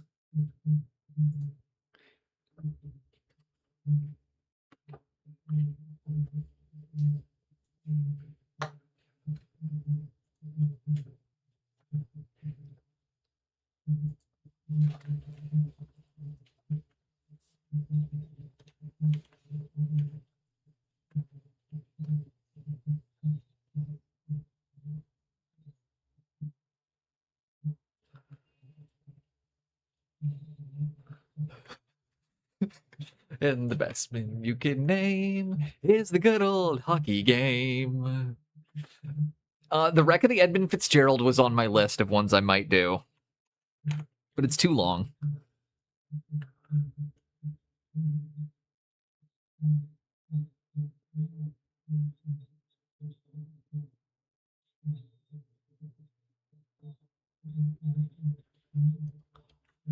Oh, the good old hockey game is the best game you can name. And the best game you could name is the good old hockey game.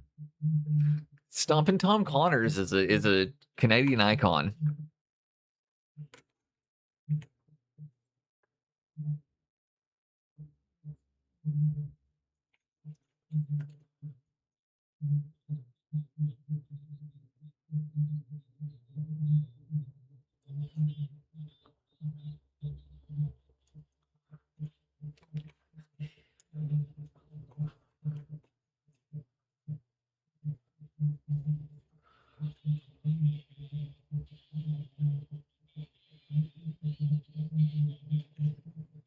Best game. Also, welcome in, Man.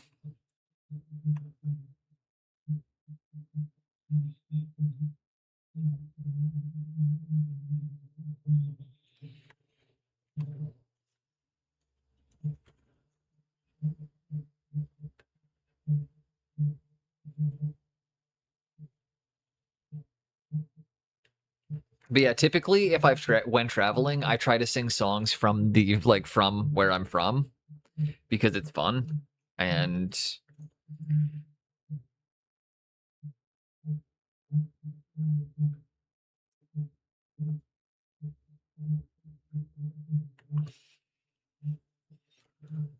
locals seem to love it.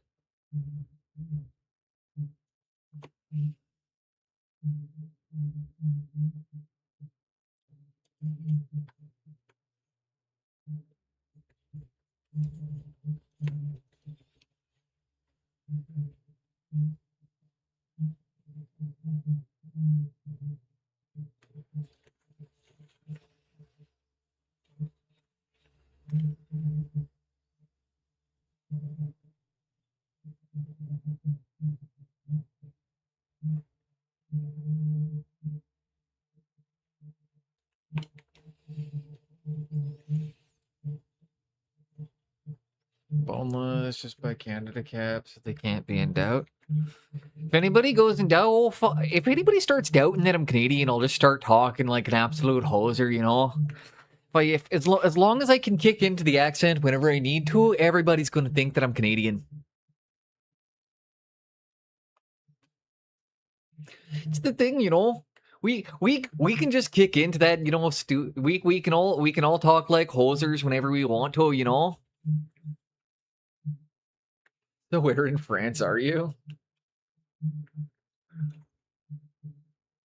Oh, fuck yeah, bud.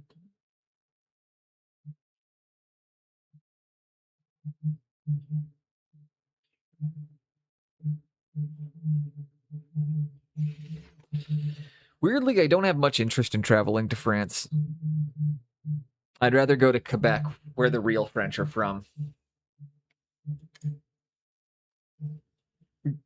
JT, I told you, we can all do it. It's just, it's an ongoing joke for you. Watch a show called Letterkenny. Yeah, I'm a big Letterkenny fan. The sister went to high school with my girl or with my wife. Like Wayne's sister went to school with my wife.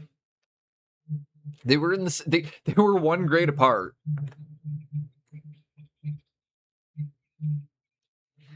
She she went to school with a lot of my some of the cast of Letterkenny went to school with a bunch of my friends.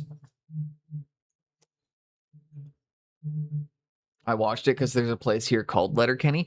Well, the idea of Letterkenny is to make the joke, like, yes, it's hyper-specific Canadian humor, but it's also not, because there's a Letterkenny in every country. Not by name, but by, you know?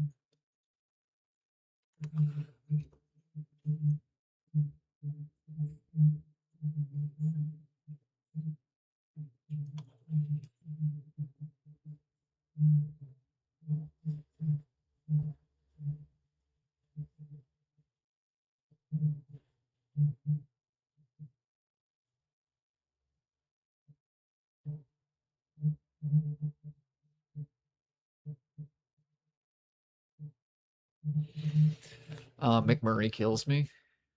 McMurray.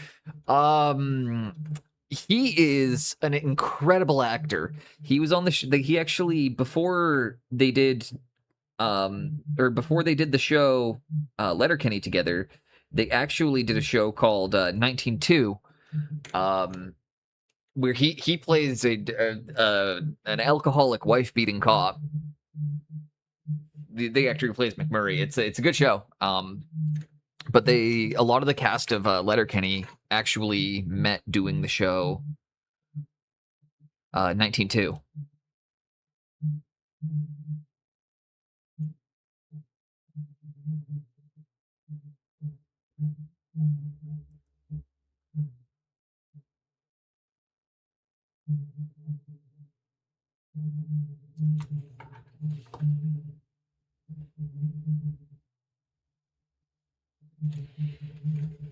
Five-hour nap.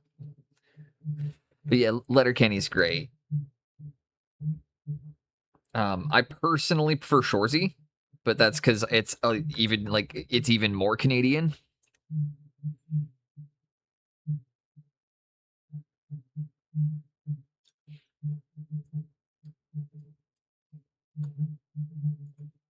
Dude, unplanned naps are the only naps. If you plan your naps, is it really a nap or are you just going to bed?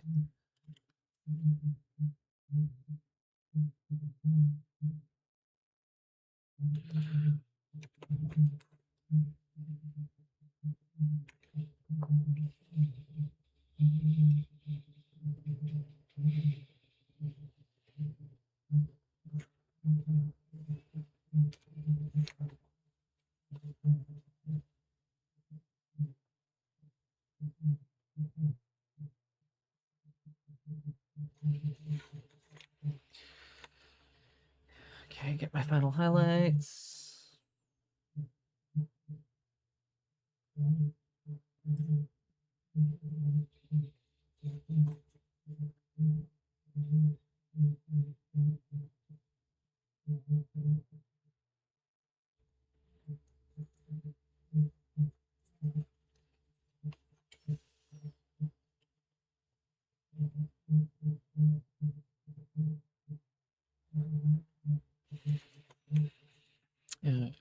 Pitter patter, let's get at her.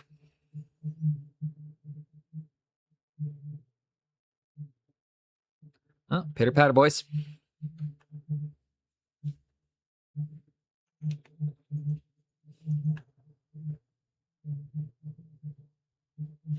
I will say the rhyme slang is not as common as they make it seem in the show. Rhyme slang in Canada is not really a thing. That is most you don't hear that here. That's mostly done for comedic effect.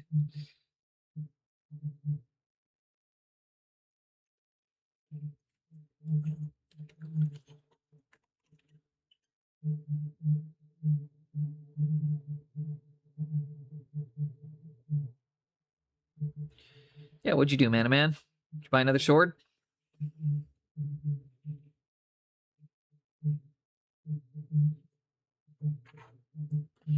Sorry, those are the things we're talking about.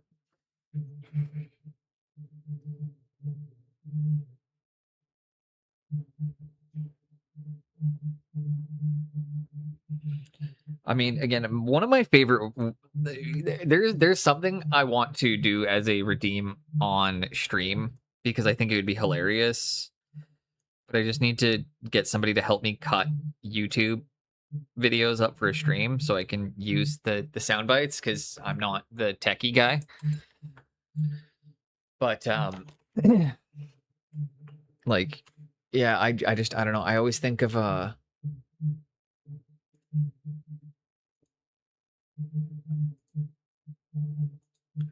it is a new sword. Gorgeous.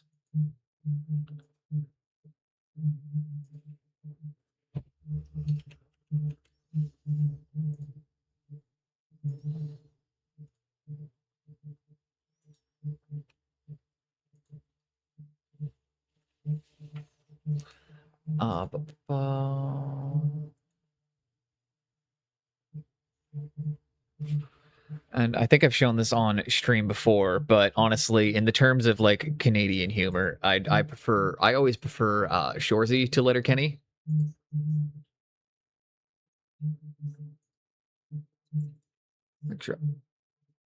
Gotta fucking set it. Practice round. We'll start easy. What is the highest grossing Canadian movie of all time? Boober. No, you fucking idiot. It's You fucking idiot. Yeah, it's the best Canadian movie of all time. Incorrect. Michaels? It's Bon Cop, Bad Cop. Correct. What multi-platinum band hails from Hannah, Alberta? Spirit of the West. Are you actually a fucking idiot? It's good. You might actually be fucking stupid. So fucking dumb. Incorrect. Michaels? It's Nickelback. Nickelback. Correct. I'm a World War I flying ace that Toronto City Airport is named after. Who am I?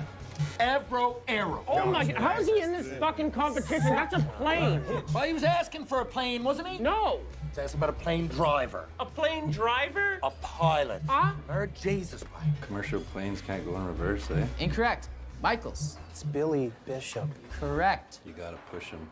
I think we've seen enough. Don't see no questions on Newfoundland, no boys. No worries. We're used to being excluded. Holy fuck, Sanger, just give him a question about the Maritime. Newfoundland ain't part of the Maritimes, boys. Okay, what is the name of the popular Nova Scotia condiment made of condensed milk, vinegar, and garlic? Oh, come on. Creamy garlic.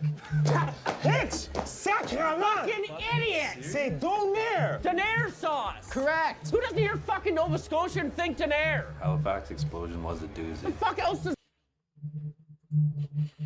That's always one of my favorites. Yeah, that's just immediately like when I think of the Canadian humor, that's what always comes to mind.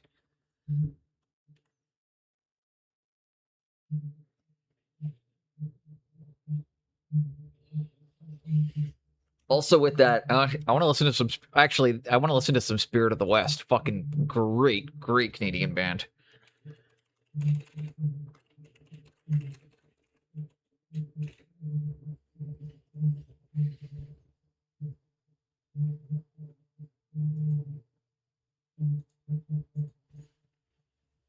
Also a Canadian band. This one, SNFU.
Okay.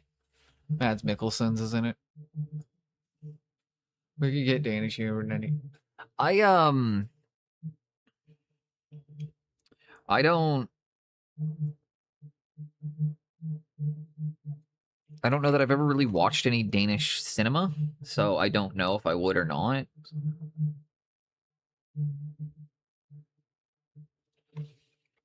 I know I don't find French humor very funny. That is a thing I can confirm.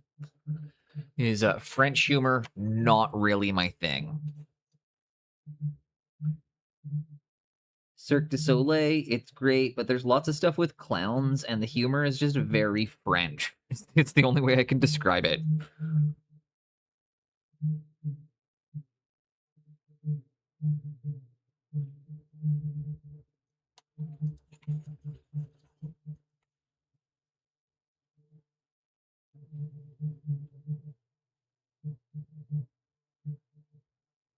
But yeah, this is also an incredible Canadian song and band. And if you are not familiar with it, you are missing out.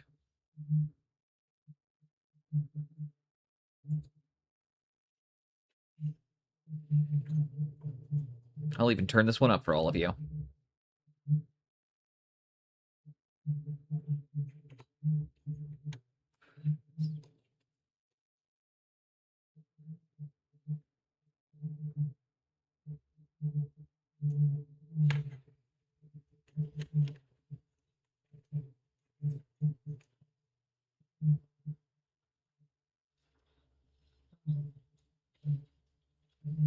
We stayed in the bars along Charing Cross Road. We never had nothing but brass taps and oak. Kept a shine on the bar with the sleeves of our coats. You'll have to excuse me, I'm not at my best. I've been gone for a month. I've been drunk since I left, and these so-called vacations will soon be my death. I'm so sick from the drinks, I need home for a rest. Spirit of the West. Euston Station, the train journeyed north. In the buffet cart, we lurched back and forth. While stone crooked dikes through Yorkshire's green fields, we were flung into dance as our train jigged and reeled.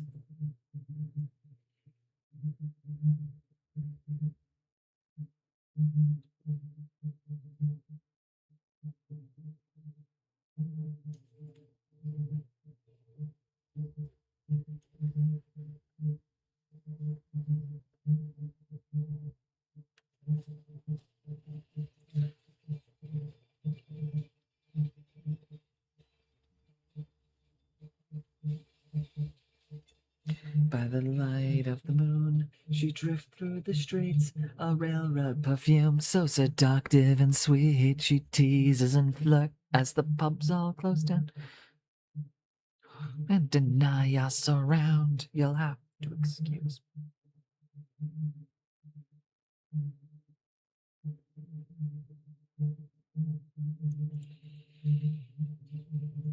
Getting my final highlights. I should get some sleep. Freedom from Mars, thank you for popping in. Hope you have an amazing day. Hope you get some good sleeps. And hopefully we catch you tomorrow. We're going to be probably finishing off this Armiger.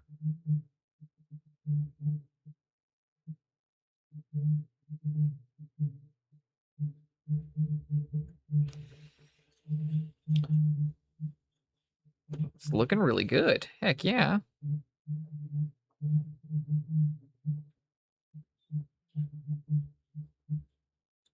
Home for a rest. Take me home.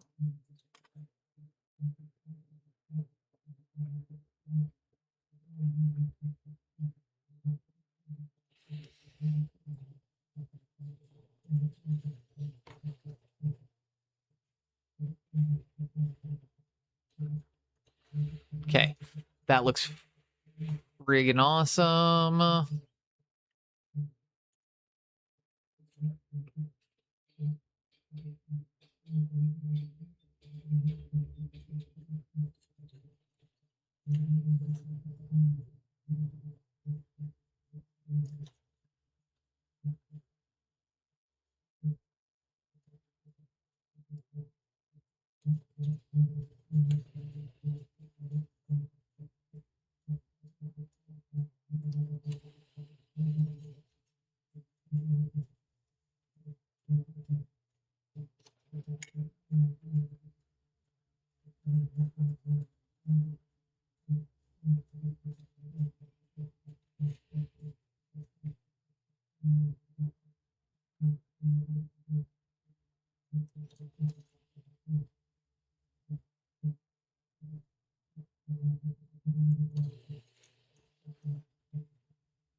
Okay, got some highlights in.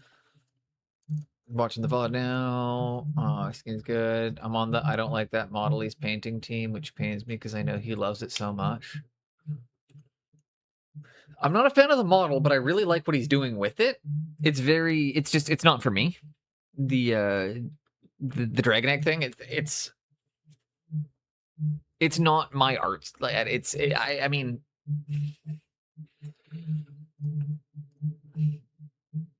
I like fantasy stuff.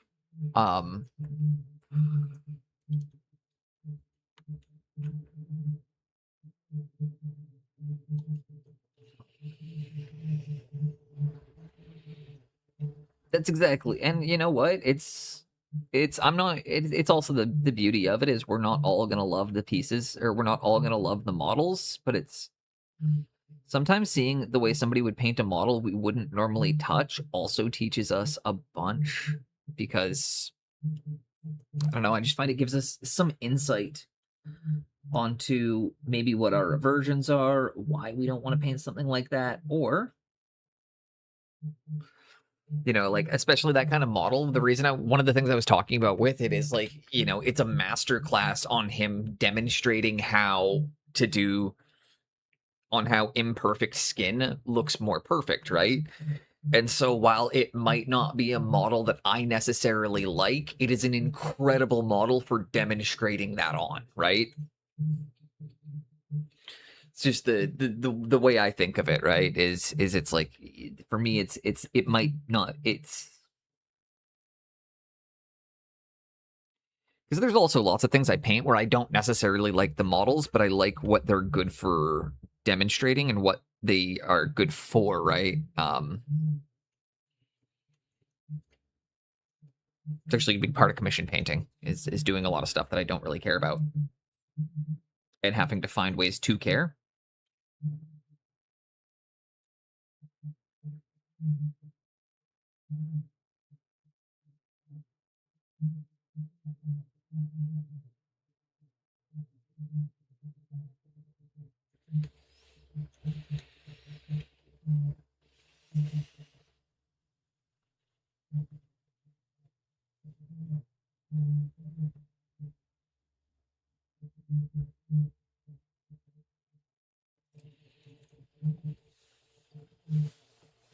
And I know you're thinking right now, Boneless, that's way too much white or like whites that you put down, and it's like, yep, I know.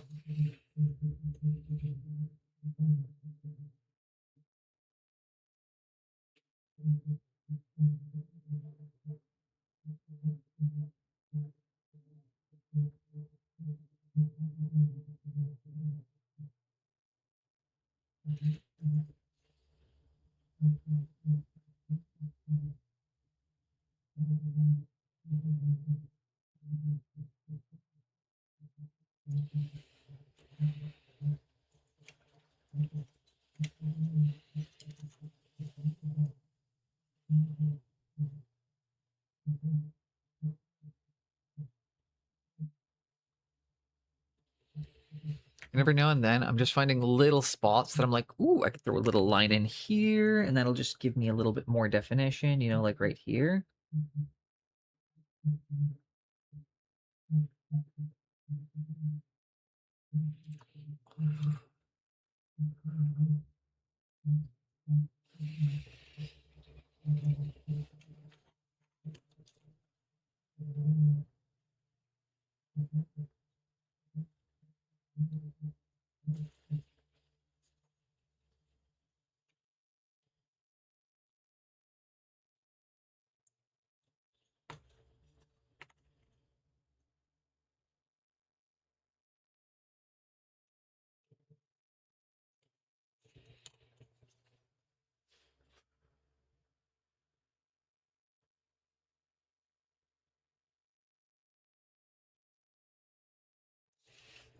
Gonna grab some noms, do it up.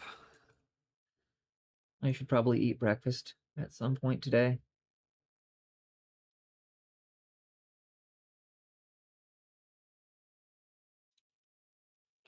I could also stop using the term breakfast as literally as I do because I still use it as like, yes, breaking fast.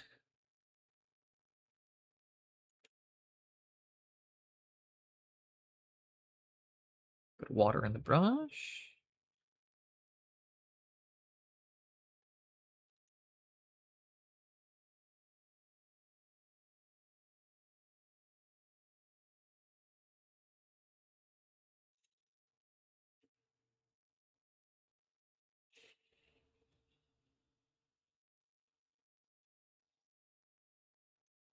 Make sure the paint's falling off the brush. Okay, beauty.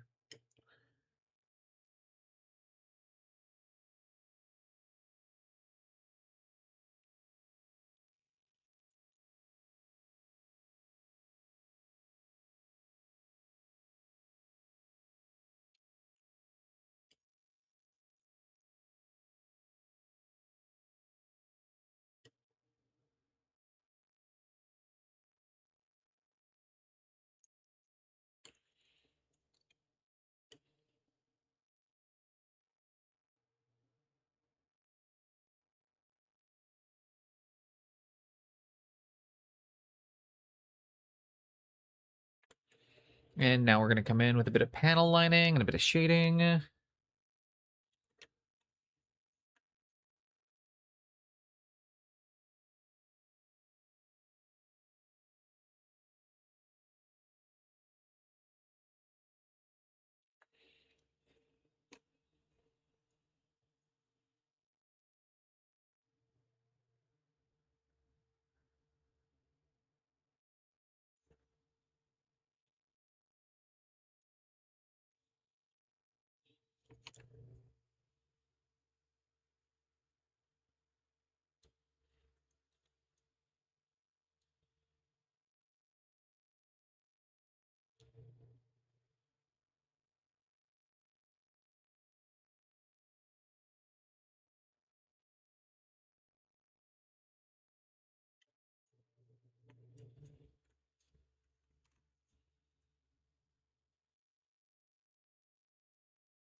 And there we go.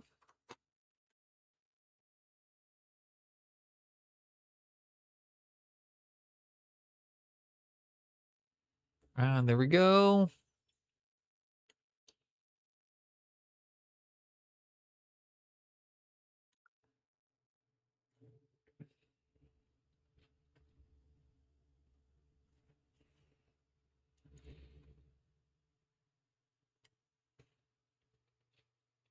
A bit of Turbo Kid. Let's do it.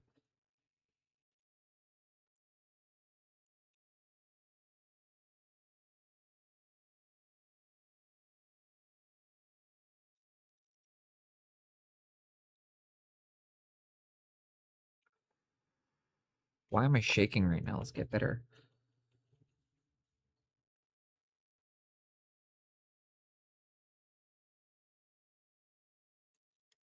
Be better, Boneless.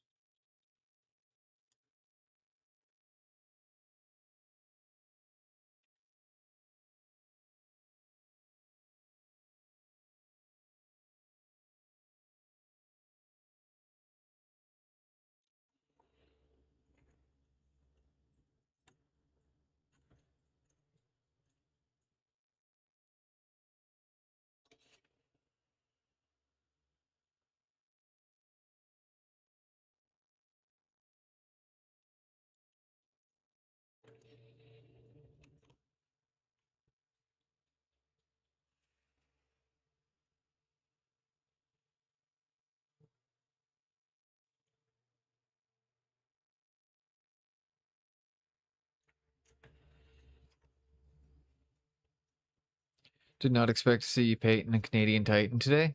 That's red and blue. Our colors are red and white.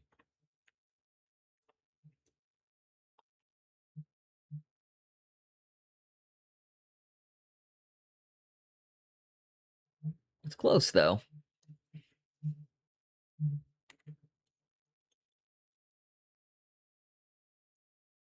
Nope, just red and white. Red, 2 red bars on the sides, white down the middle, and a white maple leaf.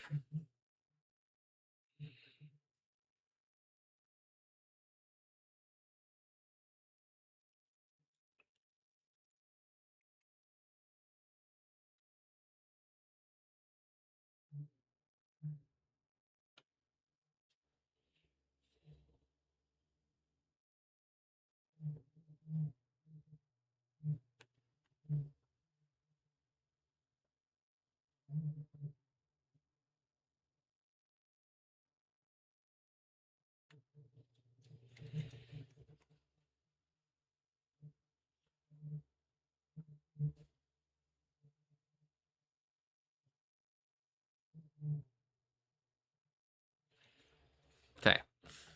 Trip reminds me of a Cure med capsule. Hell yeah. That I will take as a compliment. Also, yeah, welcome in, Trip. So you gave the follow earlier, but thank you for saying hello as well. Just been having a chill day so far. Do you paint minis as well?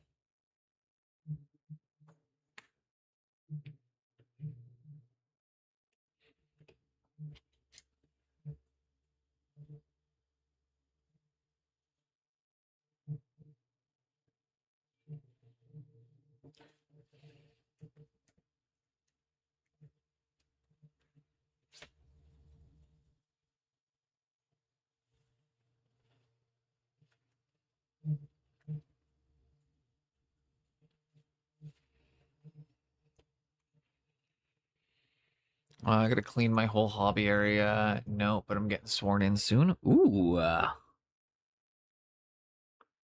What, did you buy the 11th edition box set?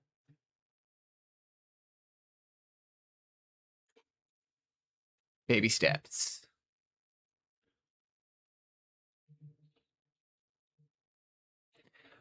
On the topic of baby steps, that was the most miserable streams I ever did.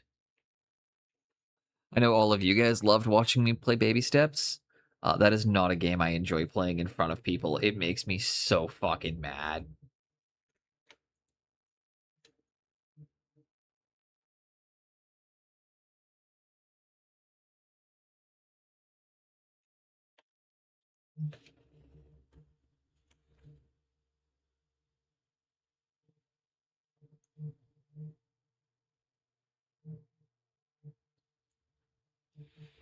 But welcome to the hobby, and enjoy your baby steps in, because it is it's a wonderful place to be. And it's filled with lots of fun.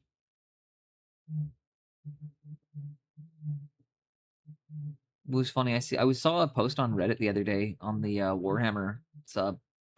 Guy was posting, asking, being like, "Hey, is it like, what if I wanted to get into Warhammer but I don't have time to play? Like, is that okay?" And it was just like, dude, like I run a fucking my entire business revolves around painting Warhammer, and I don't play it.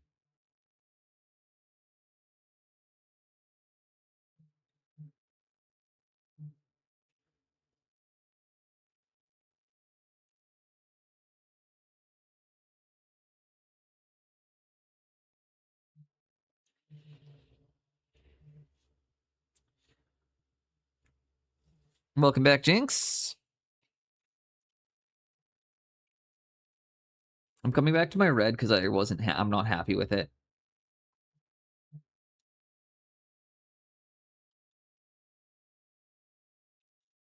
You paint and sell them? I do. That's my full-time job, Trip.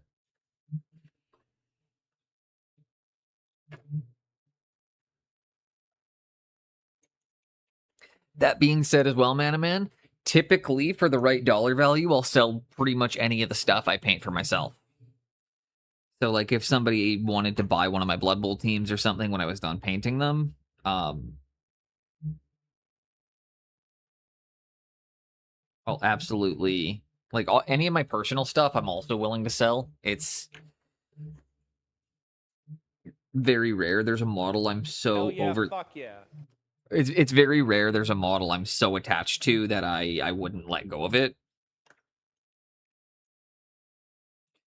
Because if I loved painting it that much the first time, I can paint another one. Like that's the beauty of it is like if I sell them all, if I sell say I sold my Dwarf Blood Bowl team, right? I'd probably say, you know, I'd probably say 250 US, maybe 300, but like, you know, at least 250, 300 US. I'd probably be willing to let my Blood Bowl team go, even spruce it up a little bit more for whoever buys it. But it's same thing. Like I enjoyed painting that so much that then I would just use the money to buy another Dwarf Blood Bowl team. Plus flip the rest back into business. But, you know, that's the kind of thing where like if I enjoyed painting it so much, just buy another one.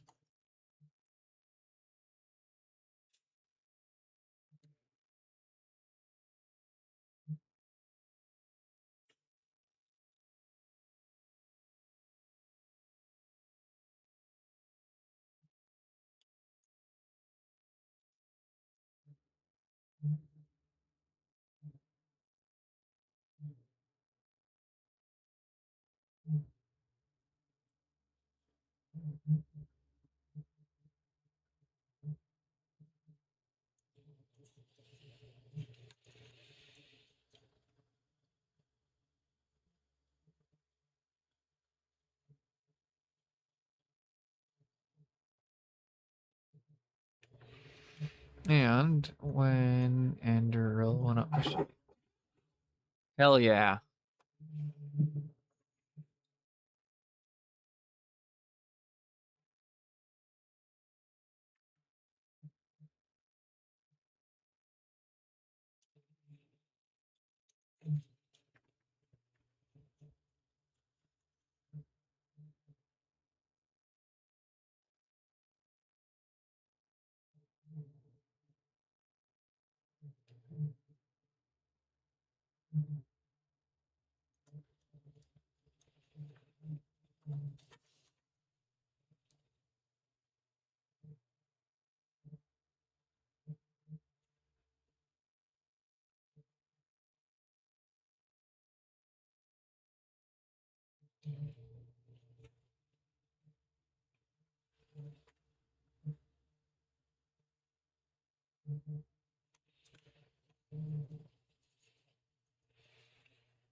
Those are looking pretty cool.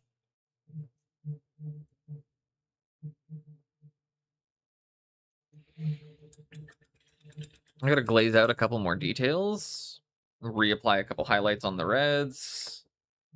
That'll probably be streamed today. Start with glazing out a couple of these details.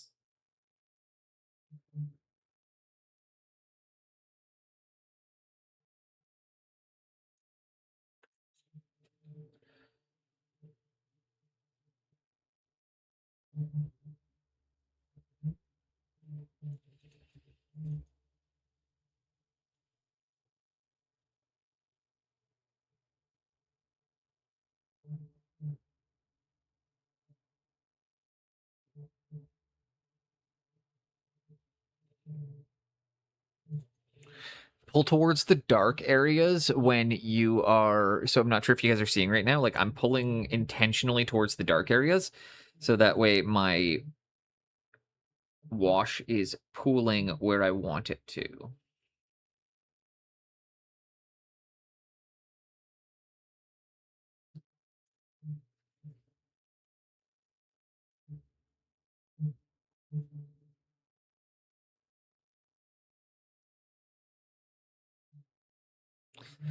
What's up, Linux? Yeah, I'm doing the armigers again. Now that I'm a little bit better at NMM.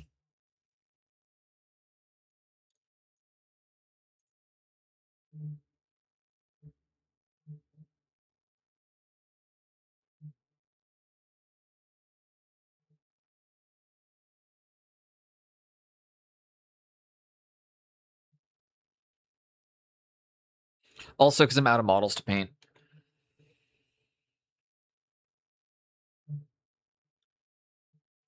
Other than some display painting stuff, and I'm not done my airbrushing yet, so my brain won't flip.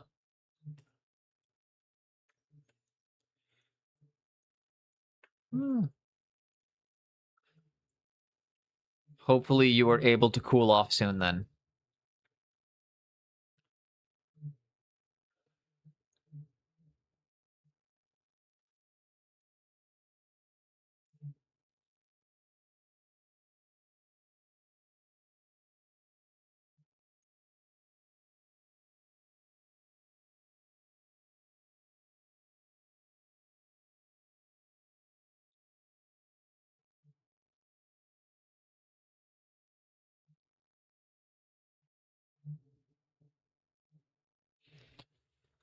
Oh.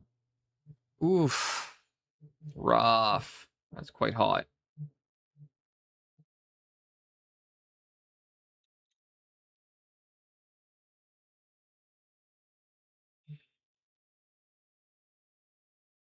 That is really fucking hot. Oh.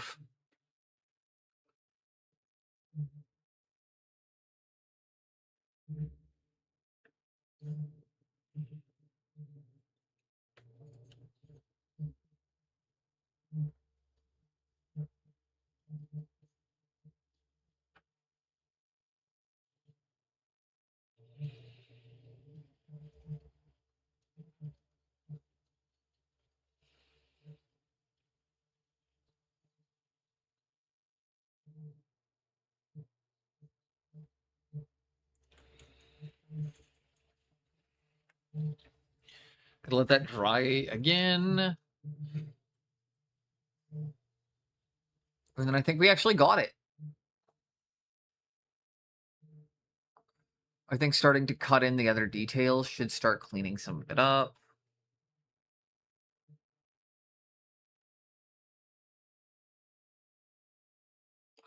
I'm not loving this bit in here, so I'll do some cleanup on that as well after. But again, airbrush.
And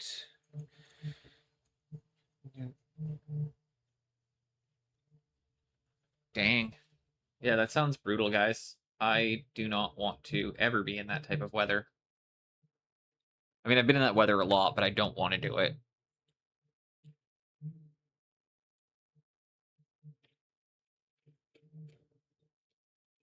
Sorry, my hand is itchy. One sec. I also think that this is probably... I'm going to throw a couple little more highlights down.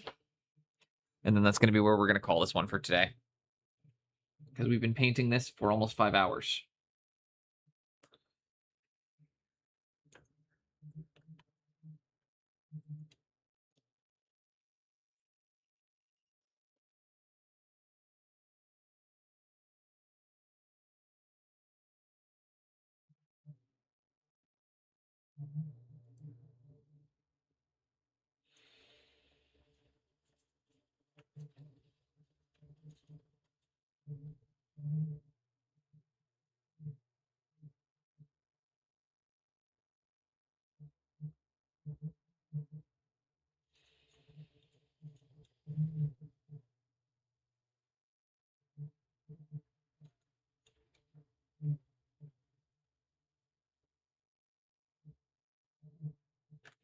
There we go.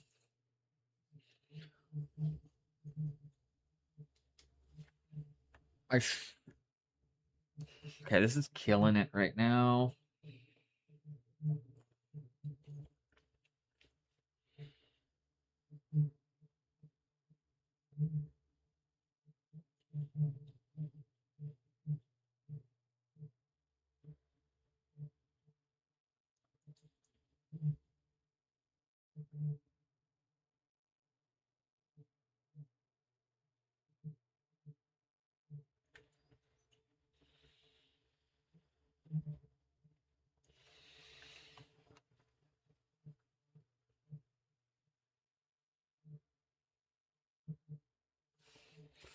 And there we go.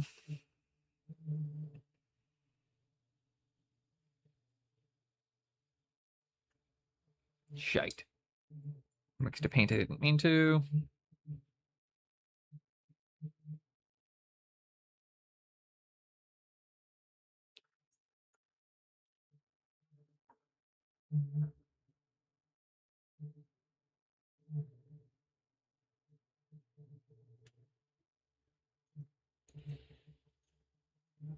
And dun, dun, dun, dun, dun, dun, dun, dun, dun, dun.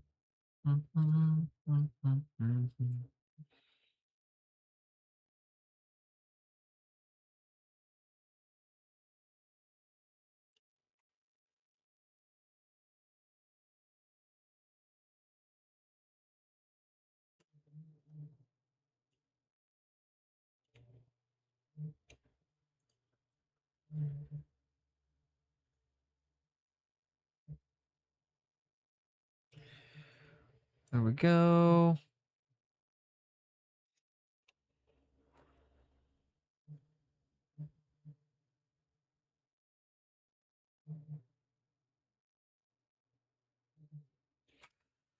And my paint is no longer flowing nicely off the brush.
And there we go. Hi, Mark. Thank you. We're about to wrap up. I think probably in the next 20 minutes or so, but I'm gonna hit a few more highlights.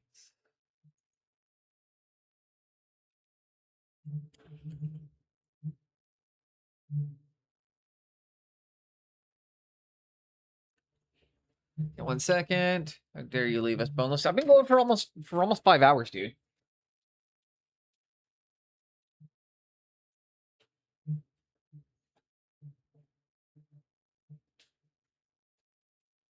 I still need to like shower, have breakfast, hang out with I want to play with my cats.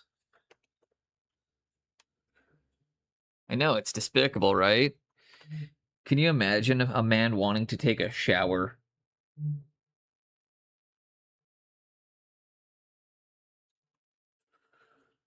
You know, we might push it. We might do a bit. We'll see how I'm feeling.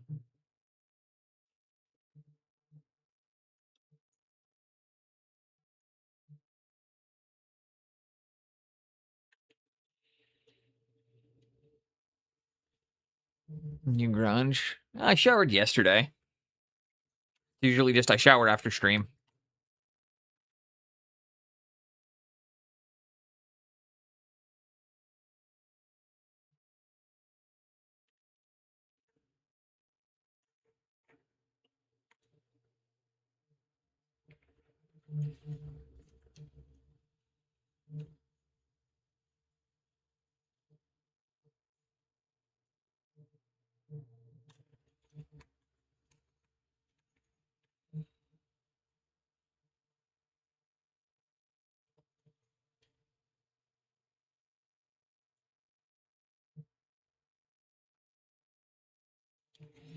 Like, I also have to clean my house today, or like still. I usually do that after stream as well.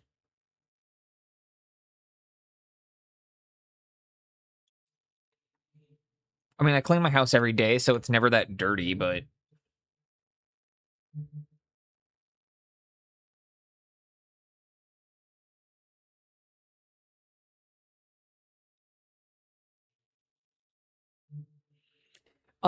she's at work for another 4 hours.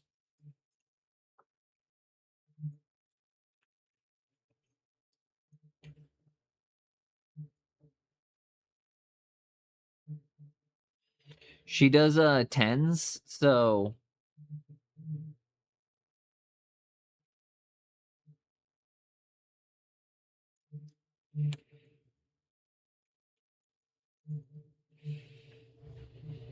she works 4 10s. Although this week she's actually picking up a couple extra shifts to help cover for people who are sick, so she's doing 50-hour weeks.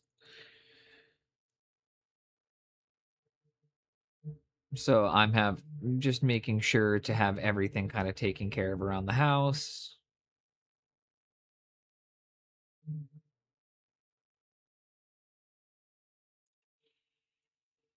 And then on Tuesday we pick up the new car.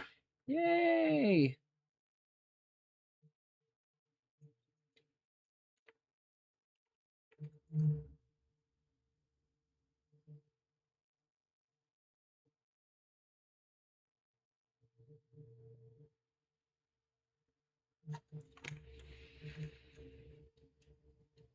No. No, this is my usual.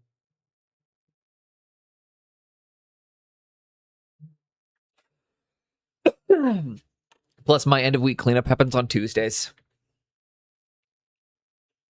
Because my wife and I, that's like the first day we both have off together.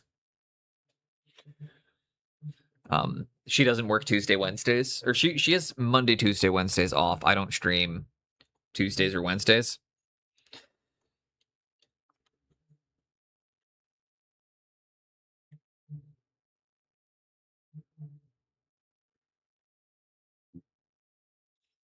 Although out of boredom, I might go back to doing Saturday streams after next week. I can't next week, obviously, because I'm going to be at a festival Friday and Saturday night and a Friday in the daytime. So we'll still do our normal stream Friday in the day, and then after stream, we're going to head out to the festival.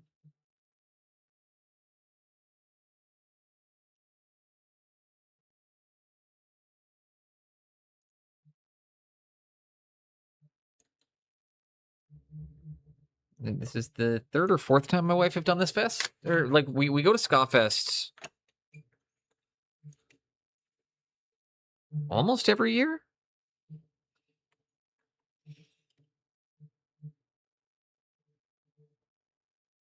I don't think you guys are going to be able to get over what Boneless wears at Ska Fest.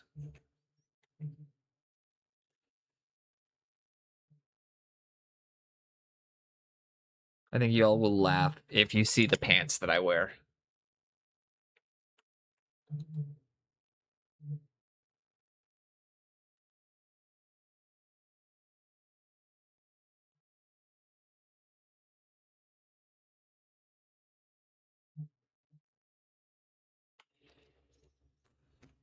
I have leopard print jeans that actually I wear. For at Ska Fest, I wear a pair of leopard print jeans. Usually.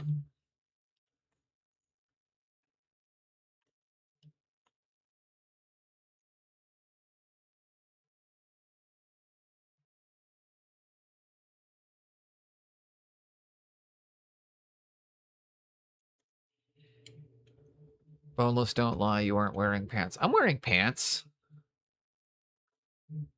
I know what it is.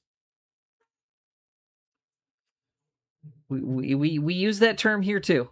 That one's pretty universal.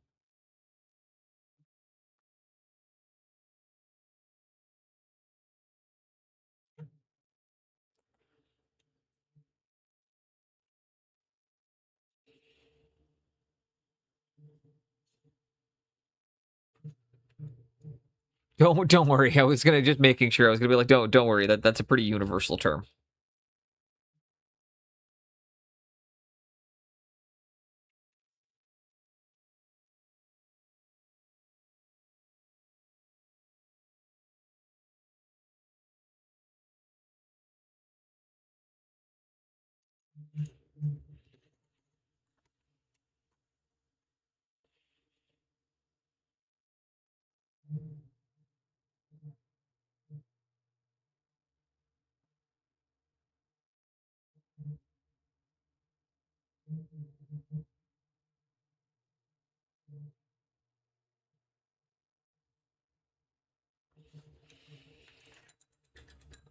And you know what, guys?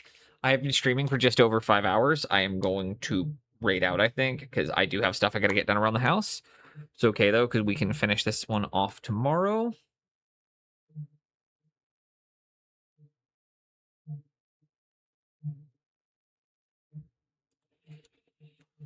And I am pretty happy with where this one is being left at for today. Tomorrow, we're going to focus in on the trim, plasma, and the other details, and then we might come back through. And I'm also going to do a little bit of airbrushing on him to just smooth out some areas that I'm not fully in love with. Does anybody have a good target for today? Badger's still going. Do Warduck, Badger, or AC?